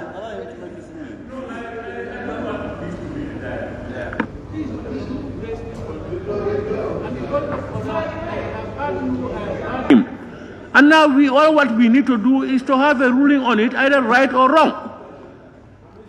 Unless I don't have enough information. If you have any new information, you can add it, Honorable Member for Central Badibu. Yes, I want to make an appeal to my colleague, because we are all comrades in the struggle. So we have to be very mindful of the language that we use, because Standing Order 9, Clause 5, clearly states that yes, it shall be out of order.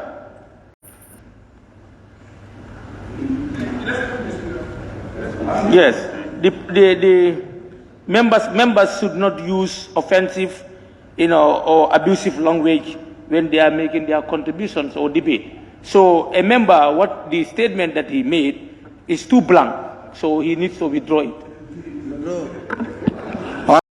Honorable Speaker. Honorable Member. Can I come in, please? Who is speaking? Honorable Janjambure. Are you raising a point of order? Yes, point of order, please. Can you call the relevant section of your point of order? Yeah, clause 4. Section 29. It shall be out of order to use offensive or insulting language about members of the Assembly. And to add on that, Honorable Speaker, I think sometime last month or so, you made a ruling against Honorable 𝒕𝒉𝒊𝒔 that she was referring to the Honorable Deputy Speaker as someone who was lying before this Parliament. And saying that... let me just learn, Honorable Member, please. Honorable Member. Let me learn, please. Honorable Member, you don't tell me, let me learn. I am on the care. Honorable, you are on the care, but I also have my right to speak. I am to give you the right to speak or not to speak. I am on the care. You are going beyond the bounds. What we are saying... I am not really going beyond the bounds, Honorable Speaker. I am here to give a reference without making Honorable Member, when I am talking, you don't talk against me. I will not deny you any time to talk if you are right. But I have the right to put you in order. That's my role. The one you should put in order, Honorable. If I am doing it, it's not to shout. Point of order, Honorable Speaker. Point of order. We are not entertaining any point of order until and unless we address this point of order. No more point of order until this one is addressed. And then you can come on with any other point of order that you want us to address. And I want to appeal to members. These laws are made by all of us. We don't take it and put them in our hands. Please. All right, honorable members, honorable member for Central Badibu has concluded, I think. What we are saying is, I have said it, that it is improper for honorable members to refer to honorable members as people who are lying or liars. We should not try to degrade each other. It is unparliamentary. And we must all accept it. If the honorable member for Sabak-Sanjal has said it, can you please withdraw it, please? Honorable Speaker, thank you. I have never mentioned the word lie under this building. I have never mentioned the word lie. What have you said? What have you said?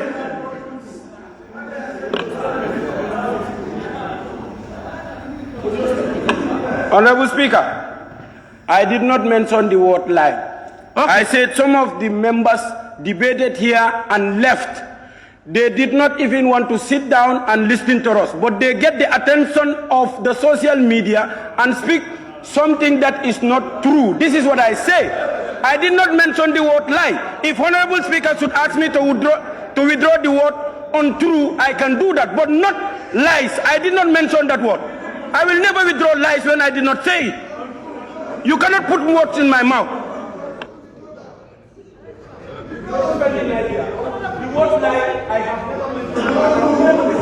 Honorable, let's call a spade, mister.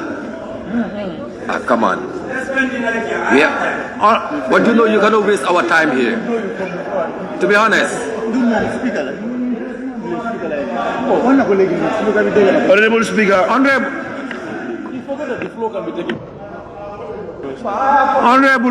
Honorable member.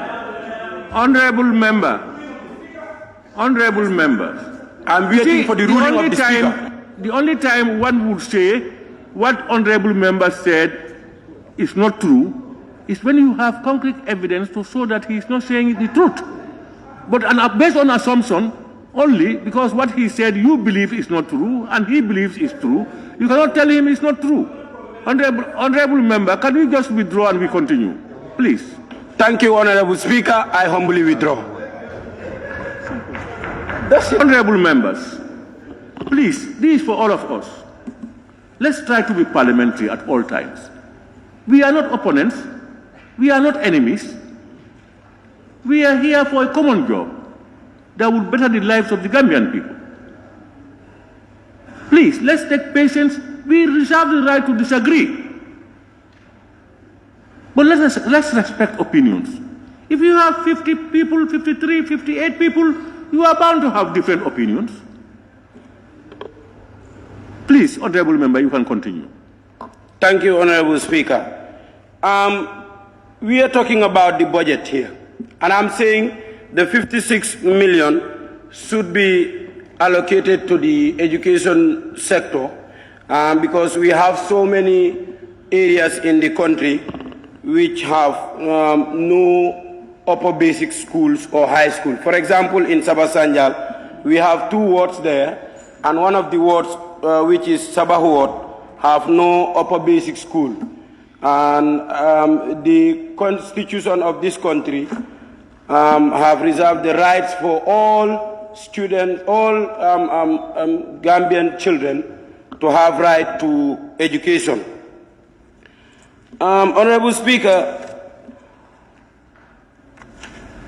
there were lots of issues raised with regards to the agriculture sector.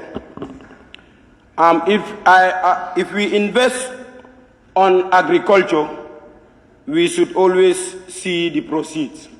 There have been lots of monies going to the sector, agriculture, and so many donors and grants going to the same sector.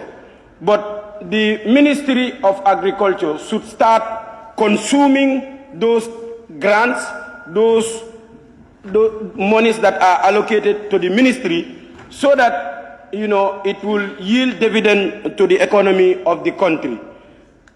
Investing on social sectors like agriculture, health and education is one of the most important things that the ministry have considered in this budget, and I have to commend them for that. Coming back to the issue of the embassies, if you look at of recently, we have seen so many Gambians in the diaspora complaining about not being taken care of by the embassies or the foreign missions. And we are allocating only $100 to $200,000 on the foreign missions to take care of about the welfare of Gambians in the diaspora.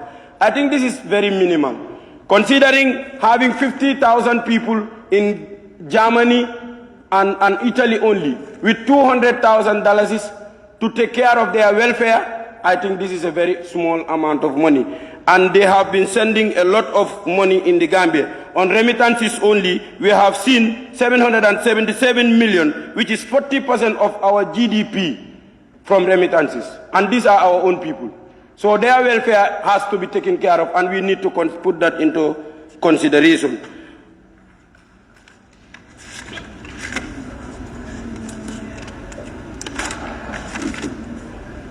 Honorable Speaker, the issue of agriculture come again.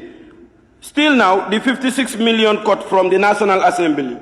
I think this is a very good move by FPAC, because cleaning should start from home. You cannot clean outside without cleaning your own home. So that money that has been cut can still be moved to subsidies on fertilizer. Because in the Gambia, we have seen the increase in fertilizer last year, which has affected most of the farmers who could not afford those to buy fertilizer last year. So on that note, Honorable Speaker, I will want to conclude by saying we should not be sentimental on our personal differences. We are honorable members. So seeing my fellow honorable members mentioning the office of the Speaker, or specifically saying that the Speaker receiving huge amount of money, or the allowance of the Speaker, or the salary of the Speaker, I was very disappointing. You are talking of the third in command in government. After the President, you are talking of the second in command. And the office of the Speaker is very important in this country. I am not deviating. The office of the Speaker is captured in this budget, and we are talking of the budget estimates. If you don't understand the budget, you better read well. What I'm saying, I don't need his clarification. I don't need it. Honorable Speaker, on that note, members, I want to say... Honorable member, please. Honorable members, I just said, let's not interrupt each other. If you have a point of order, raise a point of order. I will give you opportunity. If you want to observe or clarification, if he does not allow you, please leave the person to continue. Please. No, there has been communication up and down. He's talking. And the honorable member for Sabak, address all your messages to me. I have not finished. When the Speaker is talking, I have to take my seat. I understand the standing orders very well. You can continue. Thank you, Honorable Speaker. Address me always. Honorable Speaker, I am disappointed to hear my fellow honorable members trying to specifically concentrating on the office of the Speaker. This is not because the Speaker is sitting before me, but we have to remember that one of us will be there one day. It is not about who is sitting on that seat. It is about the portfolio and the position in the responsibilities that is attached to that office. We have to note that and understand that. The responsibilities of the Speaker should be related to the specific allowances and salaries that are attached to it, and not about who is the Speaker or what amount he is receiving. It's very disgracing. I cannot sit here and see ministers receiving more salaries or more benefits than the office of the Speaker. From there, you jump out and go to social media, you start posting. That is not why we are here. We are sent here by our people to represent them. If you think that the amount of money you are receiving is too much, when shall I see any of the honorable members to say, my salaries, do not pay it to my account, my allowance, do not pay it to my account? If you say that you are honest to yourself and you say that you are here for Gambia and not for yourself, put those monies to the Gambia local funding, or you address it to the people in Sabasanjal, give it to them, they can make a very good use of it, and we need it. If you think, Honorable Speaker, if you think that the monies that are paid to you as honorable member, you do not deserve it, humbly resolve that money and then give it to the people of Sabasanjal. We will make very good use of it. On that note, Honorable Speaker, I thank you very much for giving me the floor. Thank you.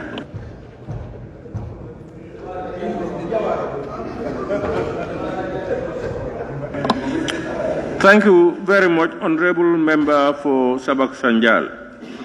I now give the floor to the Honorable Member for Fonyi Berefet.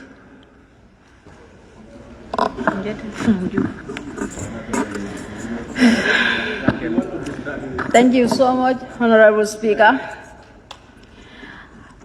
I would like to thank my fellow honorable members and also our secretaries, and the Minister of Finance.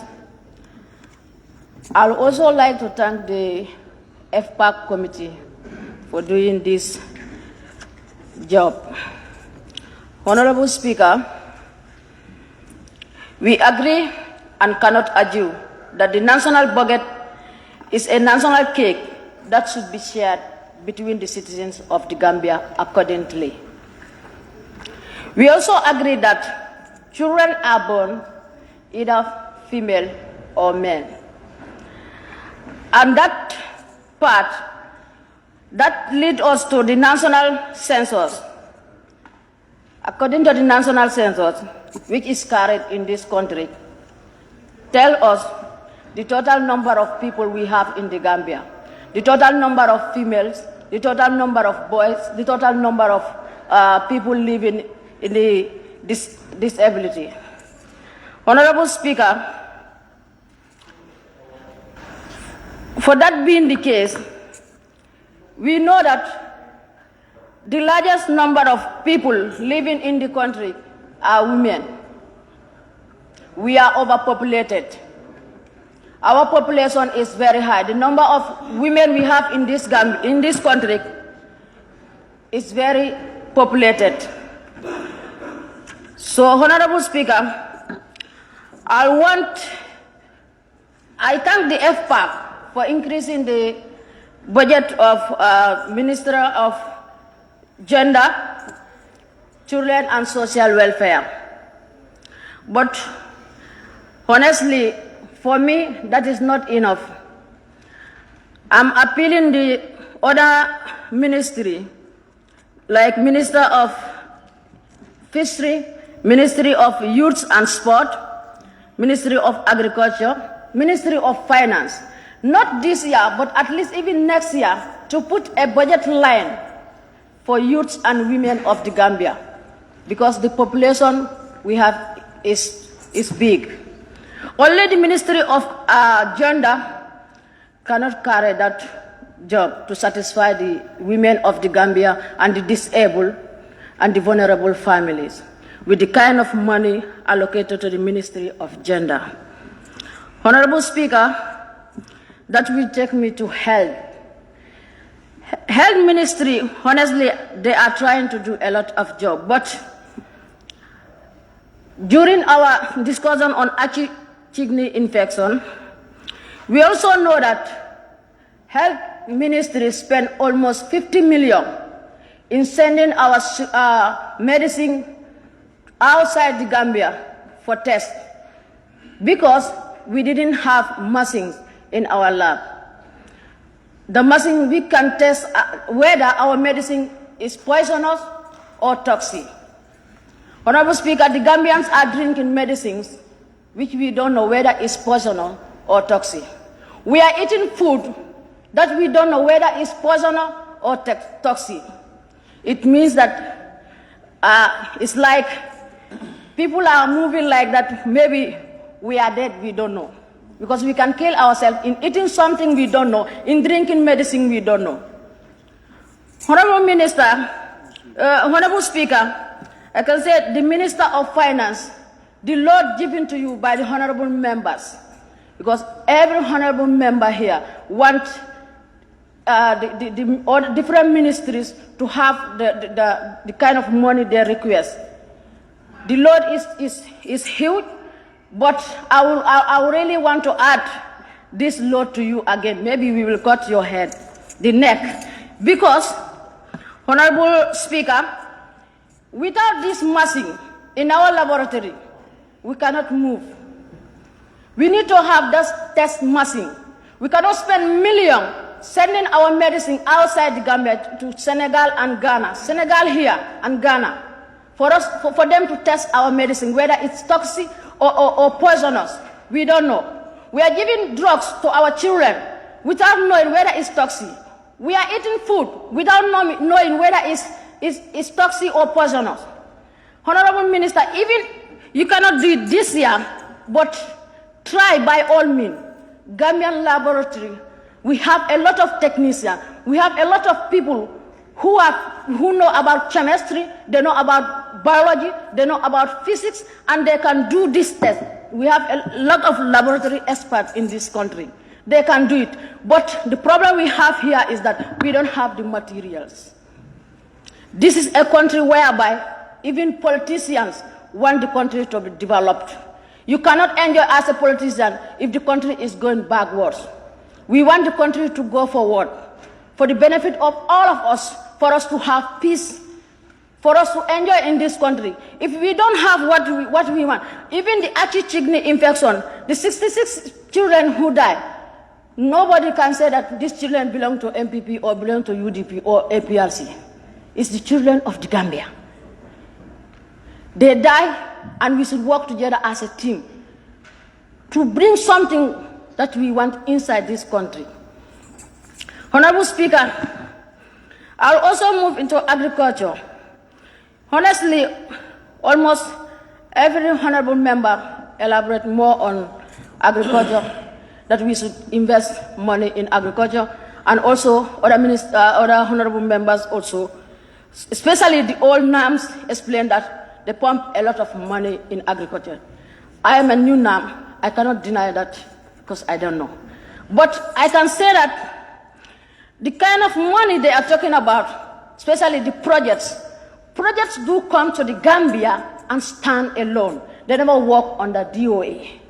This is the problem DOA are facing. In fact, Honorable Speaker, I can tell you that most of the staff in DOA are leaving Department of Agriculture because they don't have enough funds. Mobility is a problem. Coupon is a problem. In fact, before, during our time, our fuel coupon end of month is 500, but now they reduce it to 300 because there's we are lacking money in Department of Agriculture. Projects do come sometimes and stand alone, and even sometimes remove the staff, senior staffs of DOA to those projects. What the other honorable members are saying, that we see them driving new vehicles, we see them building compounds. Where did they get that money? And before going there, they were not driving good vehicles, they were not building houses. Where do they get that money? Obviously, automatically, it's from the project money. Giving agriculture money is good, but we need to scrutinize them. We need to monitor anything we give to any ministry, not only agriculture. We have a problem in this country. We always say Gambia is a tax-based economy. Yes, nobody can deny that. Since colonial time, Gambia is a tax-based economy because we don't have any diamond here. We are tax-based economy, but we need to control our tax. We need to control the revenue. The tax those who collect our tax, we need to control it. Without digitalizing this, we won't know what is happening. Because sometimes I'm living with a shopkeeper who explained to me that end of October, someone came to collect tax from inside his office. He told him that you are going to pay $7,000 this year, but I will reduce it to $5,000. The man said, why should I pay $5,000? And last month I paid $4,000. He said, no, you're supposed to pay $5,000. But he didn't know that the man is educated. He took the receipt and wrote $3,000. When the man checked that receipt, he saw it is $3,000. He told him, why you demand $5,000 and you put $3,000 inside the receipt? He said, he told him outright that he want to put $2,000 inside his pocket. Honorable Speaker, the problem we have in this country, wallahi billahi, is not the government. Even if I come the president, I will face the same problem if the people don't change. Let the people of the Gambia change and be ready to develop this country. It belongs to all of us. In fact, now I'm not thinking of us, but I am thinking of the future. Our children coming are going to continue to suffer if we don't change. This country is poor. We cannot compare this country into any other African country because we don't control anything. People collect tax, misuse it. People are taking our money. We do hear many areas that this institution, they have 20 million or 25 million is missing. But nothing happened to them. Nothing.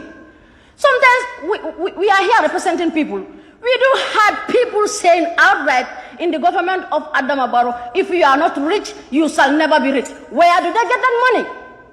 It's the money of the people, the money of the poor people, the taxpayers' money.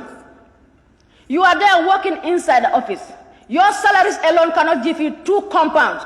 You went and you get 3 compounds, build story buildings, marry 4 wives. We cannot stop people marrying the kind of wives they want. Yes, they can do it. In fact, the other one I will talk about maybe people marrying women as a woman. Honestly, I agree on that. If we want to marry, we are too much. The population is high. Say it again. But honestly, the problem we have, Honorable Speaker, we need to control our money. Let me come back to agriculture. We see Radville farm here. Also, Kafuta Krafi farm. Those projects doesn't belong to the Gambians. And those people produce inside our Gambia, this country, and take the product, sell it outside the Gambia. And they are generating a lot of billions. I think the government of the Gambia can do the same thing. Let's look for a rebel land area, a very big land, even 10 hectares, 20 hectares, employ youths, mechanize it. Agriculture needs to mechanize this. We cannot use our power every time to farm. Employ youths to work there. Instead of people coming and buy our land, work in that land, produce, use our own women to work there and pay them less. After, when they harvest, they take it outside the Gambia. And they know that whatever they produce in this country is very good. But what we normally do in this country, we import food from Senegal, which is full of fertilizer with remnants, which we eat. And we don't know whether it's going, that is the reason why our people are complaining of waist pain and knees every time. We need to control what we are eating. Because we don't have any machine to test whether it's poisonous. These people are the kind of food, Senegal, the land is not fertile. Our land is far fertile than that of Senegal. But they always bring their vegetables to the Gambia. Can't we do it? We can do it. Let's work together as a team. I know that Mr. Barrow is rich and he can do it for us. Thank you so much.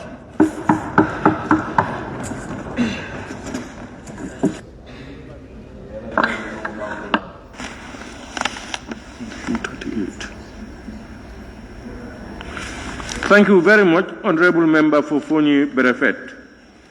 I now give the floor to the Honorable Member for Jara West.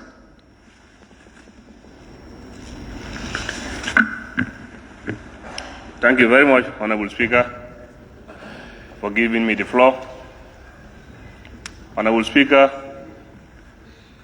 let me also use this opportunity to thank the Minister of Finance and the entire staffs of the Ministry of Finance for doing a great job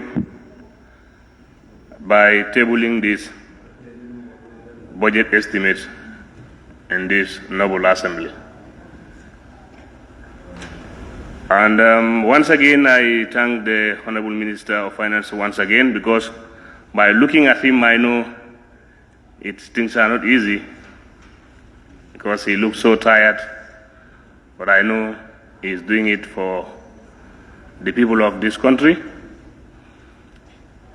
Whoever knows him, you know he's not doing it for money, but he's doing it because he's a good citizen of the Gambia. He loves the Gambia in his heart. People who knows him knows the heart he has for the Gambia. Thank you very much, Honorable Minister. May Allah guide you.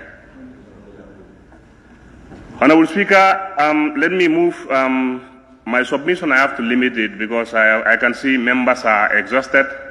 Let me start from myself. I'm very exhausted. But then I just want to give my submission on agriculture.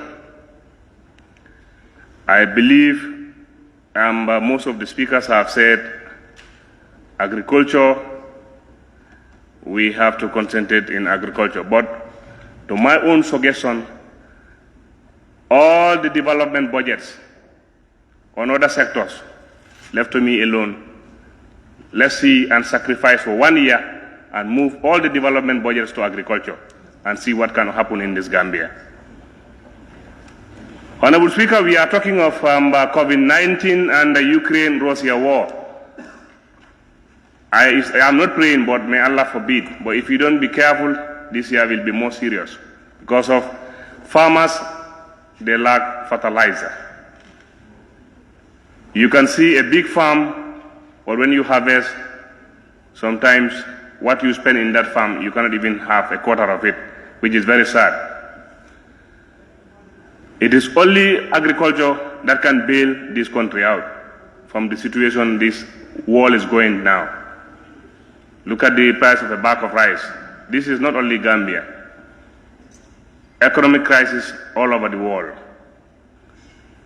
So I believe what we should do, the National Assembly, cabinet ministers, president, ordinary citizens, let's see what we can do to build up the agriculture sector. It will help us. We have the lands, the River Gambia is here, but then, yes, we can say donors are coming, projects are coming, but as the speaker said, the former speakers, what they said, the projects that are coming, they are directed to our people, but sometimes the project phase out when there is nothing for our people, which is very sad. It's very, very sad. Only few people are enriching themselves with these projects. That we need to consider it. Holistically, we all have to join hands together and consider the grants and projects that are coming in this country. Let's decide so that we can see the benefit in our own people. But if you want to depend with this budget allocated to agriculture, we expect grants or projects that are coming can help us. We are going nowhere. We are going nowhere. Half of the budget should go to agriculture. It is the only way that we can live peacefully. We go and learn.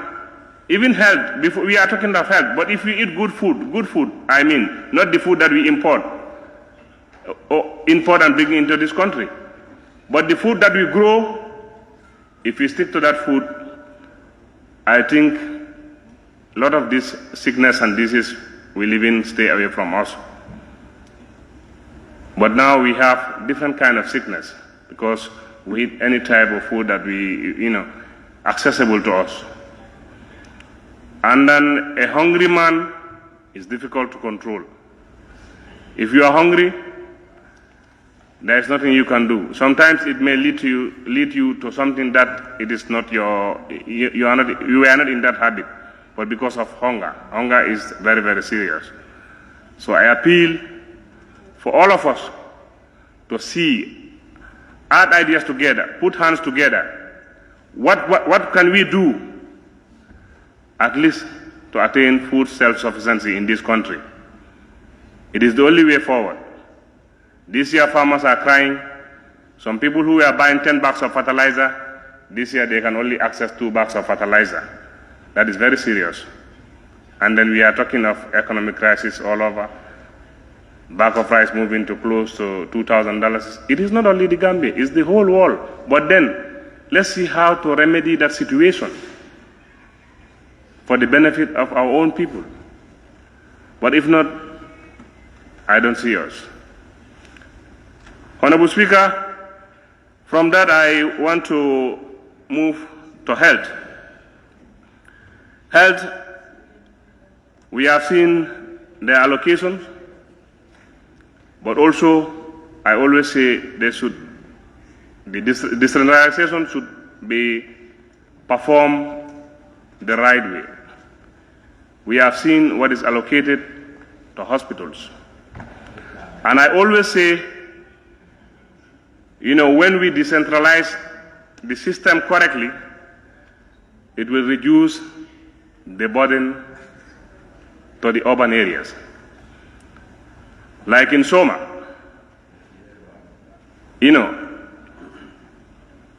if we check the allocations, 20 million.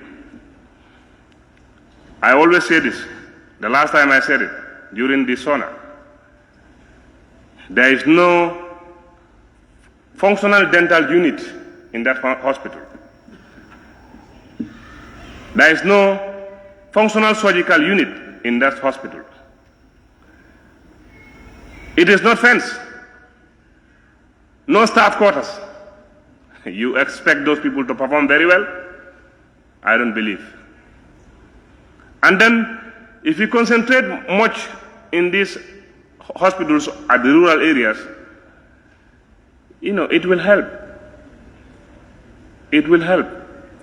But referrals, any case, even minor cases, they say referral.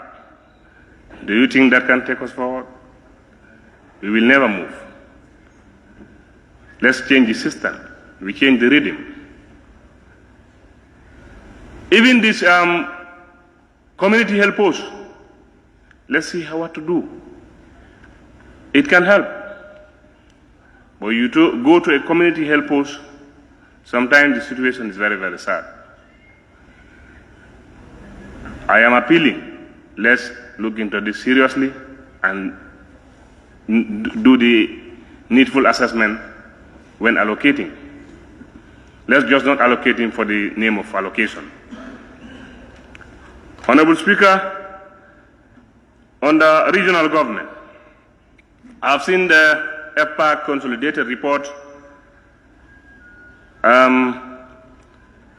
What they said about the budget of regional government with the committee, among the members of that committee, the cuttings and the reallocations that we made, they are very, very important. I will appeal to members. If there is nothing increase in this amount, please don't touch this amount. Let it remain at regional government.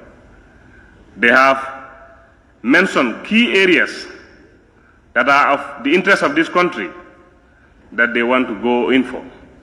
This is why we have some cuttings on so many areas, at least to try to help them achieve those priority areas. So please, let's take note. If there is nothing added there, we want that to remain. Honorable Speaker, without wasting much time, I want to go to the youth and sport. I always say this. Our youths, let's try to keep them busy. Our youths, we shouldn't call them lazy. They are not lazy. But to me, they have nothing to do. They are not given the right opportunity. We were on tour, the Youth and Sport Committee. We went to various youth centers.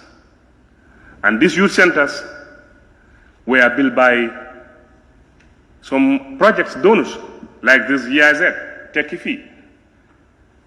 The youths are doing well with those youth centers.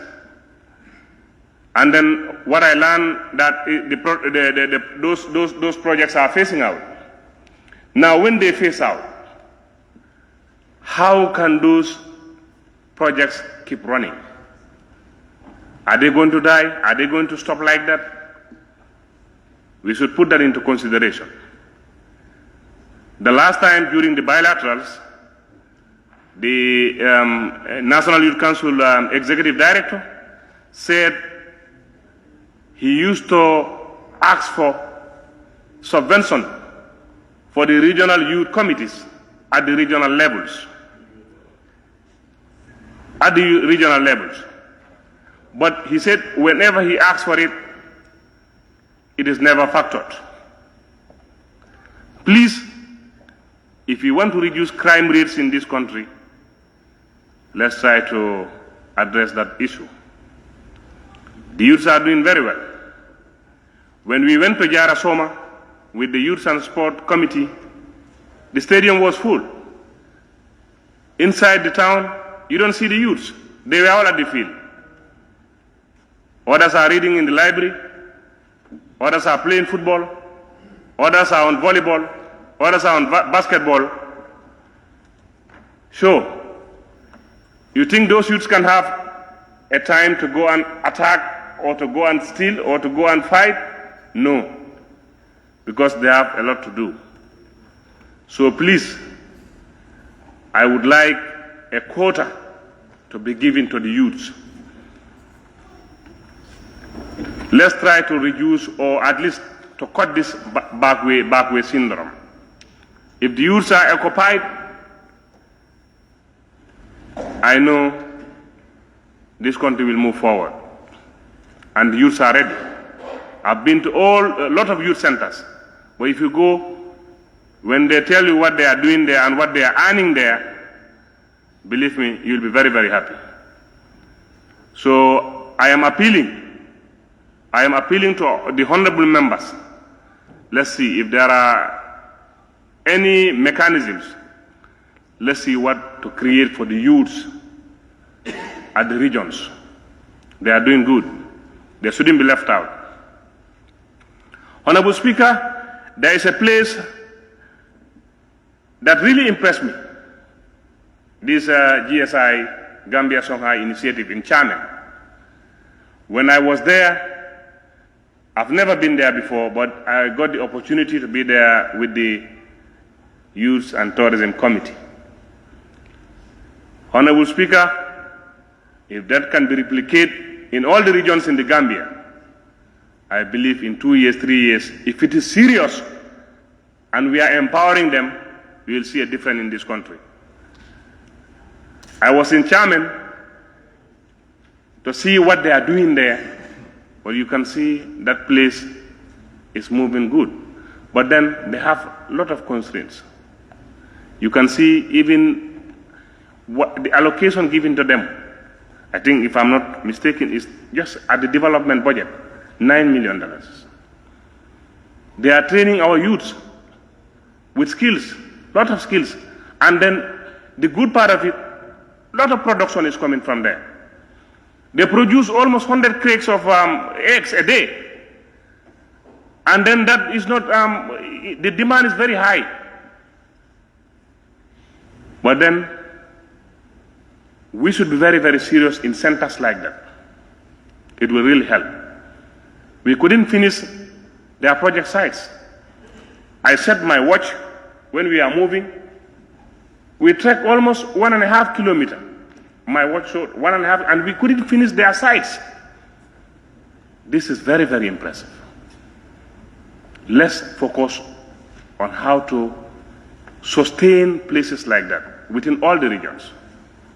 I am appealing. Let's please focus on issues like to all our regions. It will help, and then it will reduce a lot of crime rates in this country. Honorable Speaker, on that note, I want to take my seat. Thank you very much.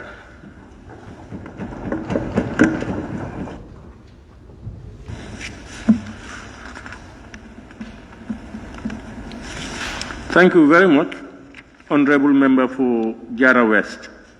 I now invite the Honorable Member for Bundung-Kakunda. Thank you very much, Honorable Speaker. First of all, I want to use the opportunity to also thank the Assembly, the Clerk, and the Secretariat of the Committee. At the same time, the Minister of Finance and Economic Affairs and your team, and all the honorable members who are here. Basically, we have an issue before us, that is the budget estimate. Also, I want to extend my appreciation to the FPAC committee, which I am part of.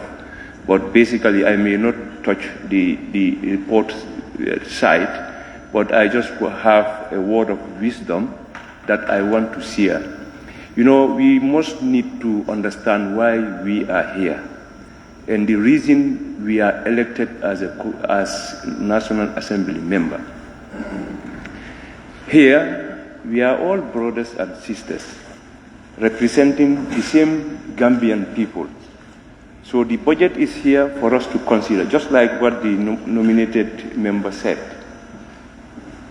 To consider it, considering is to add value to the budget.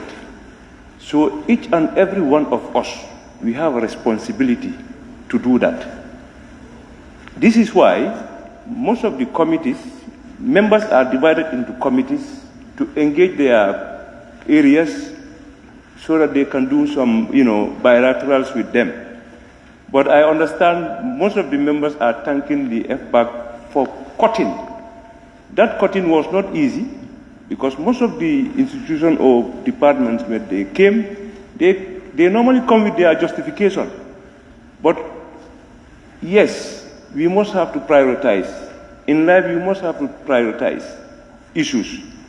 So for that being the case, we are all one. We want to do this thing so that an ordinary Gambian who is sitting at the village there to at least feel something about this budget. And how do we do this?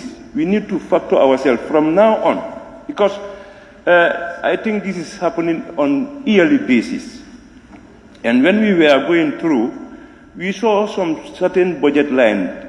In fact, I think the Minister of Finance, I think you need to work on another way of, because there are certain budget lines, the moment it is there, people must feel it.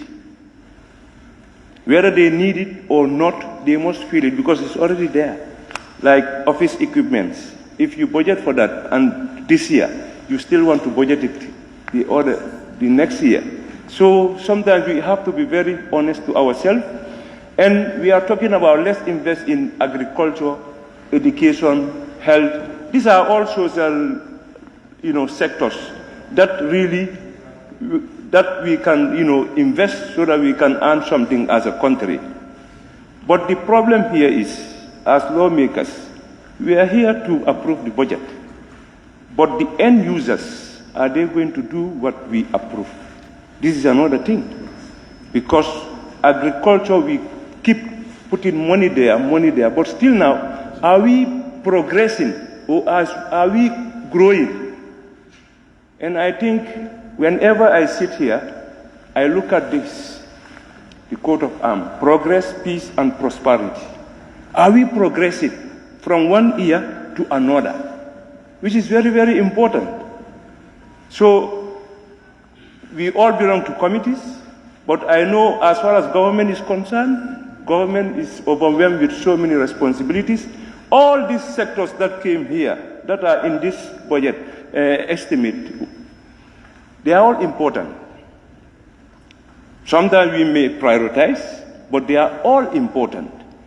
But the issue here is we must have to prioritize certain areas.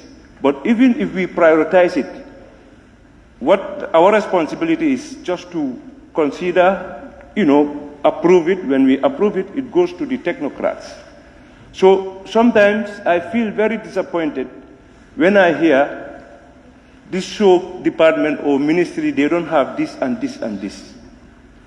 I don't think those people who are manning those institutions or departments, they are fair to the Gambian people, because leadership is all about initiation. You must have to initiate. You don't have to wait for people to come and tell you, do this. If you know you don't have vehicle, factor it.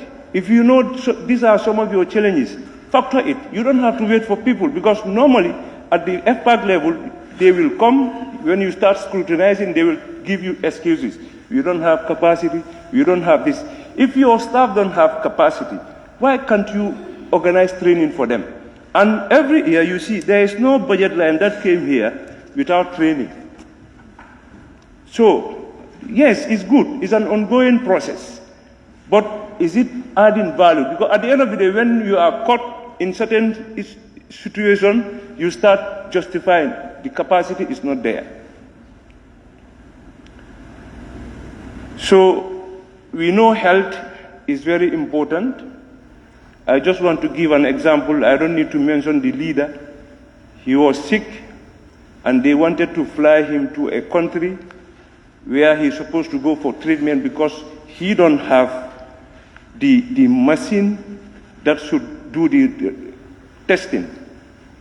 But he was very honest to himself. He said he served his people, but for that period of years, it was his responsibility to ensure that that machine is available.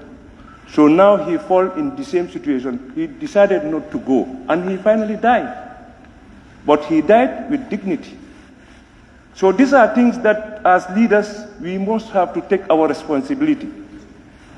Here, we may see each other in a different pattern. But for me, as far as I'm concerned, I see each and every one of you as members, as one. We are all one. This is why I don't believe in minority or majority group. I don't believe in that. I believe in we are all one, representing the general interest of the Gambian people. How do we do that? It's not about supporting an issue, you are supporting the president or the government. No, we are supporting the Gambian people. This is why we are elected to come and serve. So in the area of local government, most of the committee members, they talk about it, but the cadastral mapping system, because if we really want to generate more this thing, we must have to, Gambia is still now, we cannot even have address system. If you want to direct somebody, you have to start physical address. Si tate garabila, si opposite buntabu yelobi. We should pass that. So we have the technocrats who should do this thing. So, but the thing is, I learned a lot during these budget bilaterals. Our own brothers will come and they just want their budget to be approved like that anyhow. Whilst an ordinary guy, I think Minister of Finance, I don't know how it's going to be, but I think the area of social sector, like each department, at least it will be very good for them to at least cater some social aspect wherein maybe no matter what happened, but at least you can budget for an amount wherein you can go to a provinces and support them with certain like water, bowl, or certain things, health posts or stuff like that. Because at the end of the day, the amount of money that I hear, I think we should develop long since. So for that being the case, the Local Government Act also, through the Minister of Regional Government, I think we should empower them so that they can come up with the Local Government Act, because according to them, right now they are at the national consultative stage, then they will have the national validation. So then from there, maybe they will bring it here. So I will recommend the August body to support that initiative, because when we empower the local government, we are empowering our own people, because these are the people we represent. So whatever we are doing here, it has to reflect to their life. But it shouldn't be we approve a budget and it just stay at the four corners of our offices. It was, so which is not fair. So the thing is here, let's all work together. As brothers and sisters, we are all honorable members, regardless of which political party we belong to, and we are all important. You see, politician, be proud of yourself. I always say it. Which politician do you see he build mansion or story building? It's hard you see it. Yes. Technocrats, they build mansions. It's not about anything, but these are the realities. Because for us, they just pay me based on my service. That's it. But technocrats will come, we assign them, go and do a job for us. We give them everything. Now it's at your disposal to do whatever you want to do. So, but what we are talking about here is, whatever we do, let's do it with honesty. and know that we are serving an ordinary people. You see, these billions of dollars we are talking, especially members from the upcountry, I feel pity because the number of communities that we are covering, and when you go out there, what they always talk about, amundo. They cannot still have access to potable drinking water.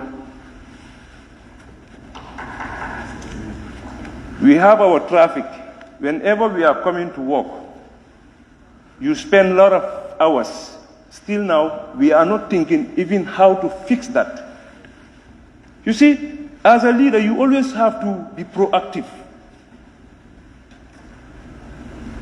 So that if there are issues or problems that are under your purview, you try to address it. Though sometimes resources might be distant, but you must have to be proactive. So, Honorable Speaker, in the area of education, I think that one also is important, very well. We must invest in education so that at least we can get what we want. But for now, I think as far as education is concerned, we need to build the foundation because for so many years, we are still struggling to invest more into our children, to have that sense of patriotism, because I don't even want to talk about nationalism, because nationalism, if you are so nationalist, you become very biased. But if you are patriotic, then you are very humble and you love your country and you sacrifice for your country, which is very, very important. So on that note, on the Minister of Gender, I saw Disability and Rehabilitation Center services, which really, I understand they allocated $1 million there. I think this, if at all is possible, to at least adjust that amount, because we are talking about disabled and rehabilitation. You see, it's only in Africa or maybe in the Gambia, we normally take our people to prison, lock them there, thinking that they are criminals, they shouldn't be part of the society. Prison is a way of trying to, at least reform somebody so that, he can come back. So this rehabilitation center is very, very important because right now, most of our youths, are involved into this cannabis, whatever. So sometimes police will just catch them and take them to these cells and stuff like that, which is not good. So I think if they are right, if we can have this rehabilitation center, we boost that, we improve on that, so that at least they can change and come back to the society and become president, ministers, or councillors, or National Assembly members. It's possible. Yes, please. Thank you very much. Honorable Speaker, what the member is talking about, and it's two different rehabilitation. This one, under the Ministry of Women, is about orthopedic. For example, those who have handicap and things like, they give them like a shoe of some sort, or hand, that type of thing. That's what we are talking about there. Yes, sir. Thank you. Okay, thank you very much for that. Disabilities, these are people who cannot do much in our society. So I think it's very fair for us to at least invest on them, because it's not about only maybe bodily harm. Sometimes you might be blind. If you are blind, how can you survive? So I think we need to look at that. Let it be a special, social service thing, wherein we can invest and help them. So for that being the case, I understand also the Women Enterprise Fund, through this gender, they increase some of your budget, which is very important because the Women Enterprise Fund is very important. But equally also, I will recommend, as far as we're talking about youth, but what program do you have for the youths? Because some of the youths, they may want to engage into businesses, but it's always difficult for them to have a loan. So if we can start thinking along that line to, at least come up with a loan program for the youths is important, because it's not only about sports. Even if we are doing sports, but at the end of the day, because we all understand how our sports are. So, but like, what can we do to create employment for them so that they can at least have a better living and serve their own quota to the national development? So on behalf of the FPAC committee, I want to thank you once more, and also thank Honorable Speaker for allowing me to also share my own opinion as far as this debate is concerned. Thank you.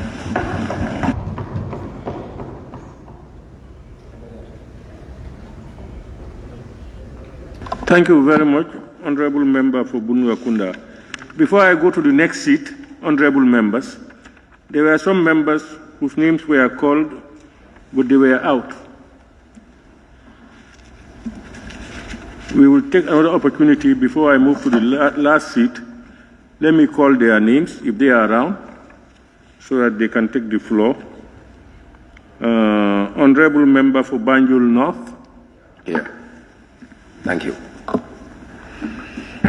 Thank you very much, Honorable Speaker, for giving me the floor. And I also want to seize the opportunity to apologize, because when you called me before, I stepped out. But notwithstanding, I believe it is very important for me to also give my submission as far as this important debate is concerned. But before going further, I will also want to seize this important opportunity to join my honorable members to commend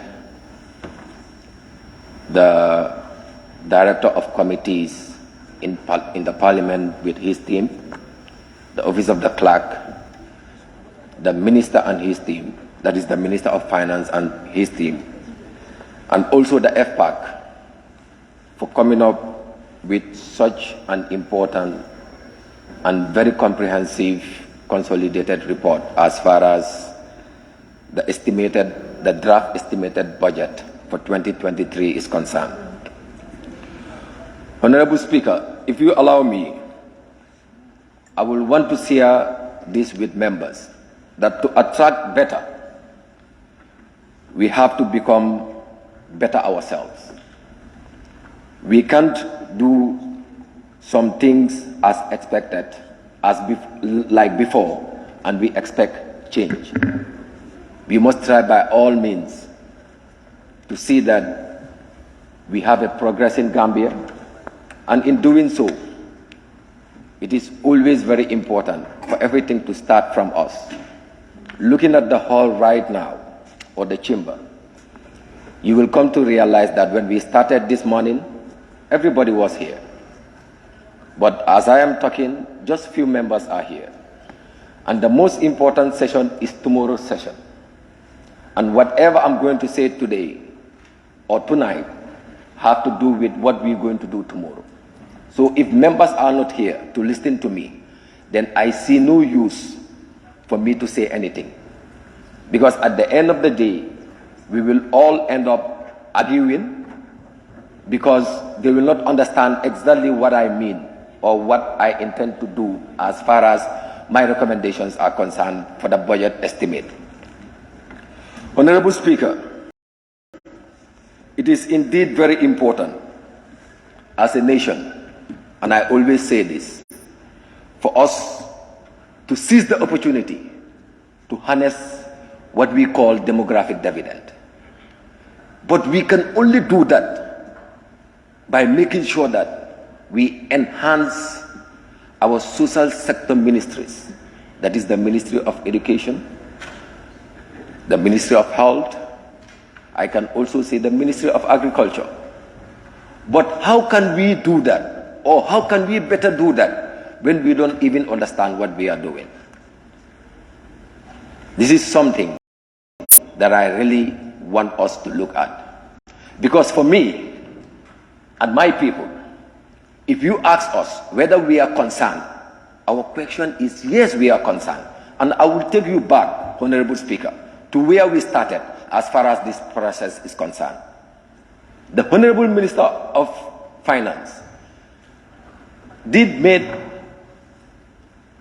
a statement concerning a policy that the government intends to run this country come 2023. And it was presented to us. This is a policy that I believe should be in line with the budget estimate, even though it is very bulky. And going through it, you will come to realize that he did mention that the government is ready to strengthen education, agriculture, health, and also rehabilitation of some of these infrastructures in this country. And in doing so, everything will begin here. Everything can happen here. That is why most of the members are here with us today, to give us what they think as far as what they've been through according to what was presented by the Honorable Minister, which is indeed very important. Honorable Speaker, talking about education, it is indeed a very fundamental tool as far as harnessing demographic dividend is concerned. And before going further, we must understand that this country, that is the Gambia, is youthfully populated, meaning young people must be supported. They must be empowered. Because if we have the understanding that young people are the citadels of the nation, they are the cream of the society, they are the current and the future leaders of this country, and we mean that is exactly what they are, we must take young people seriously if we want a better Gambia as far as all of us are concerned. Education indeed is very important, like I said, is one of the main tools when it comes to harnessing demographic dividend, which I believe the ministry was able to do justice. And I can say, going through the budget itself, there is no ministry that is better organized than the Ministry of Basic Education. That is what I realized. Because looking at their budget, yeah, even though 97% is recurrent and about 4 to 3% have to do with development, I still say that is the way forward as far as this country is concerned. But I also have another concern that has to do with the entire budget, the issue of recurrent, because we are still talking about a deficit of 4 billion. Honorable Speaker, if you ask me what my people will always ask me when I presented to them the budget estimate, they will tell me how many million is in 1 billion. Because they are very concerned. And this is something that we are here debating today, and to make sure tomorrow we sit over it and approve so that each and every one of them can see themselves. Because no matter what, we must understand one thing. As far as this budget is concerned, it must address the needs and the concerns of the people. This should be our priority as parliamentarians. We must see to it that whatever we approve here must reflect to the life and livelihood of our people. Because that is why we are representing them. Some members have said it here. We are the custodian of this document, that is the estimate, the budget estimate. Why? Because we are representing the people. And what we must do, as far as the needful is concerned, is to make sure that whatever we approve should be the interest of the majority of the Gambians. This we must put at the back of our minds and make sure that we do it amicably. We are not in a situation whereby we have to be sentimental as far as exchanging our ideas are concerned. We believe we are in a very critical situation. That is why I believe the government have the intention to see that we invest more in production, which is, even though it is not reflecting in agriculture. But I believe this is one of the things that we must consider to see how best we can make sure that agriculture is well catered for. Why I am saying this? In Wolof, we say ndimbal na si fekkal loxo boromam. And what we have allocated for agriculture, we also expect partners to come and support the agriculture process or system in this country. But how will they see us if we are not prioritizing or taking agriculture serious as far as this country is concerned? This is something that we must ask ourselves, which is indeed very important, and we must put into consideration as far as this budget is concerned. Let us also understand that approving this budget is like opening a new page for all of us as Gambians. Because people like us, if we go back to our constituencies, talking to our people, being connected to our people, what they will always tell us is that our hopes are in you people. And to be honest, this is something that people like me will never compromise as far as my duty is concerned, in terms of making sure that proper scrutiny is done in terms of this important document. Because for me personally, I will tell you, we have 4 ordinary sessions within the year in Parliament, but this is the most important session, I will tell you. Why is it very important? Because this is exactly, this is directly affecting the lives and the livelihood of our people. And in that regard, I believe it is important, like I said before, for us to do the needful to make sure that we approve what we're supposed to approve.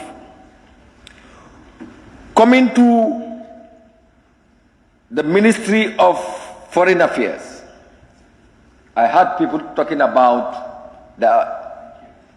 coming up with new embassies. For me, that is not the issue that I want to talk about. The issue here is the consultancies. But I also received a document whereby 3 consultancies were written off. It's no more part of the revised estimate. But there is still one that I am also very much interested in. That is the consultancy in the Middle East Directorate. That is about 500,000.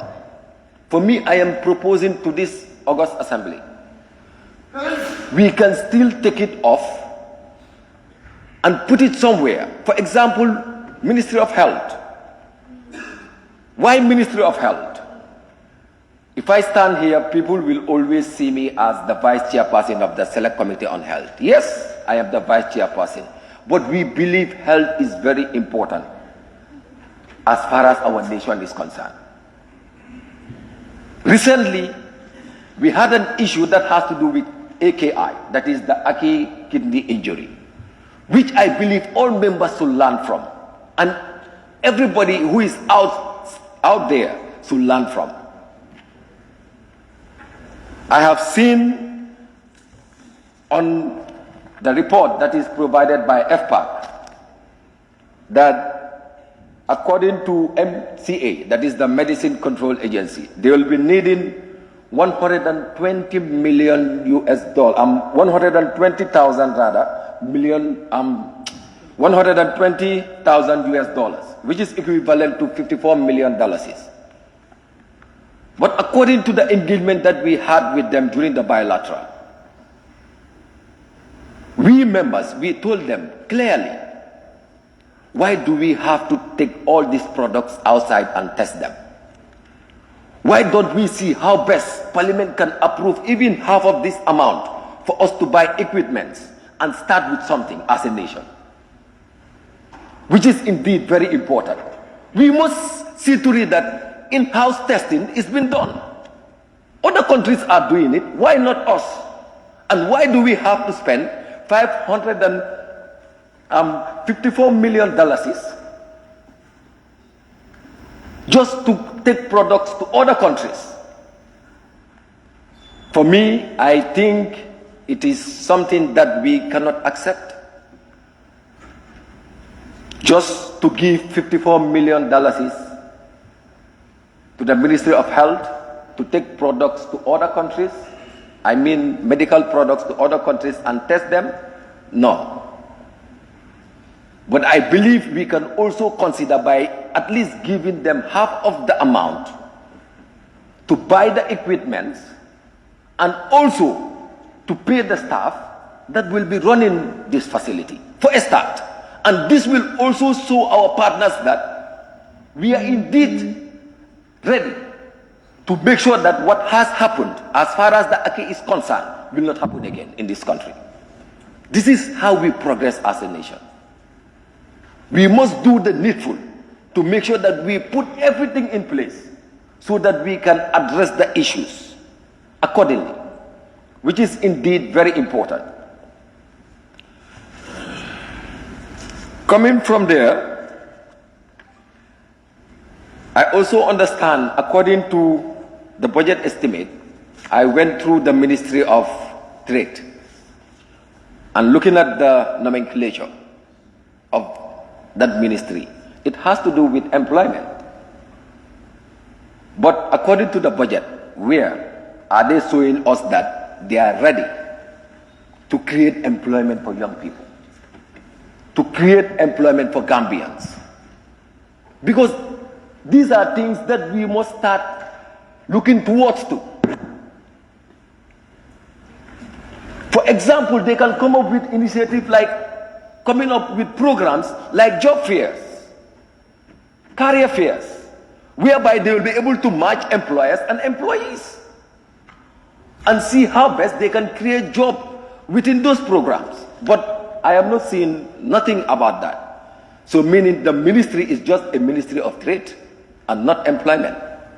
So this we also need to look into and make sure that we make an informed choice in terms of helping the ministry to at least make sure that they come up with programs that will help us as young people.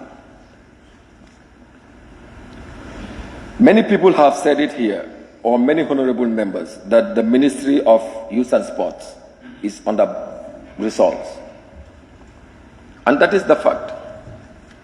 Because we cannot talk about the majority of the country is constituted by the young people, population-wise.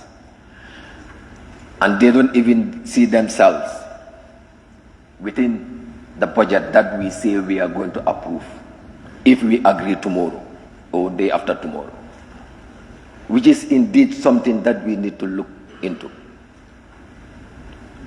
We must take the young people seriously.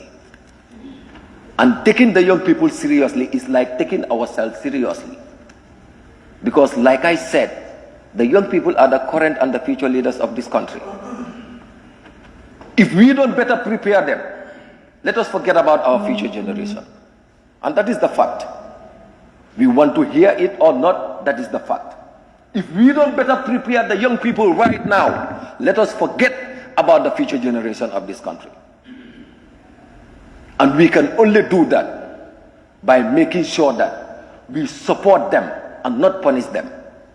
And to me, based on the allocation that I've seen as far as this budget is concerned, it's like we are punishing the young people of this country, which we cannot accept as young people. Honorable Speaker, in that regards, I will conclude by saying that it is important for Parliament to consider, to come up with a law that has to do with that legislation ceiling. It is very important because looking at the situation of our deficit, it is high time to come up with such a legislation so that we can have a debt ceiling to better run this country. Thank you very much.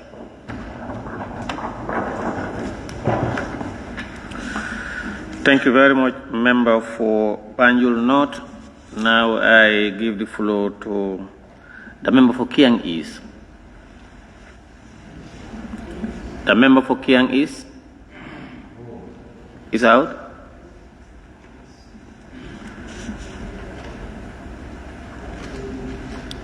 Member for Janjamure.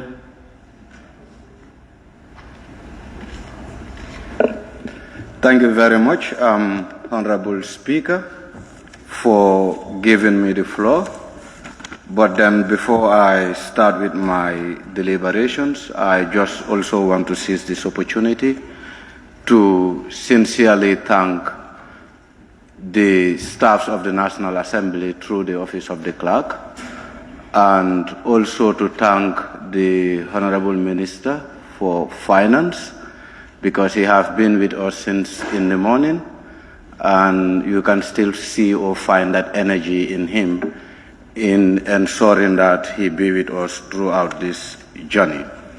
Also, by extension, I sincerely want to thank the FPAC committee and the entire Member of Parliament that actually took their time to actually look at the draft budget through the bilaterals.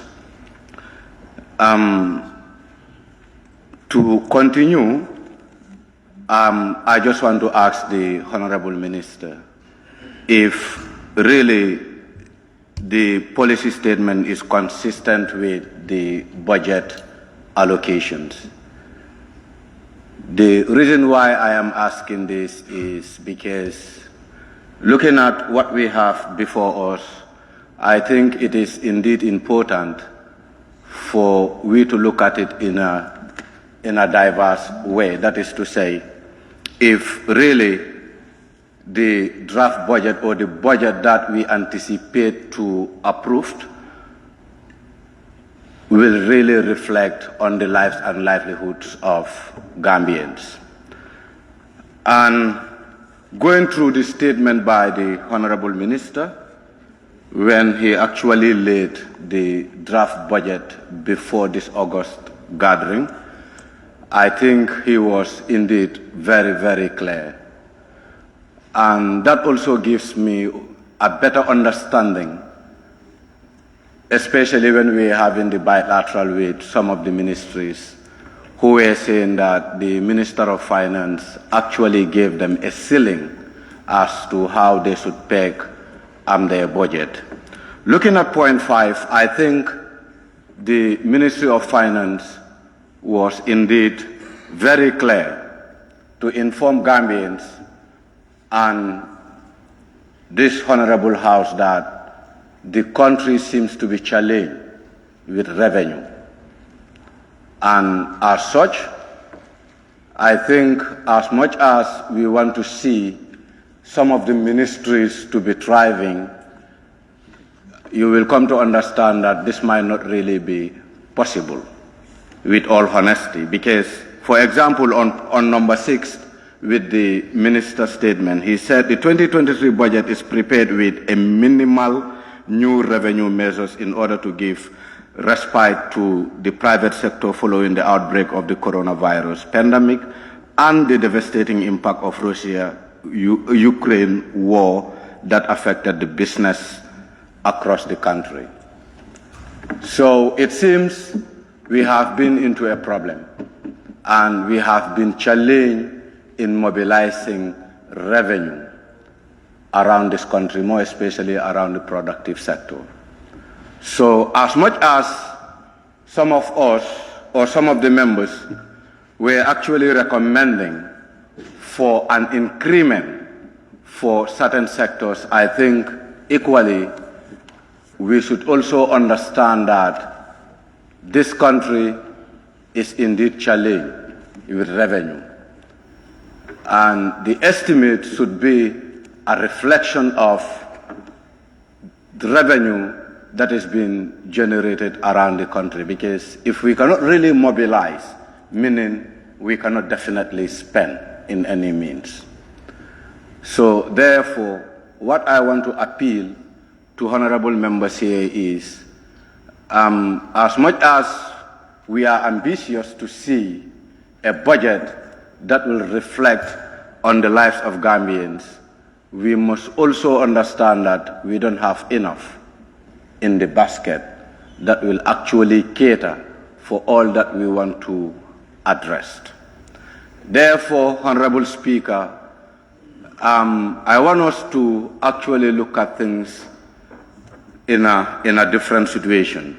That is to say, to list down or to establish some priority areas that we think the draft budget or the budget that we anticipate to approve would help to address.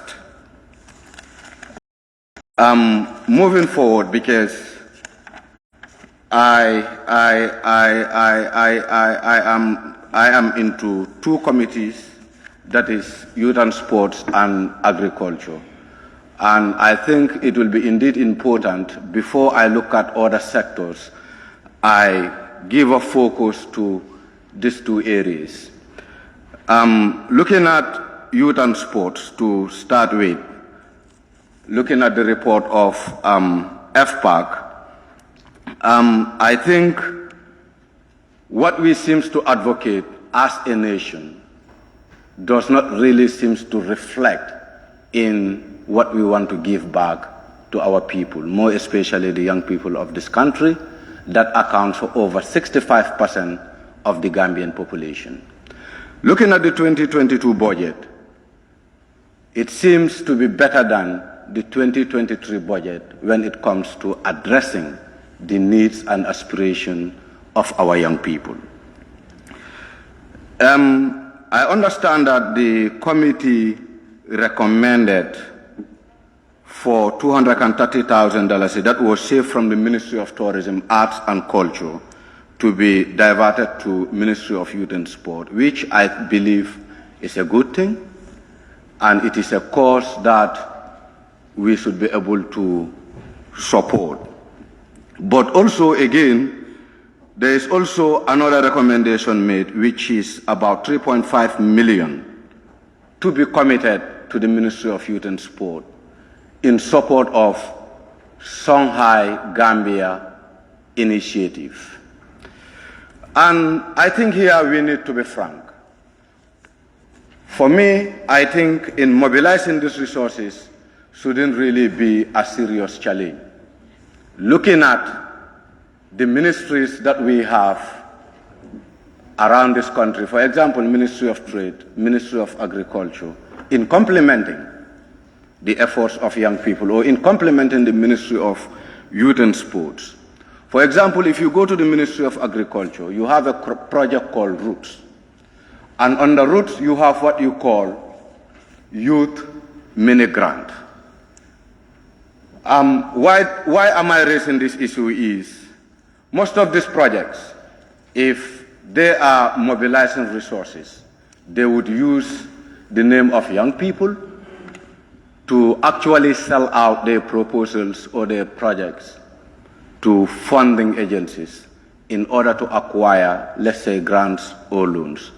But anytime they are able to secure these grants, they tend to make themselves an island. An island, in a sense, they always want to work in a very independent environment. And I think looking at that youth mini grant, I would rather recommend for the Ministry of Agriculture or for the Root project to actually work with the Ministry of Youth and Sports in identifying potential young people that could tap into these funds.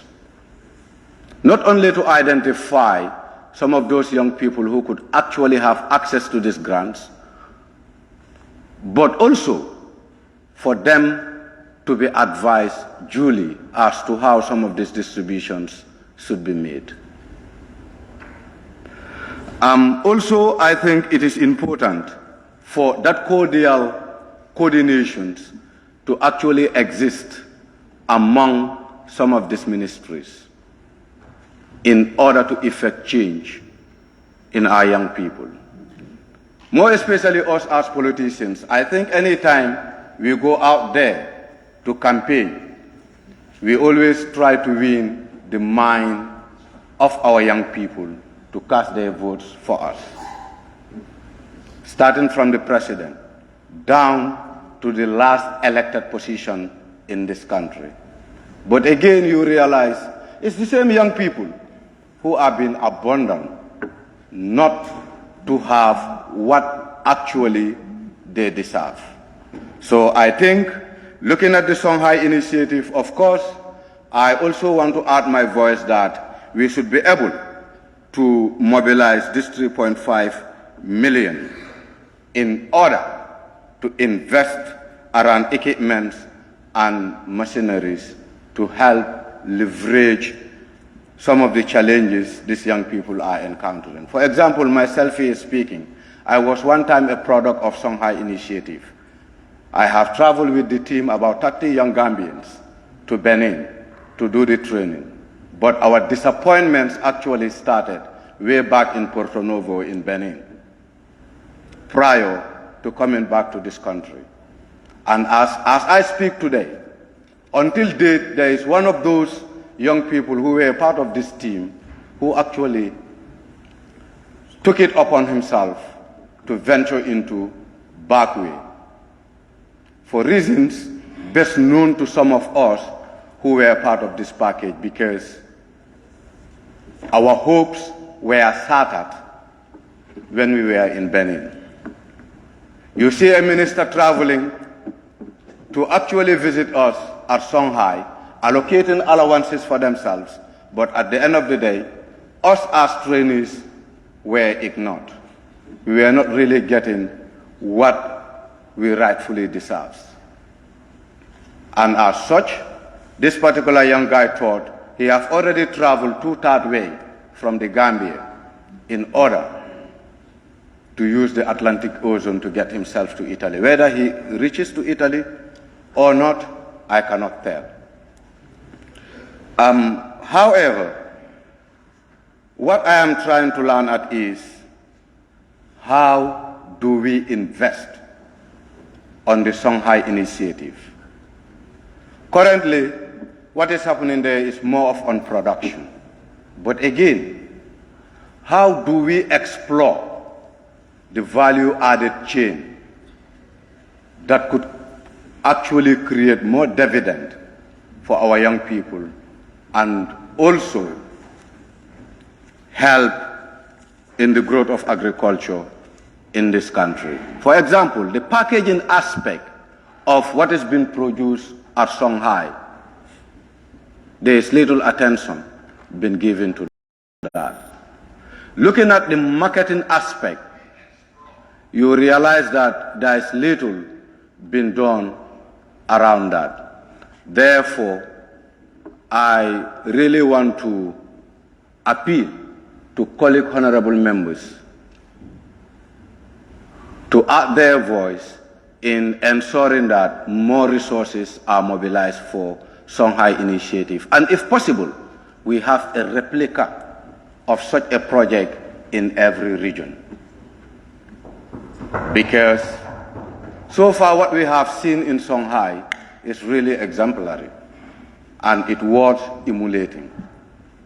It shouldn't only stop in North Bank, but let's extend it to the far end of this country.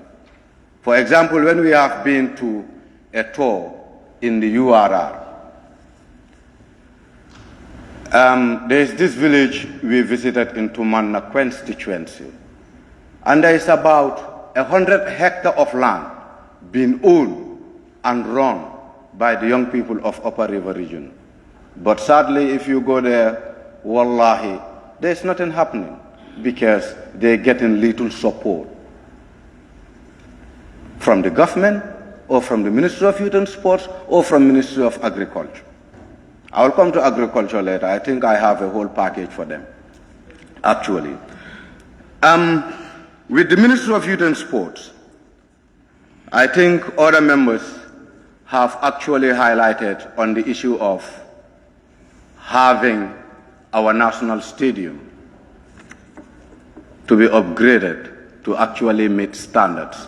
But again, apart from having to develop the National Independence Stadium, I think it is equally important.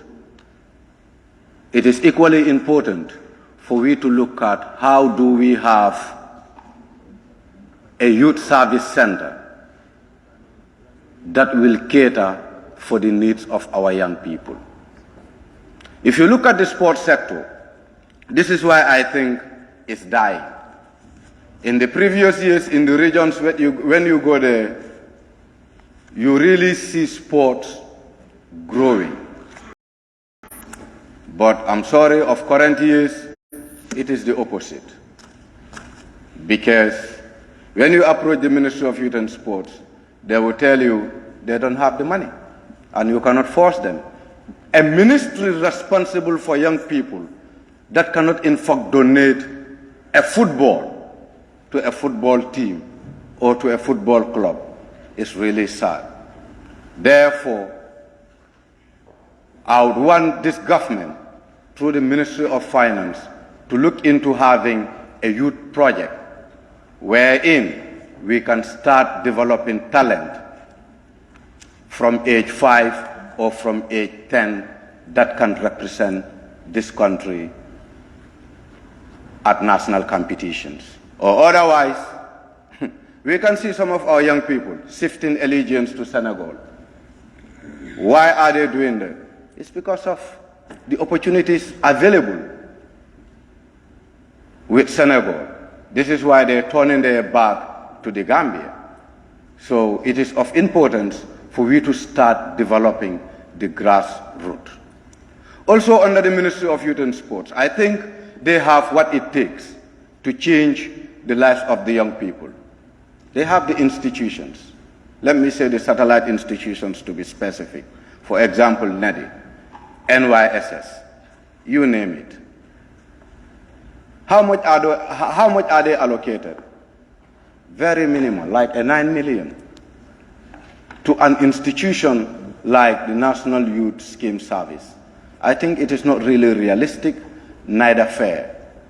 So I would like to encourage the Ministry of Finance to look into some of these sectors. Because, for example, with NYSS, looking at the components that they are trained on, one of which includes agriculture. I think if there is serious investment into that institution, some of these corps could be really moved to 𝒂𝒂𝒂𝒂 and go and do something serious that would have impact on our lives and the livelihoods of Gambians. Also, I want us to look at tourism, because what I realize is not most of the members are really talking about tourism. And being a committee member of the Select Committee on Tourism, I think I really have some points that I want to raise around tourism. I understand that the budget is being cut and moved to youth and sports. And I understand some of the reasons why, because we feel at this moment they're kind of rich, because they also got about 64 million from the World Bank to actually support the diversification of tourism in this country.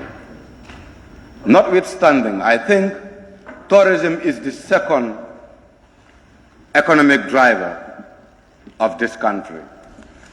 And if we are not putting much in that sector, I don't think we should expect much from them. Looking at their budget line, I think most of it is being committed to the recurrent budget or account, which, if you observe critically, you will realize that it is more of meant to pay salaries, buy fuel, buy lubricants, furniture, you name it, as alluded by previous speakers. I think the tourism industry still has huge potentials that are on tap. For example, after 50 years of independence, the Gambia as a country cannot even acquire a national carrier that will help to move tourists or visitors from one destination to the other, more especially to destination Gambia. I think the Ministry of Finance should also look at that aspect, together with the Ministry of Tourism, as to how can Gambia have a national carrier. Because our industry is being directed by the tour operators or by some of the key players. And as such, a lot of our revenue have been a leakage because most of that money goes back to other countries. That is not really helping. I think also with the Ministry of Tourism, it is of importance for we to commit financial support to this particular ministry, because understanding the dynamics of COVID-19, I think we really need to look at the existing products as to how do we develop on them. Besides looking at the existing products, it is also of importance for we to look at how do we develop new products, because with tourism, the product development aspect should be of continuity. You might doubt why the number of visitors are declining, because it seems we are not really prepared to prevent COVID-19 in this country.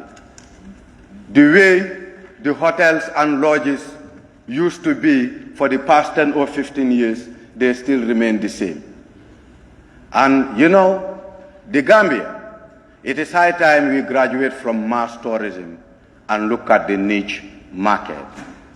And if really we want to penetrate that niche market, we must get to the drawing board and prepare ourselves better.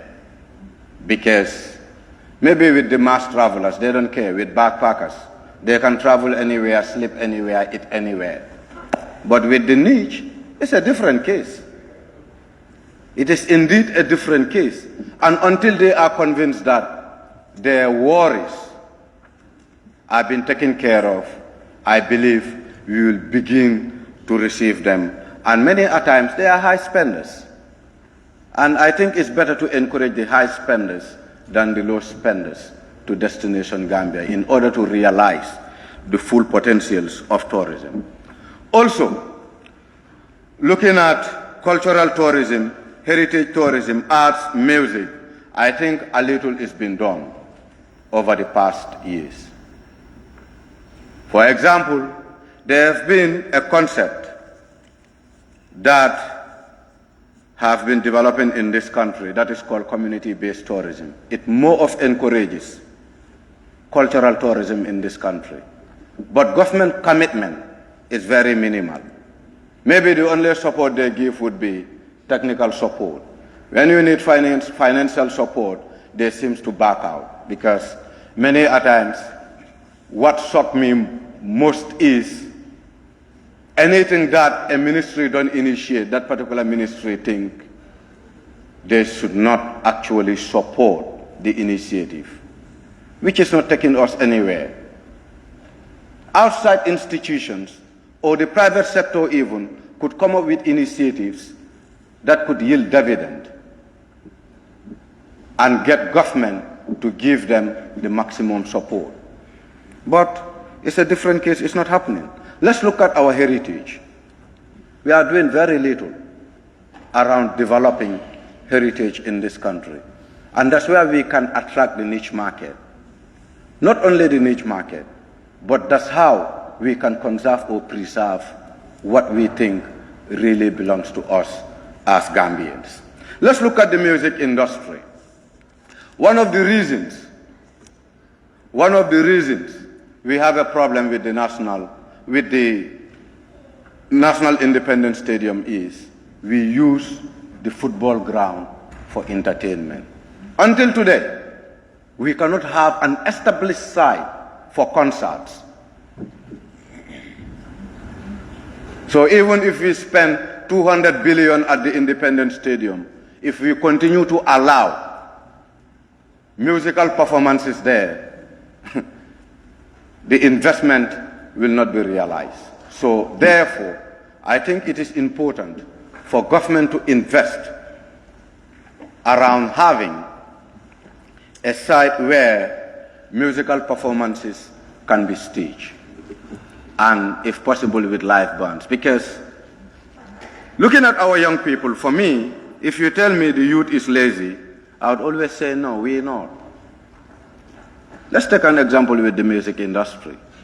Almost all those that are growing around that industry are doing everything on their own. So therefore, let's invest on tourism and culture, more especially NCAC and the Gambia Tourism Board. I believe if investments are directed to these areas, we will be able to realize a lot, and that will also reduce the burden of unemployment or underemployment to down such criminals using some of the skills that you look at the welfare of those prison officers is indeed very, very sad. You look at the conditions of those inmates, you realize that we are not really fair to them, because not everyone who goes to prison is a bad person. You can be even bad, taken to prison, after a year or two, you reform your life. And I think this is the kind of society we should embrace, not otherwise. So therefore, I want to encourage the Gambia government, through the Ministry of Finance and the Ministry of Interior, to look into the welfare of prison officers and inmates in this country. Defense. The Ministry of Defense, yes, I still believe they also need some attention, not just attention, but investment. I think it is high time that we excuse 𝒂𝒄𝒄𝒄 from this country and invest on our internal security. Let them take charge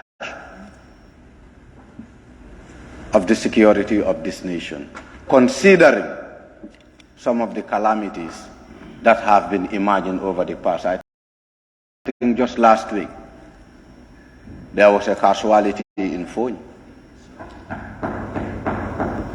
And I think if suppose it was our own security that we are deployed around those areas, there will be sanity. I think until we believe in ourselves as Gambians, we can be able to move this country. But it seems we don't really believe in one another. It reflects in our communities, in our homes, you name it. It's better to give a contract to a foreigner than a Gambian. That has been a culture. This is why almost every other nationality you find in this country, because they feel it's a land of opportunity, even though us as Gambians do cry on a daily basis as to how we can put food on the table. Honorable Speaker,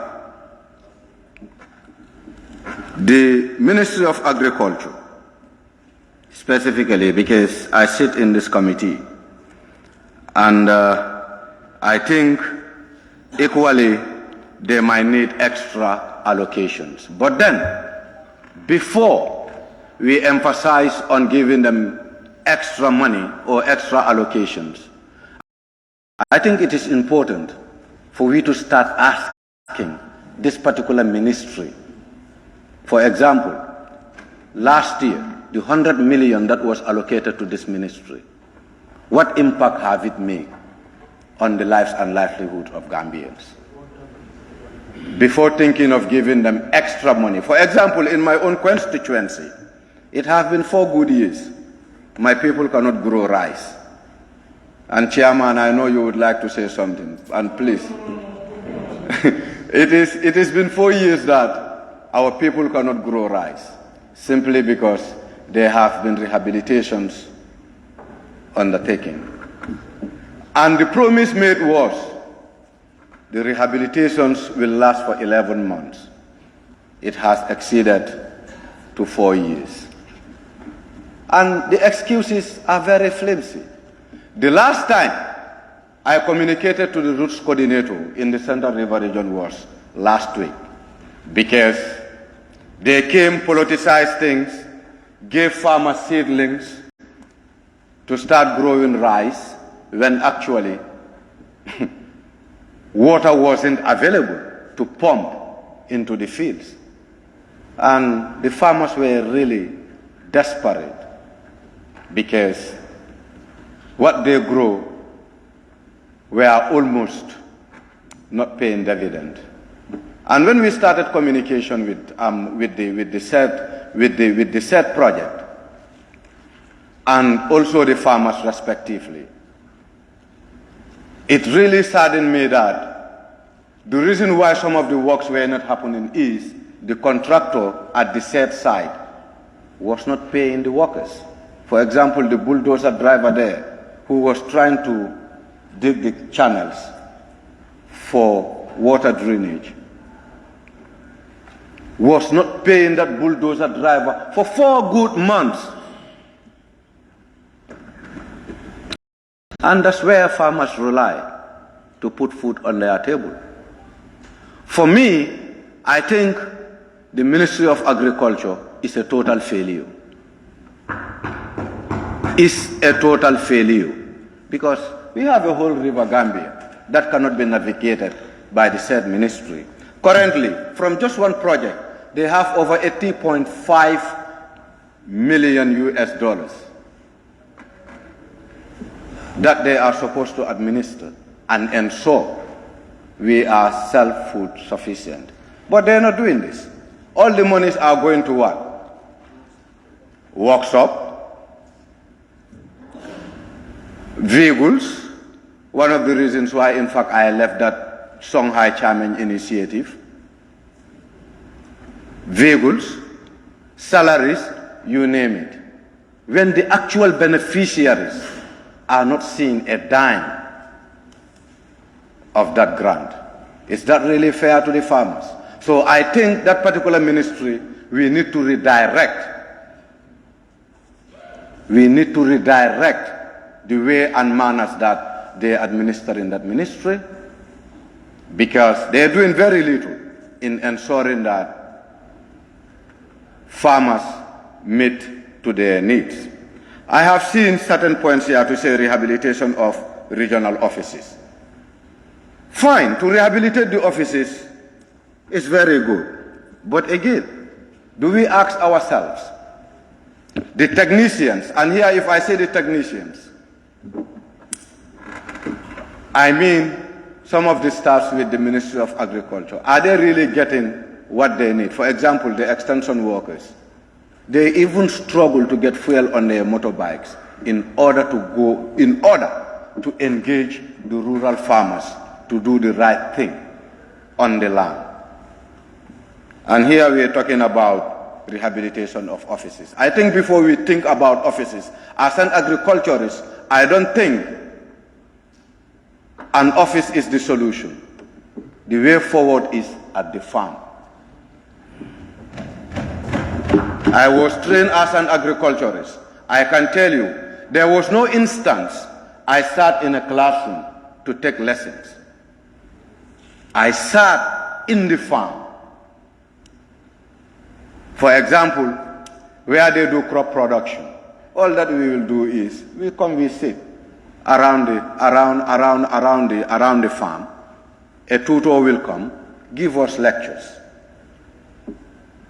So for me, I think we should desist from actually putting ourselves in comfort zones and get to the field and do the rightful thing that will change the lives of farmers, but not just sitting in the office with your AC and your Prado, thinking a Prado can change the life of a farmer. That's not what a farmer needs. A farmer needs equipment. A farmer needs machineries in order to do the needful thing. But it's not happening. Maintenance of buildings and facilities. Look, let's stop the joke. If I were the president today, tomorrow the minister or the Ministry of Agriculture would be moved to Jahar or Kuntau. I give that ministry or I give that space to another ministry that are paying rent somewhere to occupy. This space is available. Years back, when you go to Kuntau, they were milling rice. They were adding value to the product. But today, even to get a milling machine in order to add value to the produce becomes a challenge. And this is where our young people and women fit in. If we are growing rice, we thresh it, and it comes to milling. If it is meal, I think women and young people can put this into packages, being it 5 kgs, 10 kgs, 25 kgs, 50 kgs, and sell it out there with proper labels, with branding. We have a whole river Gambia. Suppose this was in Senegal, they will be selling us rice and everything. But we are here, being lazy. I call some of our technocrats as lazy technocrats because they are not innovative. The innovation is not there. The only innovation we have is to organize endless workshops, bringing people together, cooking benachin, paying padien. I recall when I was a youth leader, almost every now and then people will be calling me, Omar, Emma workshop also a young invite. Can workshop change this country? Even with government officials, if you want to engage them, they will tell you, well, how much is the per diem? Look, let's graduate from these endless workshops and let's graduate from this per diem business and see the Gambia as a nation that we need to develop with all due course. Research and development. With research, yes, I may believe it's a worthy cause for one to invest in. But again, I hope some of the decisions we make will be informed by those research outcomes. If not, I don't think there's any need for we to actually spend a dime on some of these areas. So generally, with agriculture, for me, it has a lot of potentials that is untapped. And I want to encourage this government and also appeal to fellow members to actually reconsider this particular ministry and see as to how we can help them to grow as expected. But it cannot be done when they are sitting in Banjul here, trying to direct what local farmers should do in the rural communities, when they are not actually giving those rural farmers what they require. We must understand that the soil itself is a bank. The soil is a bank. It's like the central bank of the Gambia. When we invest in it seriously, the turnover will be high. But we're not doing this. We are not doing this. And we continue to be on a blame game on a daily basis. And some of these ministries will still come back telling us that, well, the finance minister gave us a ceiling.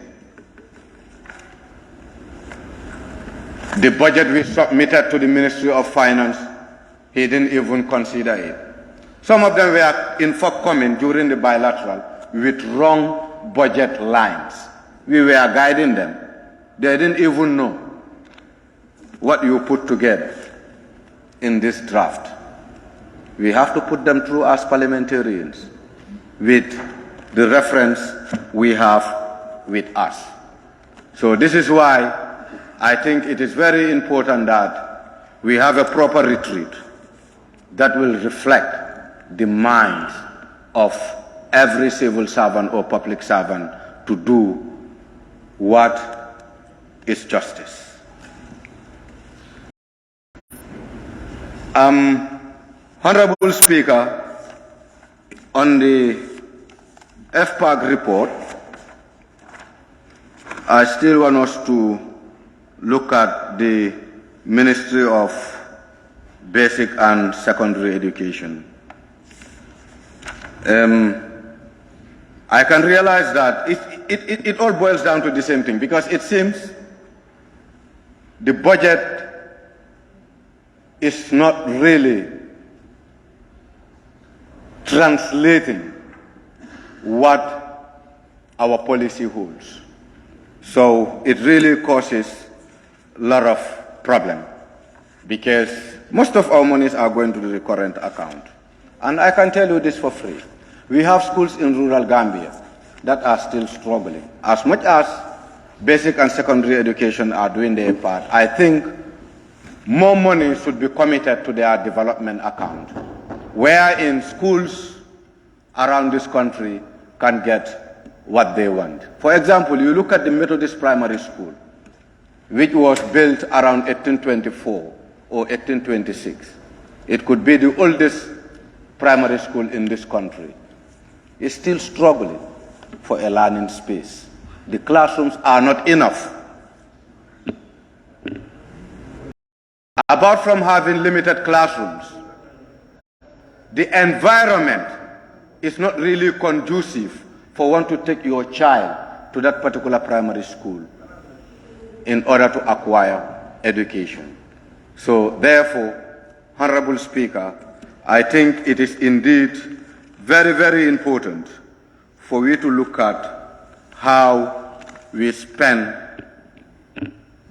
on the budget, and also to ensure that the budget is able to address our problems.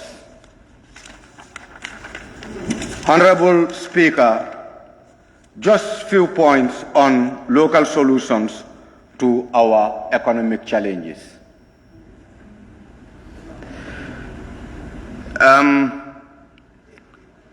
We understand that over 422.1 million is allocated to strategy, policy, and management. This program has been ongoing to supposedly support governance. What has such considerable allocations brought to the governance system? If anything, we see increased corruption and misappropriation, as evidenced by the audit reports. Consequently, we believe this amount should be reallocated to Ministry of Agriculture, specifically to help in the production of rice. I think there should be value for money. Let's stop throwing taxpayers' money and put it into the productive sectors.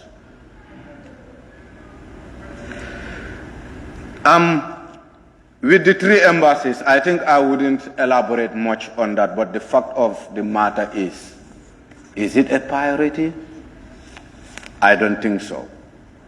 If we have one in Brussels, I think that one should be able to coordinate Germany and other countries. Even though I know the issue of migration or the issue of deportation have been a challenge. But again, the Brussels office or embassy should be able to cater for those services.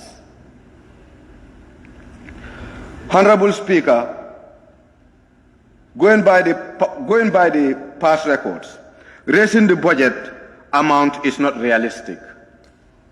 The revenue is falling due to low collection rates. Actual outturn 2022 was only 56% in 9 months.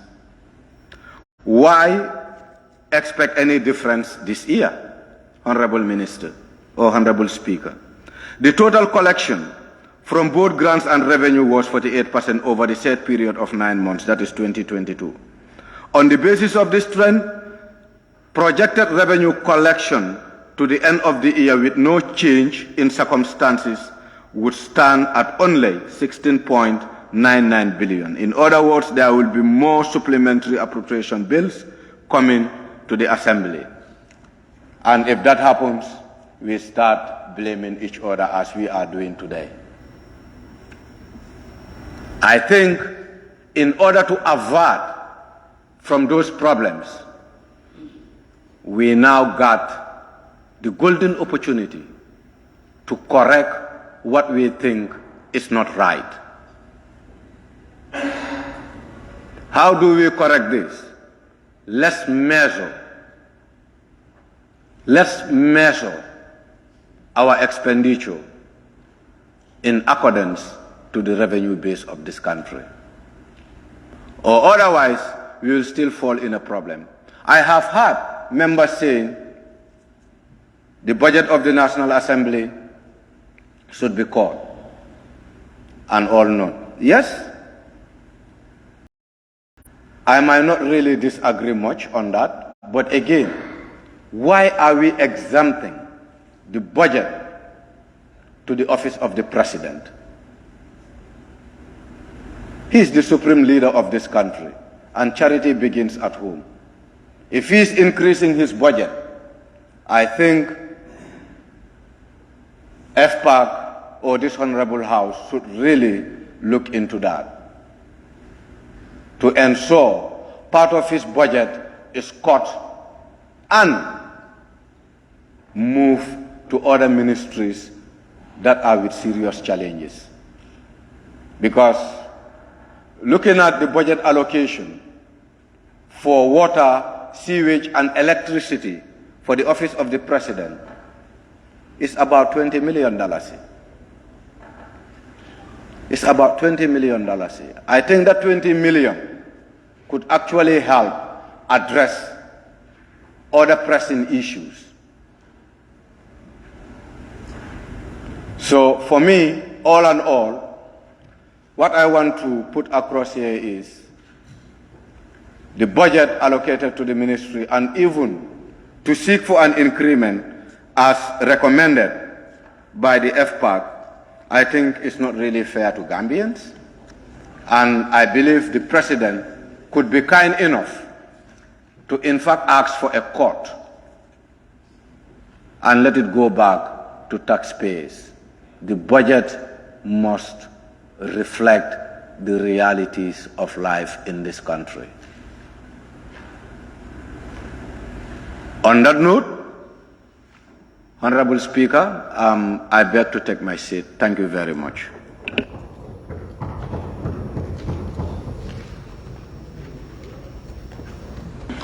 Thank you very much, Honorable Member for Janjambure. Honorable Member for Nyanija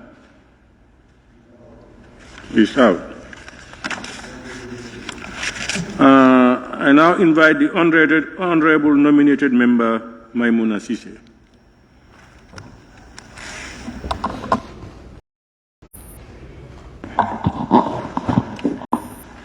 Thank you, Honorable Speaker. Thank you, members of the floor. Honorable Speaker, as we all know what we are here today, I would like to have my submission started by thanking the clerks and the members of the clerk office, my honorable colleagues who were speaking before me. I want to thank each and every one of them for their deliberations. They all touch the various areas which is very paramount. Honorable Speaker,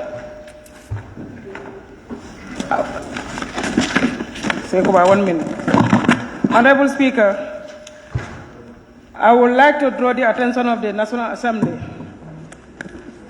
why we are here today. What is the budget? What are the complements of the budget that we are observing as a nation?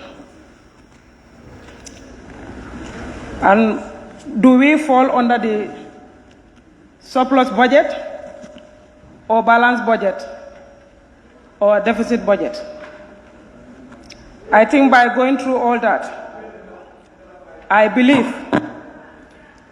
if we do holistically assessment of this budget, we will know that the realistic of the budget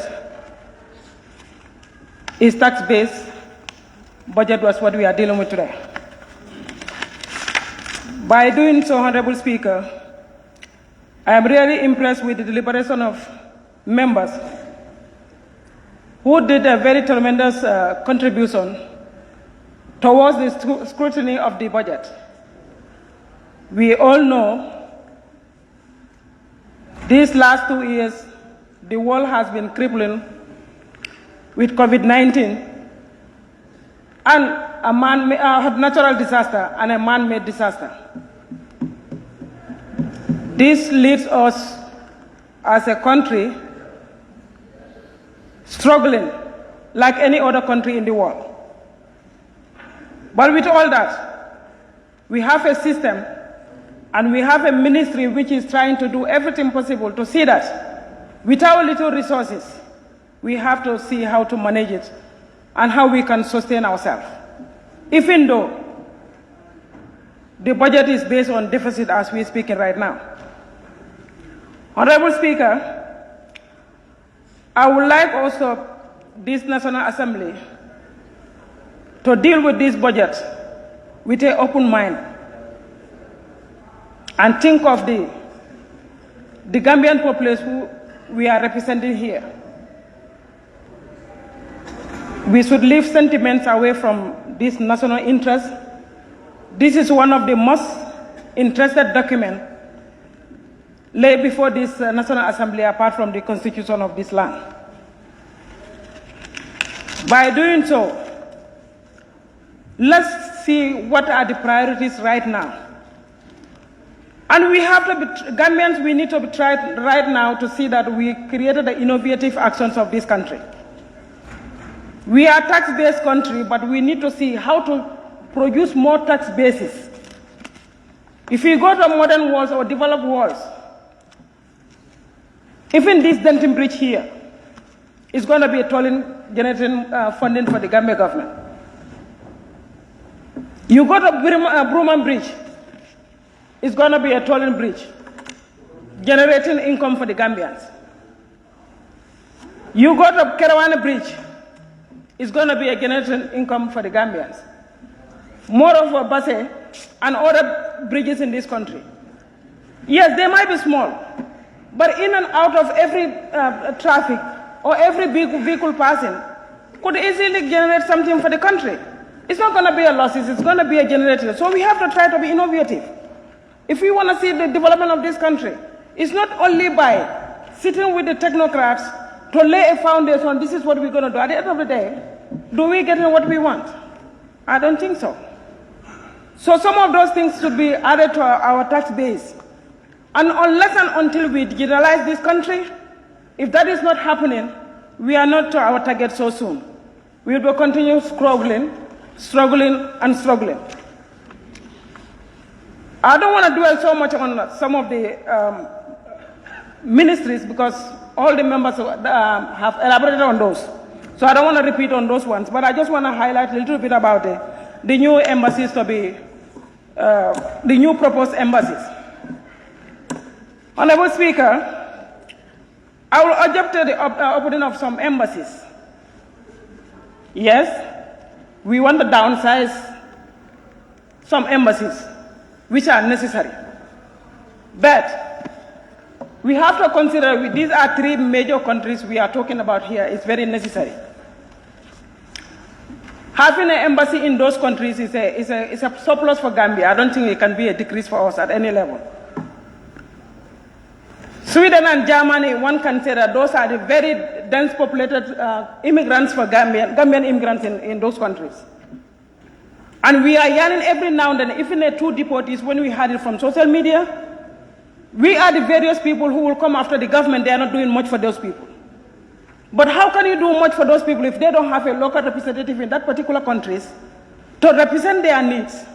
And some of them are falling into the categories of undocumented. If you are undocumented in foreign land, you're always in a trouble.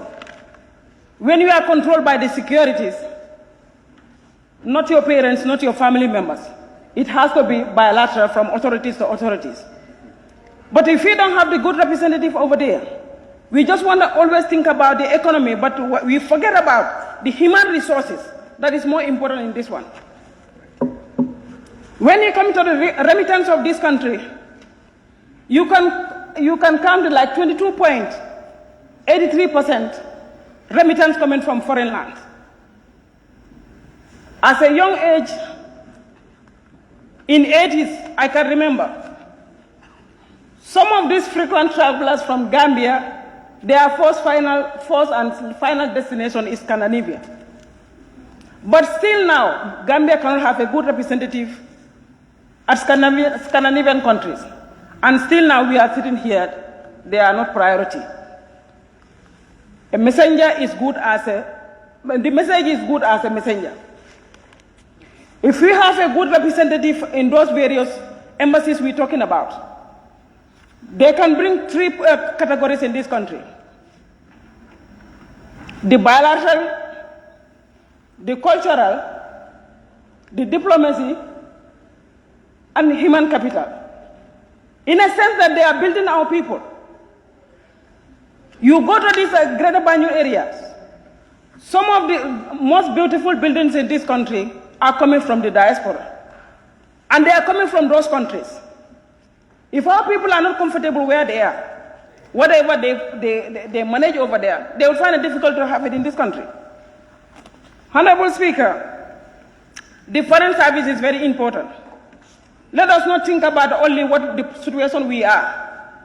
We can see that, as my honorable colleague, Mr. Honorable 𝒂𝒊𝒏 has just alluded, what Japan has contributed and what Japan is still now contributing towards the social development of this country is countless. So therefore, I think it's very prudent and it's very necessary. Let's have these embassies to see that there can be a mobilization of resources for the Gambia government and the Gambians at large, wherever they are. Let us not be sentimental. We don't have to love the government. We don't have to care about the government, but let's care about the Gambians, those who are going to benefit out of what we are talking about. Honorable Speaker, I would like to touch a little bit in agriculture. So many speakers have centered their focus on agriculture. Yes, it's very important, and we will continue to see it as very important. But unless and until the government change the way of handling the agriculture, I think we need to be very innovative when it comes to agriculture. The innovative has to come at the of the matter now. I think the way the current food crisis in the world, Gambia is not exceptional. And we don't expect that the world will come and feed us. We have to go back to the land. By doing so, the government needs to have a mandatory project for the rural areas to make sure that every community or every region should have at least even 100 hectares need to be allocated, so that therefore the youth of this country and the women of this country can have somewhere to be engaging themselves to make sure that we have a self-sufficient food security in this country. But other than that, there will be a time, God forbid, but the scenarios and the signals in the world is not impressive. We might not end up having, even we have the cash to buy, you cannot have it.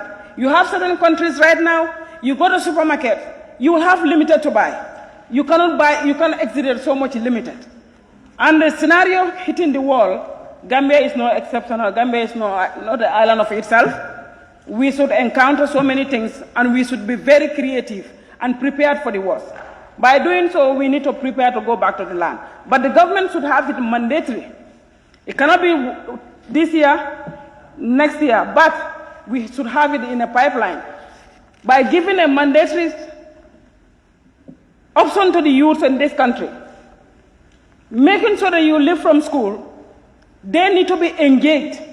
Not engaged to work for the government, but work for yourself to make sure that you are responsible for yourself. Honorable Speaker, when you come to youth, the youth and sports in this country, I think, is getting deteriorated. For the first time I saw their budget, I even asked them why and what is going on.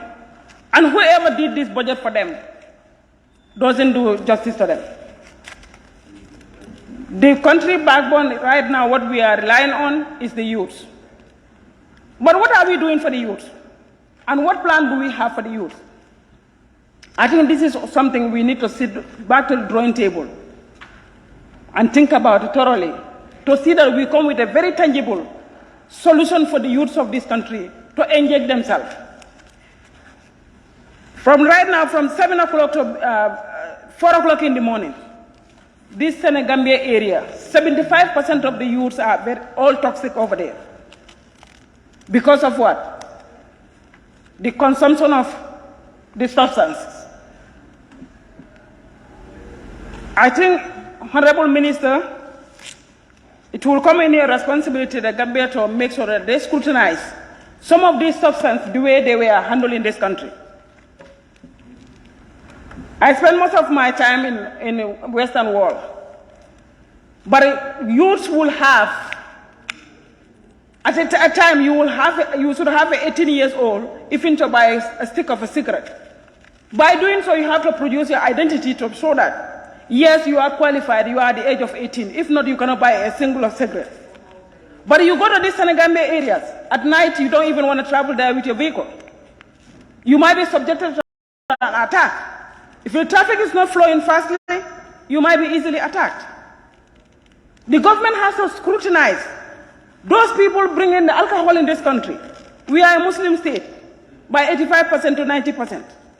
Some of these things, I'm not saying that they shouldn't be available, but it has to be very limited to the consumption of our younger youth. We need to prepare the youth for tomorrow, but it will start with the government's responsibility. The license owners need to have restrictions. They need to make sure that whatever the substance they are selling is limited to the adult age, not for the youth. Let them not spoil our youth. I'm a mother, I'm a sister, and the way I'm seeing the young kids in this street, I don't like it. I wish I have a better way to handle those kids, rather than seeing them very unproductive, very useless actions, which sometimes is not even their own making, but out of frustration. But how can we engage them? This is what we need now. We need to come to the drawing board. Those youths need to be cancelled. You have so many youths now. Most of these prisons right now, when you go there, you can see that like 40 to 45% are younger youths. Age from 16 to 21. They have no control mechanism. Their parents cannot do nothing to them. They cannot even advise them. But the government should come with a policy whereby the substances that is making them to be killing each other, attacking their own parents, killing their own parents, that need to be controlled. Honorable Speaker, I would like to go back a little bit in regards to the President's office. I heard some members saying that there was a submission of 6 advisors. Those are not necessaries. The presidents have a better advisors, being the ministers, and even being the National Assembly members. But I just have a wonder in my head, are those advisors not a Gambian? Are they not human beings?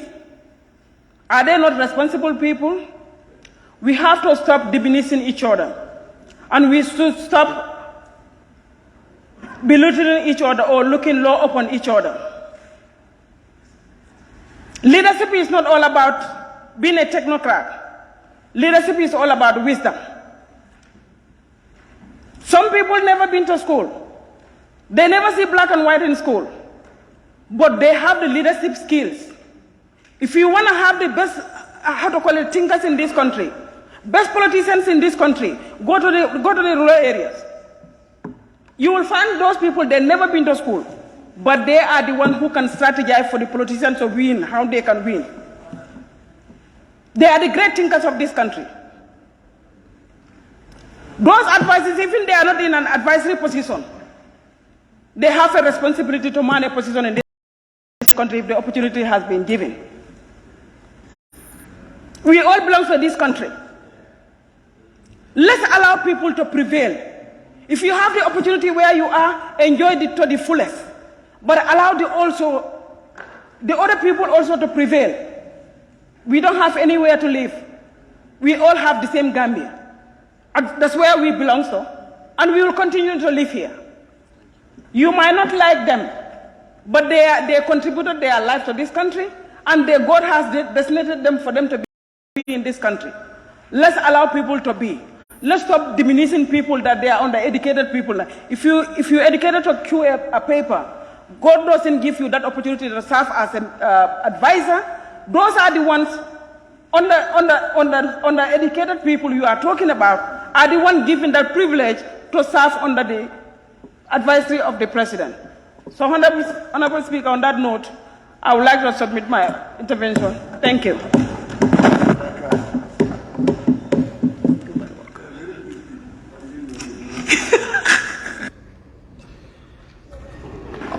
Thank you very much, Honorable Nominated Member Maimouna Cissé.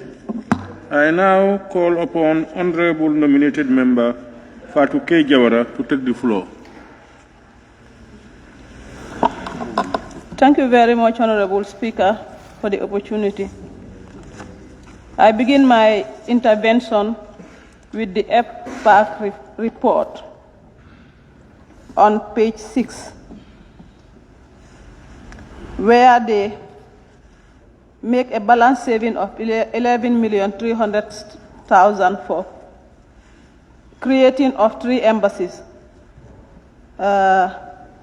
The Germany embassies, Japan and Sweden. We have some members raising concern that we need to downsize embassies. Yes, I think Venezuela and Algeria were no more.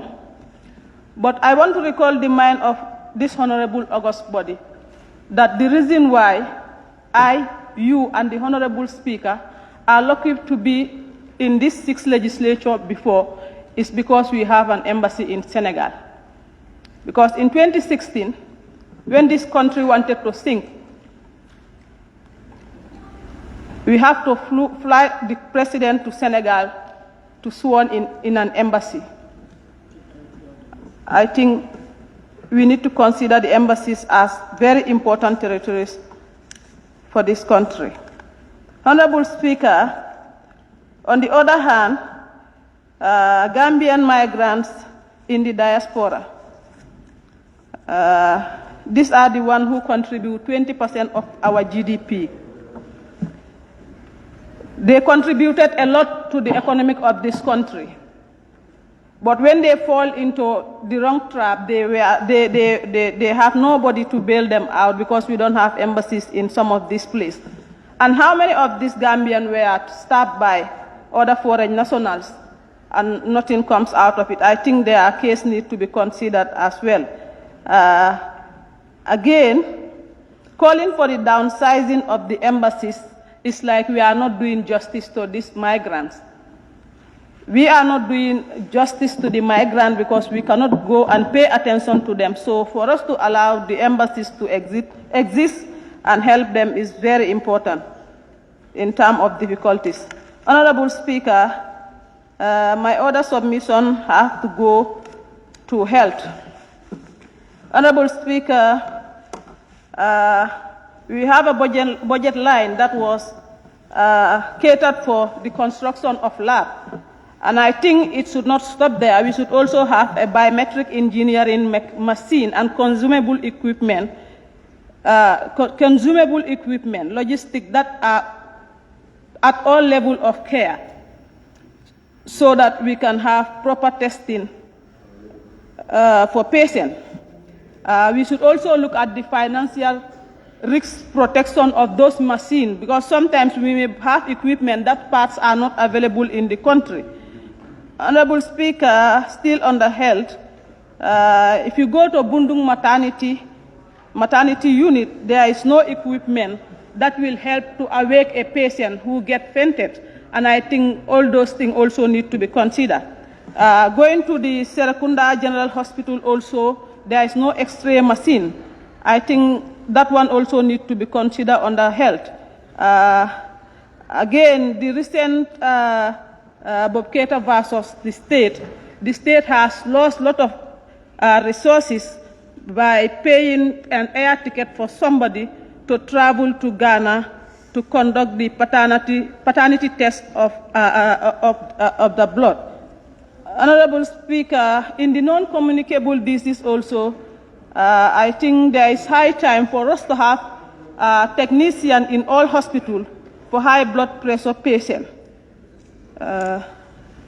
Honorable Speaker, on the defense, I think the budget line for defense, there is no justice. Only 3.8 was allocated for defense, and these are our men and women in uniform who save us in terms of difficulties. On the interior, both the police and drug law enforcement agencies core mandate is to collect information, analyze, and report back to the institution concerned. But they don't have the equipment to track some of the incident when they occur. Honorable Speaker, our drug law enforcement unit need to be well equipped because the national security and human security can be undermined by drug, and that undermines the state credibility. Honorable Speaker, most of these terrorist attacks also were financed by the drug dealers, so to apprehend them, there is a need for our drug law enforcement officers to be equipped with weapons. Honorable Speaker, looking at the GLF, very minimal amount is going to education. I think we have to be innovative in investing. Nothing is catered for books, and our education system will continue to be strangled by the donor partners if we continue to put minimal amount in our budget line for education. Support to science and technology, Honorable Speaker, in order for us to help this country to move forward and create job opportunity for our youngs in and outside the country, we need to invest into technology. Honorable Speaker, when China became overpopulated and cannot create employment opportunity for their citizens, they created opportunity for their citizens in other countries. The typical example is the OIC. The typical example is the OIC project. They are the one doing all the technical jobs, and mainly by night. The only jobs that the Gambians are doing is the regular jobs and secretarial job. Honorable Speaker, in short, because most of the speakers has dwell on the points that I wanted to highlight. On that note, Honorable Speaker, I beg to take my seat.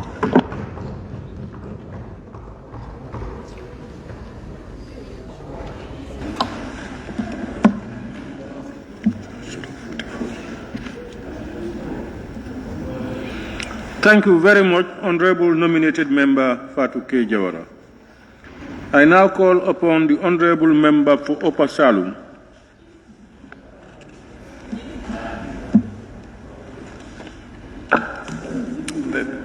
Thank you very much, Honorable Speaker. And I would like to take this opportunity as well to thank the Office of the Speaker and the staff, and also to thank all honorable members, the clerk and the staff, and the Ministry of Finance and all their staff for being with us throughout the night in relation to one of the most important documents we have in this country, that is the draft estimates. Honorable Speaker, as a member of the committee, I just would like to respond to a few queries before I give my intervention, which is also going to be very short. And several members actually did mention about the Ministry of Basic and Secondary Education. That is in relation to the maintenance of buildings, etc. In fact, I think one actually has gone to the extent of saying that there is no budget for those things. Now, if you really would like to know or would like to see the maintenance of office buildings, you would really have to look at the programs under the ministry. And each program, you will see some kind of maintenance of equipment or maintenance of buildings or etc. So depending on the program you are looking for, you may not be able to see maintenance of buildings. It depends on the program. So, but I can tell you, in fact, there are some budget line items for the Ministry of Basic and Secondary Education. Even though the amount may be on the low side, but there is. Now, people also have mentioned about the FPAC report, but we need to understand two things. The FPAC have their own report, and then they take their own report and add the other committees, and we call it consolidated. So which means we are only responsible for our own part, but then the rest of the committees actually are also responsible for this there. In fact, we have not changed anything. The way you give it to us, that's the way we add it on the report. So the first part of the report is the FPAC's responsibility. But the rest actually came from the other committees. So whatever you see there is not from the FPAC recommendation. Those recommendations came from those committees. Now, I think another member did mention that FPAC didn't do much in the reduction, which I think is contrary to what we have in here. If you closely look at the report, and in fact, you realize that in fact it's FPAC that made the most reductions in the budgets. In total, we were able to reduce almost 160 million, except for the Office of the President, where we suggested an increment of 22 million, which we will explain. So there is no other committee that actually has made any reduction compared to the FPAC. So indeed, we've shown that we need to reduce the deficit. Or if we can't, we maintain what the minister brought. I strongly believe the minister and the ministry, they are comfortable with what was brought over here, because if not, they would not have brought that draft estimate itself. Which means where the figure is right now, which is about 35 billion, it seems they are comfortable with that at this moment. Honorable Speaker, I think to also check in another question also here, that is how we are going to manage the deficit. I think if you critically look at the deficit itself, there's a shift on how to finance the deficit. If you check last year, the former minister actually, the intention was to finance the deficit through foreign borrowing and less from domestic, but this year around is actually is switched the other way around. Meaning 50% of the deficit will be financed locally and the other one foreign, through foreign borrowing. Now, depending on the circumstances, one can say it's best to finance locally. It depends on the circumstances actually we have. Because if there's a lot of money in the market from the banks, again, it makes sense. Because it's easily accessible, which means within a day or two or three, in fact, you can get some financing from the local banks. Now, the downside of that is the government will be competing with the private sector, that is the SMEs, to get those funds from the commercial banks. So the circumstances always depend on the situation that is on the ground. But either way, it's not really bad. If you look at the foreign borrowing, perhaps you can get a longer time frame. For example, you can even have 3 or 5 years breathing space where you don't really have to pay anything on the principal.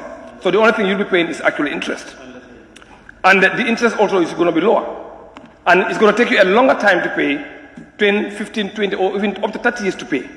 So which means you're going to take a longer time to service that particular loan. But on the contrary here in the Gambia right now, for the most part, the treasury bills, 30, 6 months, 1 year, 365 or 366 days, same thing with the 𝒄𝒏. However, I think we've also seen some bonds being created which is also going to be about 7 years or up to 30 years. So the financing of the deficit, it all depends on the situation of the country and also depends on the circumstances. But either way, it's not a bad. It depends on what you want to do. But to get quick money, domestic financing actually is much quicker to get than international. The member for Sami, I think he spoke about FPAC giving 141 million to Mohas. Actually, it's not FPAC. It's the Committee on Education, where I'm actually the chairperson of the committee. So FPAC did not actually sit with Mohas or any other, or 𝒂𝒄𝒏. So that recommendation actually did come from our own committee, where he is actually also a member. So that's why I was a little bit surprised about that. The member for 𝒂𝒄𝒏, this one I'll have to skip, because I think he's talking about this extra wife or something, but I'll skip that one. But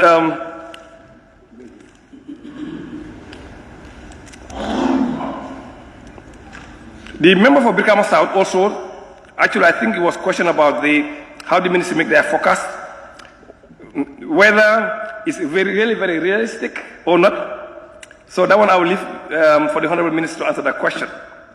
Because I think if it is really very realistic, then perhaps we may not call it forecast. So we can just get the actuals and we move on, but the minister will be able to answer that question.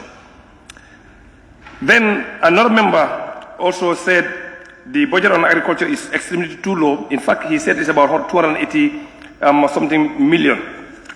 But in actual fact, if you truly want to know how much money is given to each sector, you will have to look at page 22, 21 and 22. That tells you departmental recurrent and development, loans, grants and GLF. That's going to give you the true picture of what actually goes where. So in this particular instance, the Ministry of Agriculture is giving 2.3 billion. That's what they have. Overall, that's what they have. So it's not like the ministry is only giving only 283 million. No, it's way more than that. And remember one thing, even if you look at the development side of the ministry, it does not mean all the money going in there is from grants. There are GLF components as well. In fact, across all ministries, when you look at the development side of their budget, it doesn't mean that 100% is also loans and grants. No. There's also GLF component. And if you look at the column, it will tell you whether it's GLF or IDB or whatever it is, it's going to tell you clearly. So what is there does not mean that it's only from donors or budget support. No, but GLF component is also there. And that gives you the true, the true picture. And that's on page 21, page 22. Now, the member for Busumbala also did question that there is no reparation, and I think he was even suggesting that there's a need to put 56 million that we need to cut from somewhere as reparation. But I think they've done more than that. They've put 75 million on the centralized services for reparation. So I think that one is taken care of. And in fact, I think it's the same member that also mentioned that there is only 1.3% on agriculture. But I think I've just answered that question. It's way more than that. In fact, if you look at if you do the math, you realize that for the Minister of Agriculture, their total is actually 6.81% of the total budget. And 90% of that is actually on their development side.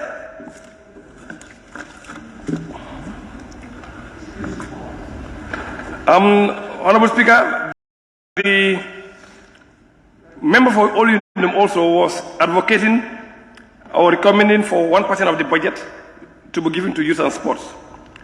And towards the end, he recommended that we have to look for 25 million to be added. So I'm not really sure which one that we really want.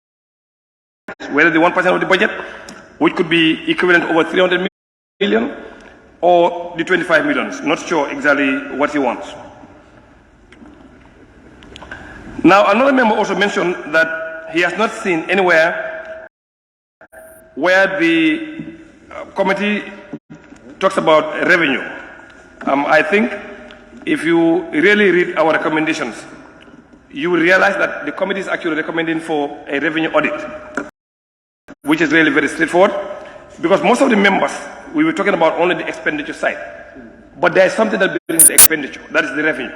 So, and I think the committee is really very clear that we need to do a revenue audit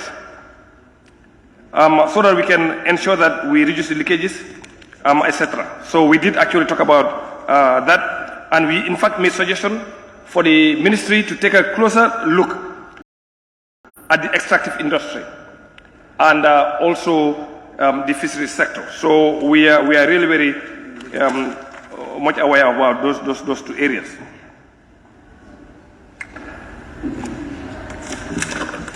So I think those are the issues that I have captured as far as the questions from some of the members are concerned. The chairperson, when he gets here, also he has captured something that he can talk about. Honorable Speaker, I just want to take a few minutes also just to show, just like the overall budget itself, and my opinion on some of the areas. If you look at the current estimate right now, you will realize that overall there's an increase in the revenue side by about 15% compared to 2022. If you also look at the expenditure side as well, you will realize that also there's an increase of 12% compared to 2023. But on the revenue side, you realize that the budget support, in fact, made the revenue increase higher compared to last year. We had about almost this year actually is estimated about 1 billion, but for next year it's estimated to be 2.7 billion. That's where the major difference is. But this could be also very dangerous, because if you do the math properly,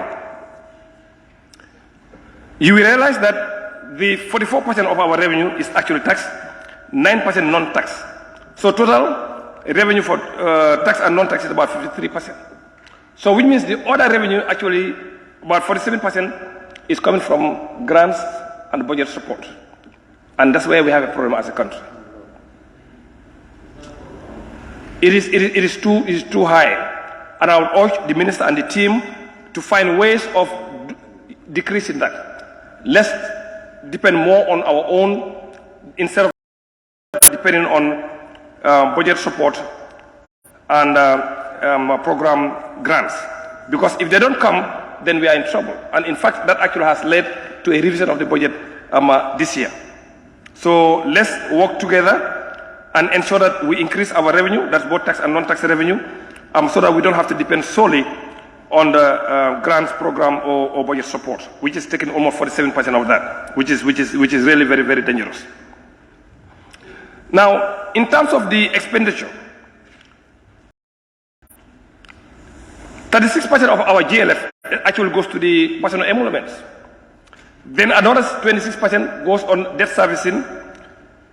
And if you add the subventions that you give out, that's another 22%.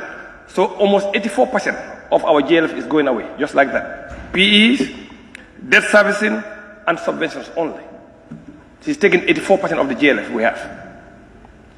That needs to be looked at.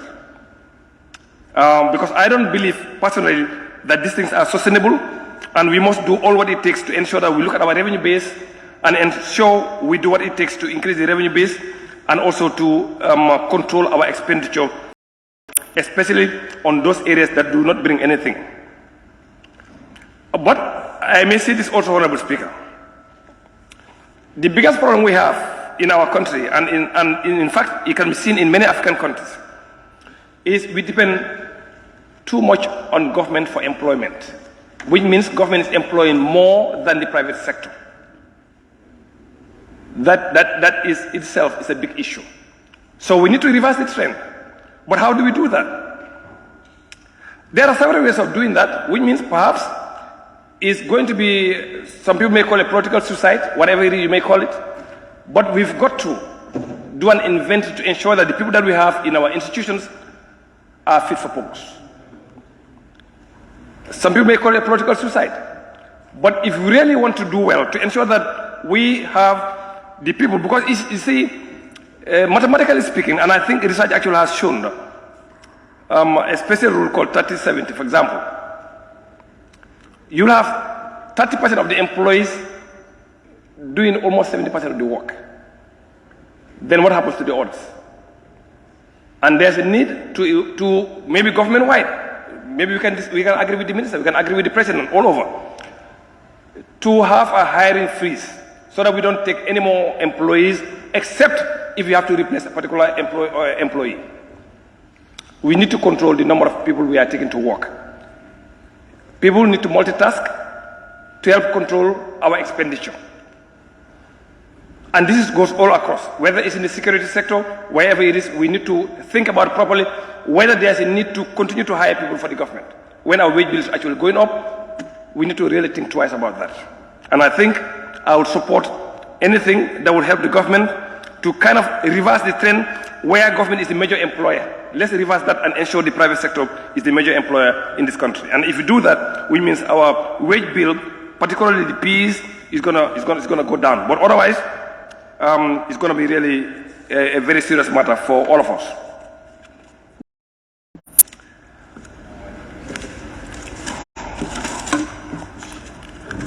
Honorable Speaker, I think it's also important that we find out what are the ministries bringing to the table. We have ministries that are net spenders. They are just consuming. They are not bringing anything. And you have some that are capable of bringing revenue to the government, but yes, nothing is coming. Year on year basis, you see that their revenue generation is very stagnant. We've got to look at those ministries and then see what we can do to help them. Now, if you go on page 38, for example, that talks about detailed revenue estimates by collecting agencies. Judiciary estimation, they're going to bring 6.1 million. Then you look at the Minister of Interior, estimate 186 million. Minister of Foreign Affairs, 13 million. Minister of Justice, 54 million. And this is what I'm talking about, what they're going to bring to the government. At least the Minister of Finance, by way of dividends, they are talking about almost 450 million. And this is exactly what I'm talking about. And if you check last year, and you compare now, you see a difference. Because if you look at the dividend, for example, last year their estimate was almost zero. So for next year, they think they should be able to get 360 million from dividends. This is the way forward. But then I have some issues in some of the ministries. For example, Ministry of Fisheries. The Ministry of Fisheries, they got to do better. Because the entire Ministry of Fisheries, I'm talking about here, 75.5 million. Something is not adding up. Something is not adding up. And I think there's a need for the Ministry of Finance, since they have the overall mandate to ensure the revenue that comes to the government they collect, particularly the Accountant General. They need to check properly that all the revenue received from the Ministry of Fisheries is actually recorded properly. Then we have the Ministry of Environment, Climate Change. Here you are only seeing 6.1 million. Where is the extractive industry? Because we know construction is booming, meaning sand mining, gravel, etc. Which means it's ongoing, it's increasing. But that is not actually matched by the revenue coming from the ministry. Something is not adding up right as well. So there needs to be revenue audit to ensure that all this ministry we check properly. And that's the reason why the last time I said the Ministry of Finance got to review the other ministries that are doing revenue collection for themselves. We need to do an audit to check if they are really very capable or if they are really very effective or very efficient in the revenue collections. We need to take a look at that one. In fact, who is confirming? Who is checking? Who is auditing them on their revenue collections? So the self-raised revenue of government, I think that policy needs to be reviewed to ensure that ministries that are collecting revenue on behalf of the government, I think we need to find out if they are doing it efficiently. If they are not, let's give it to the institution that could do it better. Because we need every single penny for the government so that we can help to reduce the deficit and also to have more revenue on our own. Now, I said this here the last time for the Minister of the Environment and Climate Change. the 𝒂𝒄𝒄𝒆𝒔 National Park. You know, sometimes we need to develop our institutions so they can generate revenue. You know, when the tourists come in this country here, their destination is Gambia. But we transport them to Senegal, 𝒂𝒄𝒄𝒏, Fatala Park. How much revenue are we actually losing? 𝒂𝒄𝒄𝒏, exactly. How much revenue are we losing? Because we don't have anywhere to take them in this country where we can generate revenue. And the 𝒂𝒄𝒄𝒆𝒔 National Park, this is a park that, Honorable Minister, I'm telling you, we need to critically look at. By way of PPP, I don't know, but we need to develop it so that it can attract tourism, and even not only domestic tourism, but even international tourism, where we can generate more funds. So the revenue receipts, I think we've got to look at properly, because I strongly believe there is something that is not adding up, and we got to do an audit to ensure those things are done properly.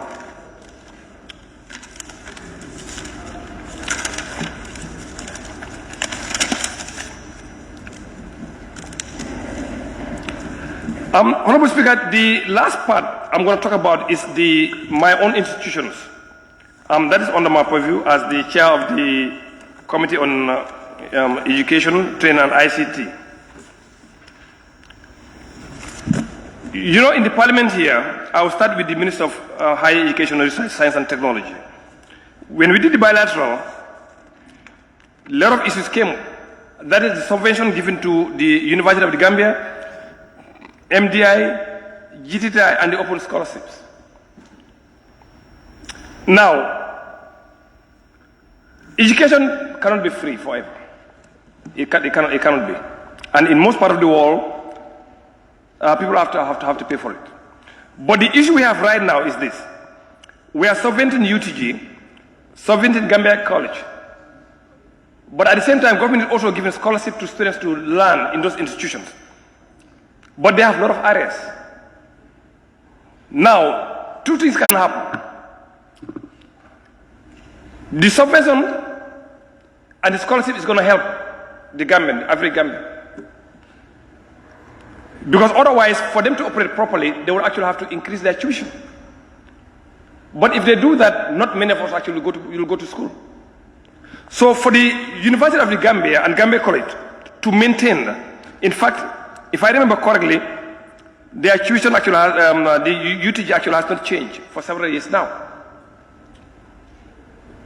Because they are getting subvention from the government. So two things can happen. Either we revise the tuition of the university upwards and allow them to be independent and don't get subvention from the government, or when government sponsors students, they try to pay them on time because those are part of their operational costs that they use. But I strongly believe the university can be independent. But to do that, government must pay them, because I think our records are right. I think they own close to $60 million to the University of the Gambia. And again, that is a lot of money. And the university is expanding. Same thing applies to MDI. Same thing applies to 𝒕𝒕𝒕𝒑𝒔. Right now, they have been transformed into USET. And again, that would attract high caliber lecturers. And to do that, they would need more funding to be able to do that. So there are a lot of gaps, in these institutions in terms of their subventions. Then the open scholarships. You know, when you give scholarships out, so every year government is giving out scholarships. So if you reduce the budget line of scholarships, what's going to happen? Those that are there already, how are we going to pay for those? And then the incoming ones, how are you going to pay? So I think there's a need for us to critically look at that budget line item as far as MOHAS is concerned. Then, honorable members, I think you remember those of us that were here last Parliament. I think we put the access to information into law in this Parliament here. That's in 2021. Then in 2020 also, we have the Gambia Information and Communication Agency. That was also created. That would be under the Ministry of, the ministry actually has changed now, that is digital economy. But since 2020, these institutions are not actually set up. Right now, we are aware that they've set up the boards and they are in the process of hiring. But the budget line item that's meant for their PE and operations is extremely low, and they don't believe that they'll be able to get the right people or get the right number of people for them to start operations. And these institutions are actually very important because they will need to advise the government on all matters related to technology development. That takes me to the new ministry, that is the Ministry of Digital Economy. If you know those in Banjul and some part of KMC, you have the digital addressing system. You know, when you talk about e-commerce itself, the address is very important. Like the Honorable for, I believe is the member for Bundung, like when you ask for an address, they will tell you near the Big Three or by that junction, by this area. So now the digital addressing system is the one that's going to change the entire landscape. Now, if you want to do e-commerce, actually, your addressing system must be right. And I think KMC themselves, they're enjoying the benefits actually having proper addressing system right now. They're enjoying the benefits because people can be traced wherever they are. Now, to complete the process, because they've already started the work, to complete the process, an additional amount of money will be needed, almost about 22 million. That would actually allow them to complete the entire West Coast region. And every house will have an address, proper address. In fact, when you leave Banjul to go to, let's say, Fonyo Jaro, if their address system is complete from your car through GPS, it can take you all the way over there without actually calling any person. And that we need to really take a look at to be able to, that is actually completed. You know, this is important for tax collections. It's also important to have proper addressing system for tax evaders. People don't want to pay tax because their addresses are not correct. But with this proper addressing system, it's going to help the government and the local councils to ensure that they know the taxpayers wherever they are, and also going to make it easier for them to ensure that they pay on time. And this addressing system is fundamental in e-commerce. If you look at the Gambia, like the contribution of e-commerce to our GDP, pretty much we don't even know. But across the border, you realize from 3.5 to 4% of their GDP is done through e-commerce in Senegal here. Then you go to Nigeria, South Africa, it's actually on the rise, it's increasing. But in the Gambia, because of poor addressing system and the way our internet connectivity is done, I think that's a big problem. So, and I think this addressing system that the Minister of Digital Economy intends to complete, I think is going to be a game changer in this country.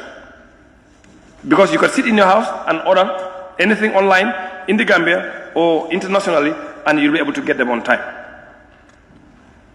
So I think there's a need for us to support the Minister of Digital Economy.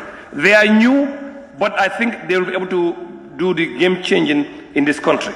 And that takes me also, Honorable Speaker, to the National Broadband Network. You know, this network, we approved this loan here. That's going to build the entire network of this country, fiber. And various rings were created, and the intent was the private sector actually can use the network to be able to generate revenue. But that's not actually happening. The network is ready. It's been managed by Gamtel. But for the private sector to get access to that network, to provide service, is an issue. Which means we are losing revenue on that end.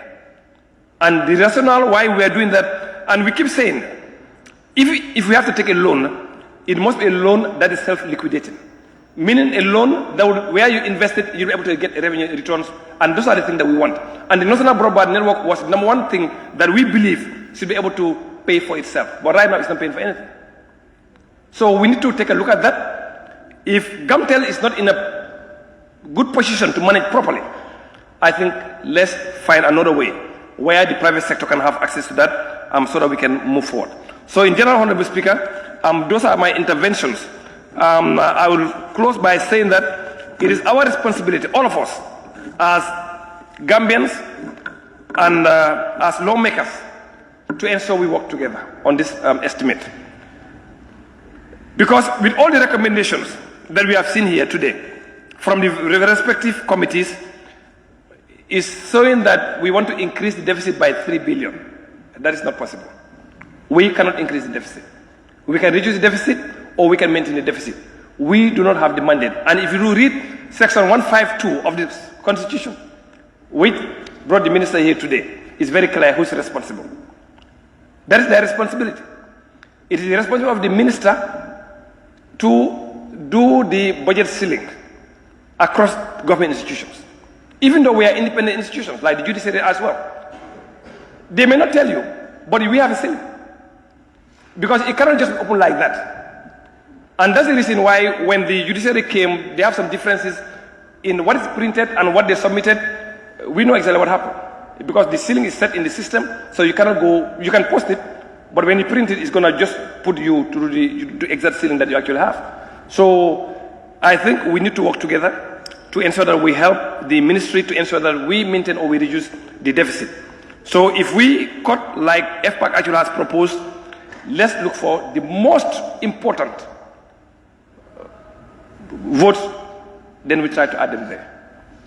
But things that are recurrent, that are not bringing any value to what we do, I think we need to stay away from. And on that note, I want to thank you all. Thank you.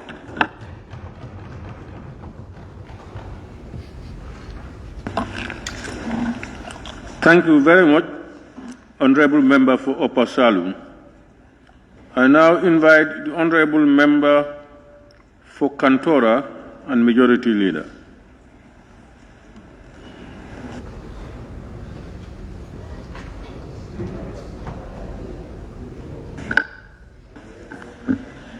Thank you very much, Honorable Speaker, for giving me the floor. Allow me also follow suit my members in recognizing the presence of the Honorable Minister here in present and his technical staff from the PS down to the last person. Equally, allow me to thank the Office of Speaker, Clerk, and the support staff, our able budget director for really taking us through the entire budgets from pre-budget training to debate on the estimates on revenue and expenditure of government. Honorable Speaker, allow me also to thank honorable members for the downturn tax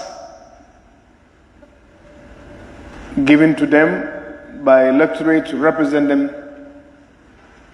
As the saying goes on, there is no taxation without representation. And that is why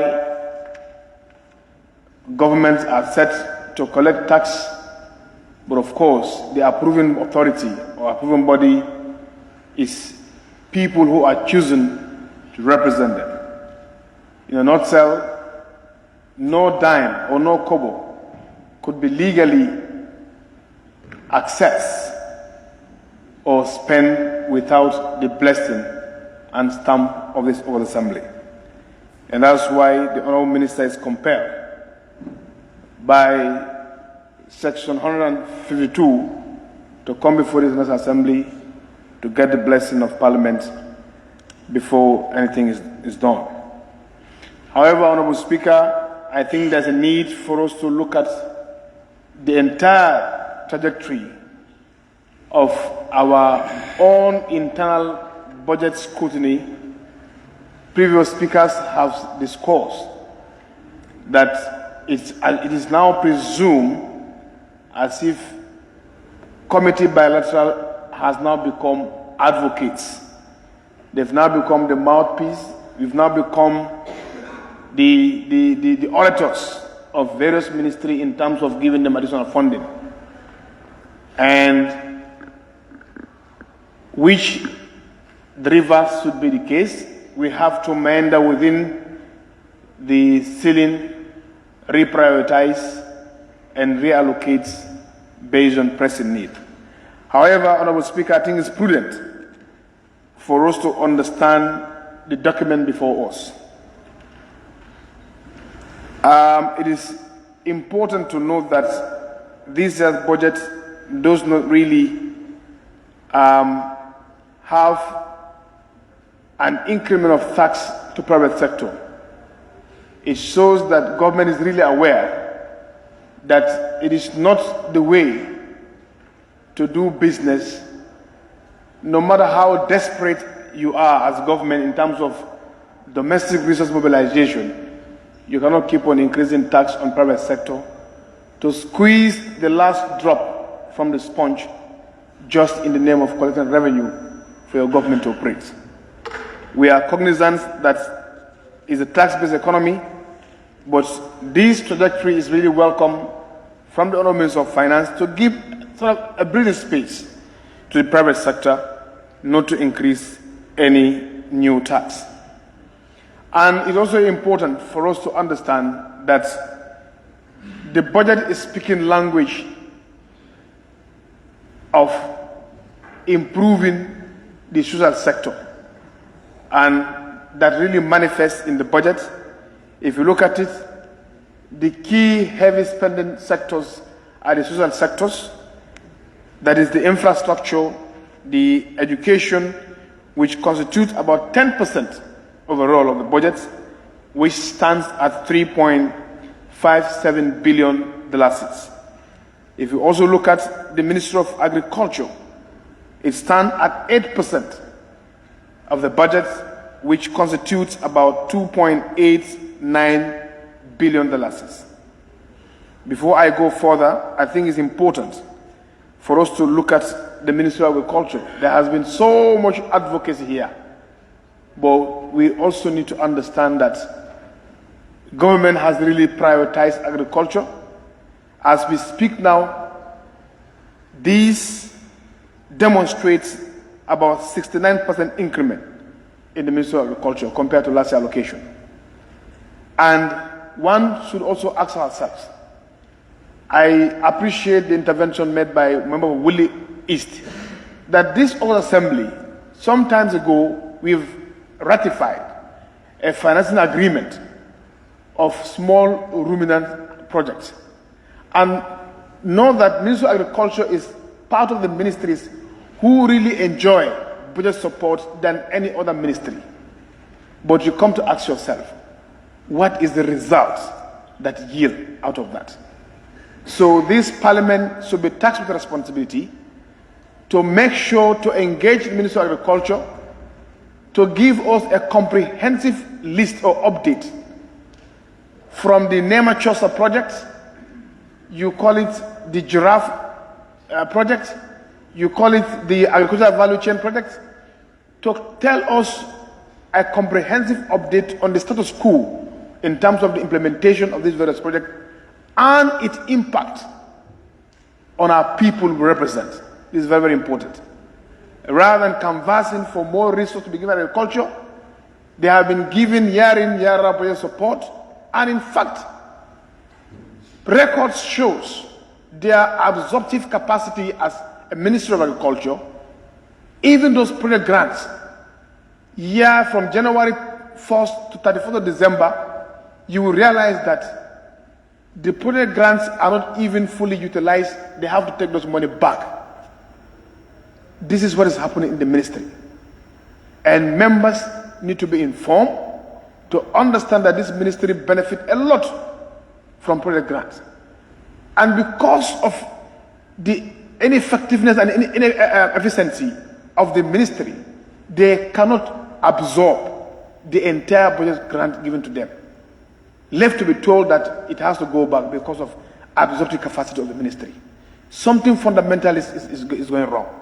And I buy in total the idea of Brikama South that we need a national dialogue on agricultural matters to see the trajectory of our agricultural sector. Right now, there is a program at GTI called the irrigation engineering. People are being trained to become experts. When they are done, the Ministry of Agriculture should really try and absorb them, send them across the country Jahali Pachar, the Sierra, the LRR, the URR, to really go into serious farming. We are endowed with fresh waters. It's about we looking inward, change our attitudes, and then turn the game around. We can become a major grower of rice in our country. Having said that, that is the budget outlook. Let's look at the revenue measures of the government or the 2023 budget. You can see there is an overall increment of 18% of revenue compared to previous years. And we are also expecting revenue $20 million from budget support, exercise tax on used goods and tires. This is where, as Parliament, we need to be informed where government is really generating revenue to finance this thing. We also need to inform our electorate who are watching us now that our revenue, collection is not coming from the blues, but this is where we expect revenue from. Reason why there is revenue coming from used clothes is about correcting an anomaly, not to use third countries as a dumping ground of used goods. And it has an impact on the environment. Likewise, used tires. So, as a country, we must make sure that we put in some disciplinary measures whereby they will not try to deteriorate our environment and use it as dumping ground for these used goods. There will be no economical importance to us. Another revenue measures is the security levy. This is also a component whereby Gambian government has earmarked to receive revenue from the sector. If you look at the expenditure aside, because these are the two components, you have revenues and expenditure. And I think people need to be very much clear about the whole thing. We're talking about transparency. We've now explained where revenues are coming from. It is utmost on us. We are duty bound to also enlighten our members and ourselves here the expenditure aspect of it.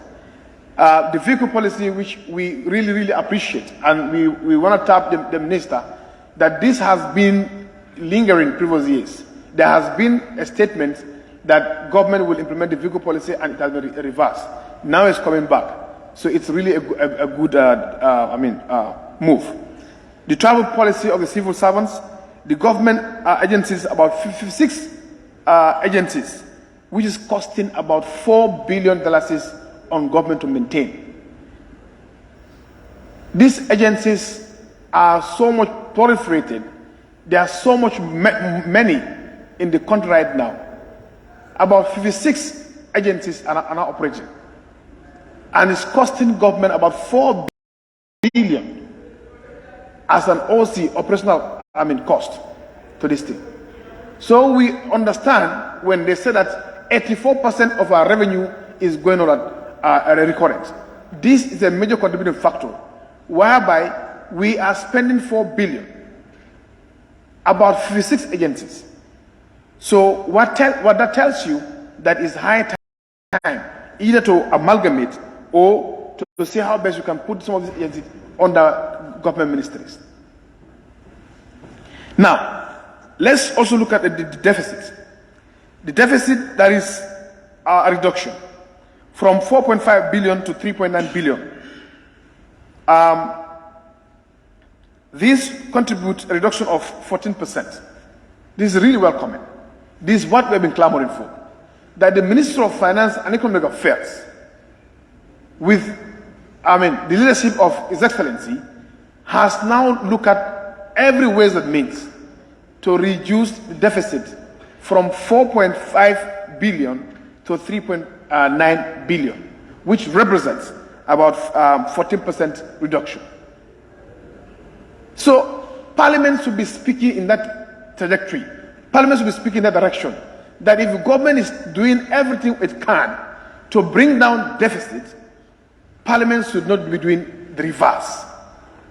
But what really manifests here, government is bringing deficit down, but we are saying no, we are increasing deficit at 3 billion again. It means that there is something fundamental going wrong. It's either we don't understand what is really happening, or, because of out of sympathy and out of lobby, we are increasing unnecessarily, our deficit. So I think as a serious parliament, we have to work in tandem. We have to work in collaboration with the ministry and the government to make sure that we reduce our financing deficit. This is a huge jump from 4.5 billion to 3.9 billion this year. It's welcoming. Who knows, next year we'll go down to around 2 or 3.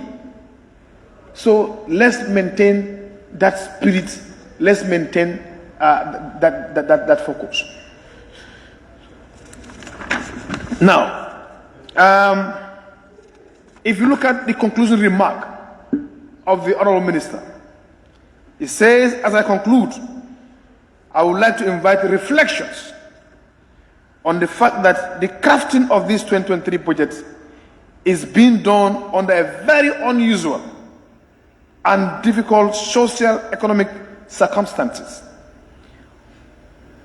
Premise on current challenges, we can expect 2023 budget to require further fiscal discipline. The custodian of the budget is coming to us, telling us that he has crafted this thing under an unusual condition. That is also encouraging Parliament. It's as if we're not really going through the budget speech he presented. If we really actually have it in mind, we wouldn't go the other way around. That he is expecting us to maintain fiscal discipline. However, the 2023 budget also provides opportunities for innovation in all aspects of our national economy and leveraging on potentials of digitalization. That brings me to member Oposalim. Digitalization to transform our businesses and restructure sectors to make them more resilient.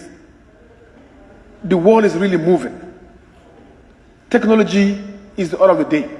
We must embrace ICT. We must embrace digital transformation. When it's embraced, it also serves as a revenue generator for us. It closes the leakages. It discourages the human contact with direct fiscal cash. I mean, you cannot see a high or a rise in the mining sector and it's not reflecting in contribution or the particular ministry paying that huge contribution to government. It cannot be business as usual. We've seen the sand mining at Denton Bridge. So all these things should have been at least an increase. No matter how little, there should be an increase. Now, there are submissions on the issue of, permit me to take.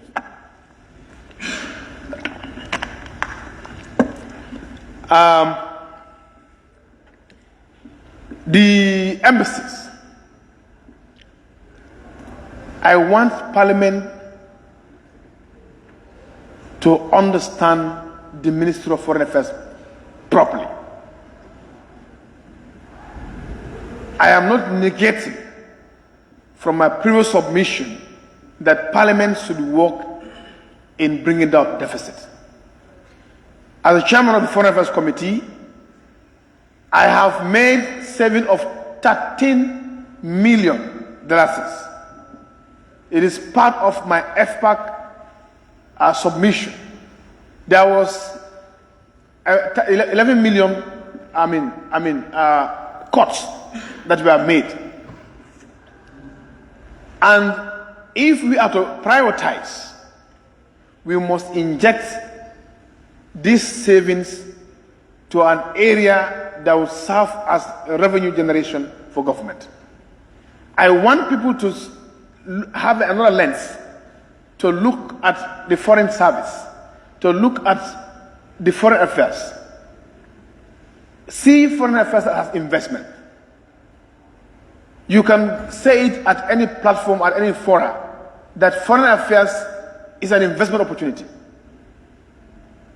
Gambia is only present in only 23 capitals of the world. Out of 158 countries in the world, Gambia is only present in only 23 capitals. Foreign diplomacy, if really harnessed, all these project grants you are seeing that various sectors or various ministries are enjoying, it was as a result of a foreign bilateral engagement. What the Minister of Foreign Affairs bring to the table every year, all this budget support, all these ministries' agricultural projects you are seeing, is as a result of the engagement of the foreign affairs. So people should not downplay external relations. Your country is better off to connect. Your country is better off to engage the wider world for more opportunities. This very parliament that was a member from Banjul North in the 5th legislature, he went round and made a European tour. When he came, he was convinced that there is a need to have a representation at Scandinavia because of look at the remittances that they contribute to our GDP. So as a serious government, it's incumbent to make sure that you put in consideration the plight of your people. And also understand that this 2023 budget has already incorporated and captured the 3 embassies' manpower budgets. You cannot pass the budget with manpower and leave them to go and sit there just to receive salary. You need to give them operational cost, the OC. That is why I said the 11 million that we have saved, we will allocate it to one mission and scout for additional just 10 or 20 from the savings to give this remaining mission 10. I bet you, if we do that, come next year, we will go to assess those missions, what benefits since its creation they have contributed to our country. You will now see that what we put there and the returns as outnumber or triple or quadruples what we invest there. That is why I said, let us see the embassies as an investment. And indeed, they are investment opportunities. We are cognizant of a budget deficit of 4 billion. And we are not in any way going above that. But it's about reprioritizing, looking inward and savings, how we can give them a start. You can't employ people to go there just to be paid and they're not moving. So this is the appeal we are making for members of parliament to understand that external relation is an investment. And we must invest in such initiatives to bring dividend, to bring fortune to this country. And if we should tax the foreign affairs, since 2022 to date, the perspective or the dividend it has brought to this country, it will be in millions and in billions of dollars. So people should not just underrate creation of embassy. And also, it is also nothing for this assembly to understand that the German government has already approved to create an embassy in the Gambia. It is only prudent for us to have a replica because in bilateral negotiation, it's a give and take. And in Germany also, we have about 50,000 Gambians living in Germany, in but wooden blocks. You have about 15,000 Gambians that are set for deportation. They are there, going up and down, no representation. Once we establish that embassy there, they will be duty bound to consider the plight of Gambians there. And even, in fact, enter with the German government in negotiation. So Gambia stands to benefit a lot than what we'll invest. That is why I said, see foreign service as an investment opportunity. Japan has been a long-time friend of Gambia. They supported us in our NDP through series of, engagement. And as far as diplomacy is concerned, you can't oversee Japan from China.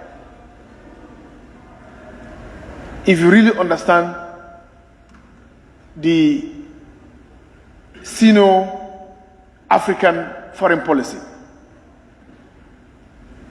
or the Asian foreign policy vis-a-vis to Africa. So that is why already the foreign affairs did not allocate extra fund. Rather, we look within to cut and save about 11 million. And I am calling on all of you, it is not because of political reasons, but because of good reasons, for the interest of the country, for the benefit of our citizenry, who are there in Germany and other countries, yearning to have representation. So I think when we get to Committee of Supply tomorrow, we'll make that honest submission.